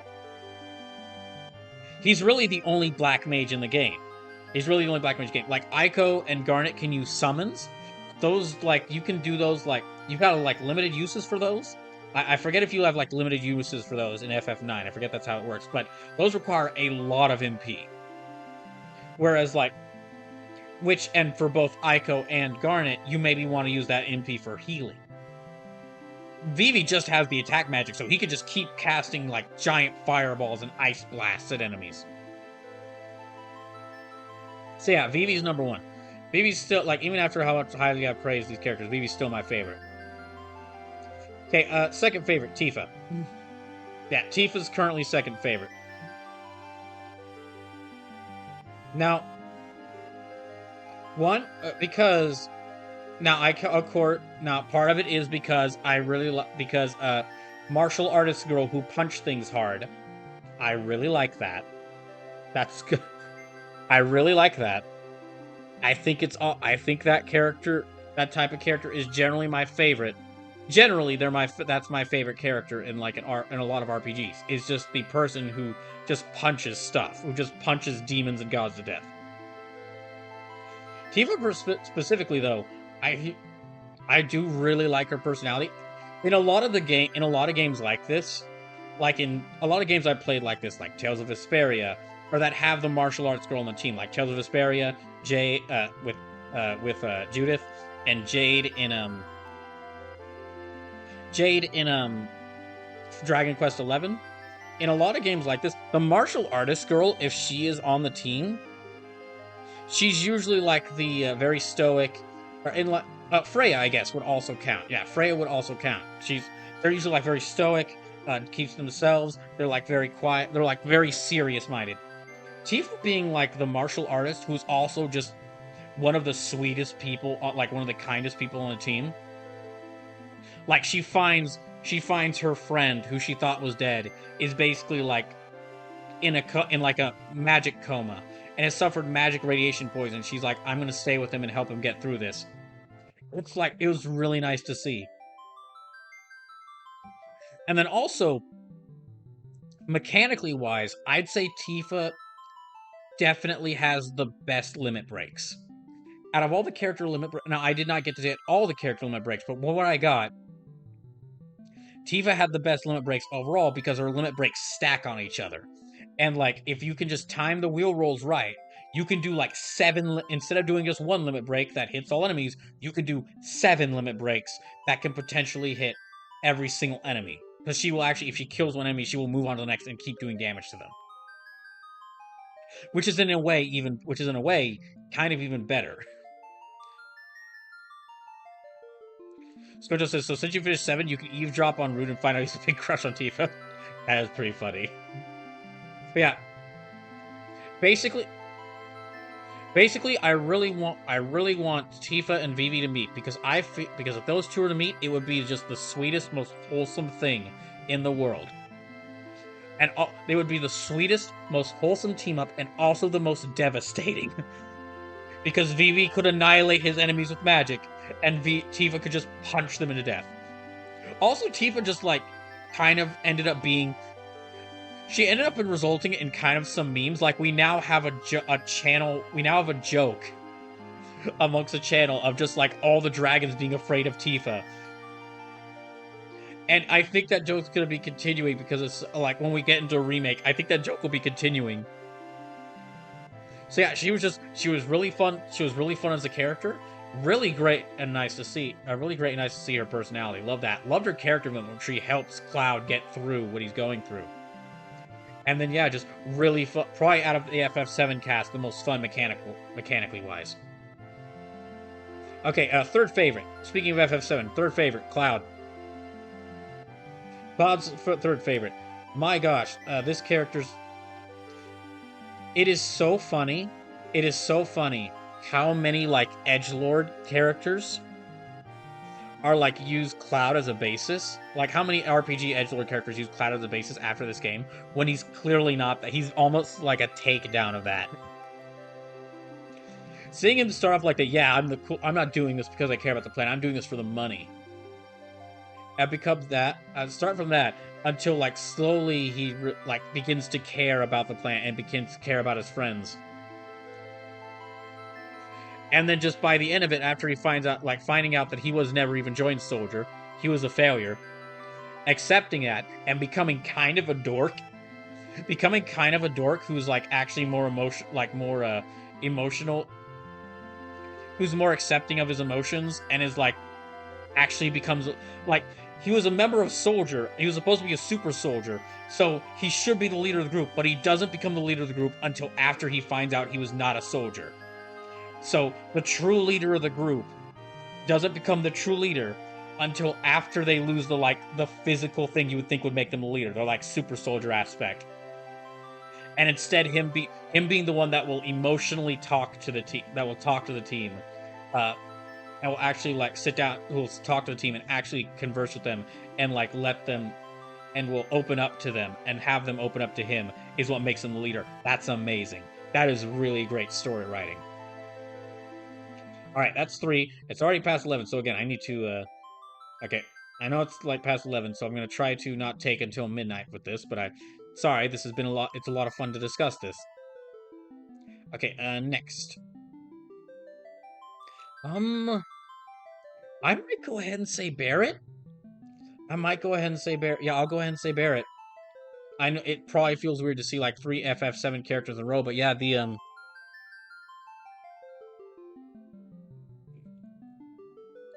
there's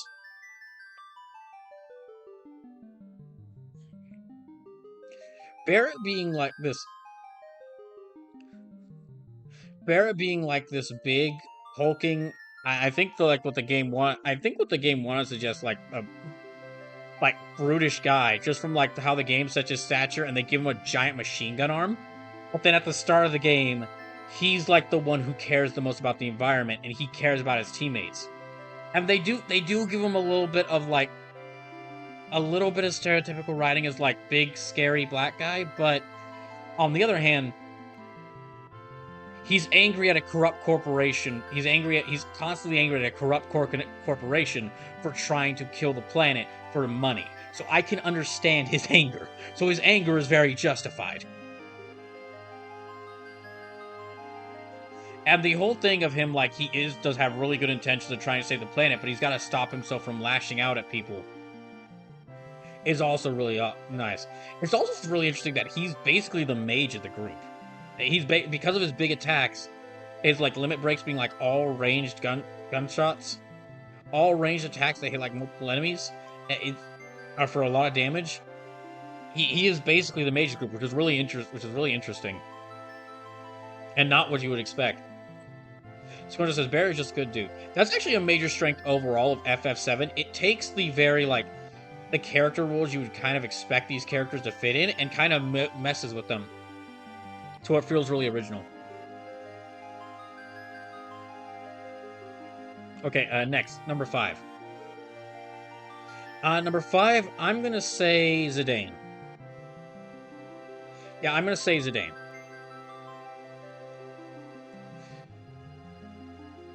Zidane being like this really cocky, like thief, thief, but then him also learning to open up to people.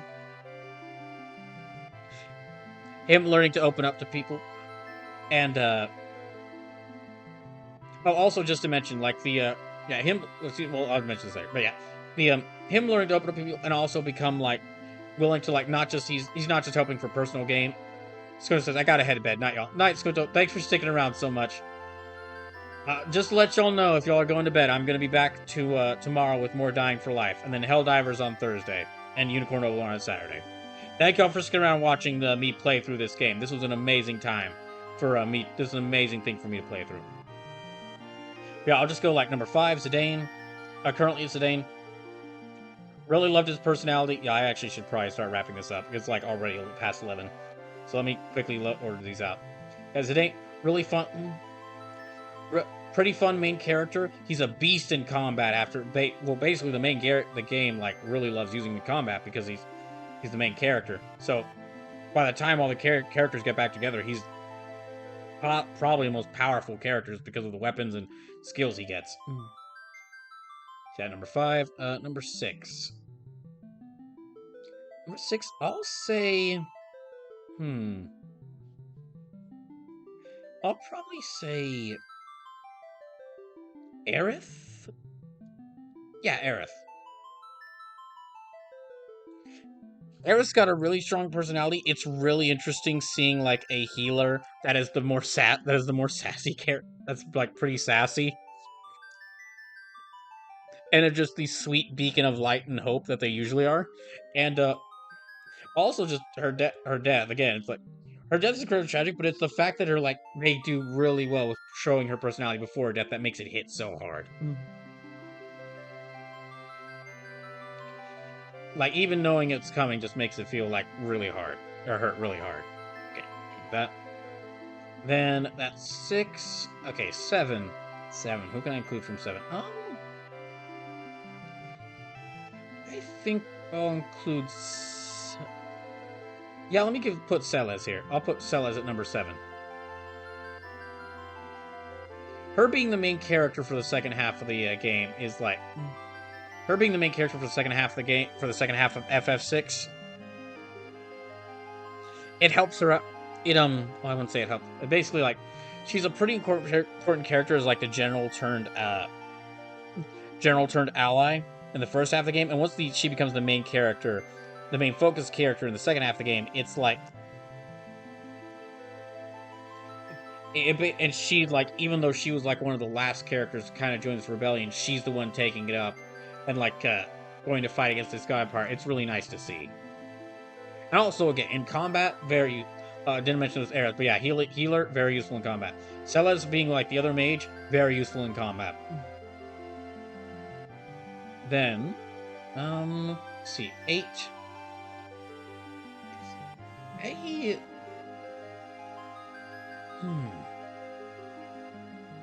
8, I might have to say, you know what? Yeah, 8, I'll give it to Locke. Yeah, 8th favorite is Locke. He has the strongest personality. He's not that useful in battle, but he has the strongest, and I had to force him to be useful by making him like dual wielding, but he has the strongest personality out of all the characters in FF6, which is how how witty he is. He kind of feels like a proto version of Zidane. And that's also part why Zidane ranks so higher. Zidane is basically Locke if he had he was given the most focus ability wise instead of the least.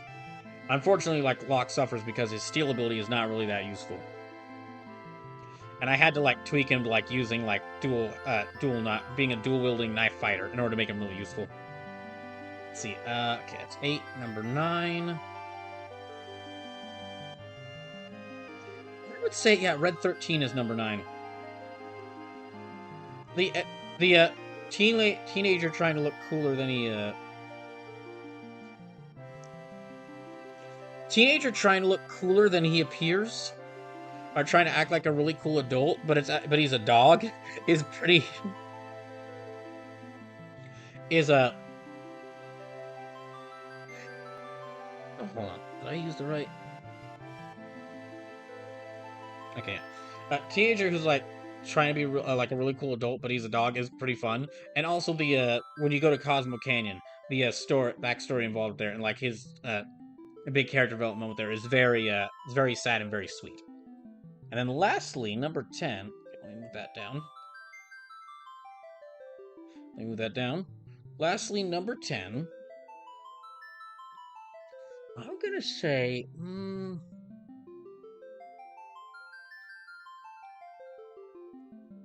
Freya is very useful in combat. Garnet has healing. It's tough between these guys. Now I'll put Freya there. Yeah, Freya. Freya's jumping abilities make her really useful. She is she is a really cool spear wielder character. Yeah, really cool spear wielder character. It was always nice having her on the party. And she did make kind of a nice. I honestly she did make kind of a nice foil to Garnet, the other main female member of the party. But I honestly wish she got to spend more time with some of the other characters. That was my biggest worry about Freya. She didn't get to spend as many time with some of the other characters. They've been really cool. Yeah, that's how my top 10 characters are looking right now. Freya at number 10, Red 13 number 9, Locke at number 8, Celes at number 7, Aerith at number 6, Zidane at number 5, Garrett at 4, Cloud at 3, Tifa at 2, Vivi at 1, and as I play more of these games, I'll find more of these characters. These will move and change. They go through this. But that is it for tonight. Thank y'all for sticking around this long. I that took way longer than I expected to like talk about these characters. Yeah, that took a lot longer than I expected to talk about my top 10 favorite characters, but I think it was a lot of fun, and I am just, gosh, I had a lot of fun with this game. I'm not sure if I'd say it's one of my favorite RPGs of all time, but it's close. It's really good. Like FF9, it's really close. But yeah, that'll be it for tonight. We probably won't do a raid because it's like 11:20. Ugh, I really did take a long time. But I hope you all have a good rest of y'all's night, and come by tomorrow for Dying for Life, where I try to fight through Anne Orlando again. Night.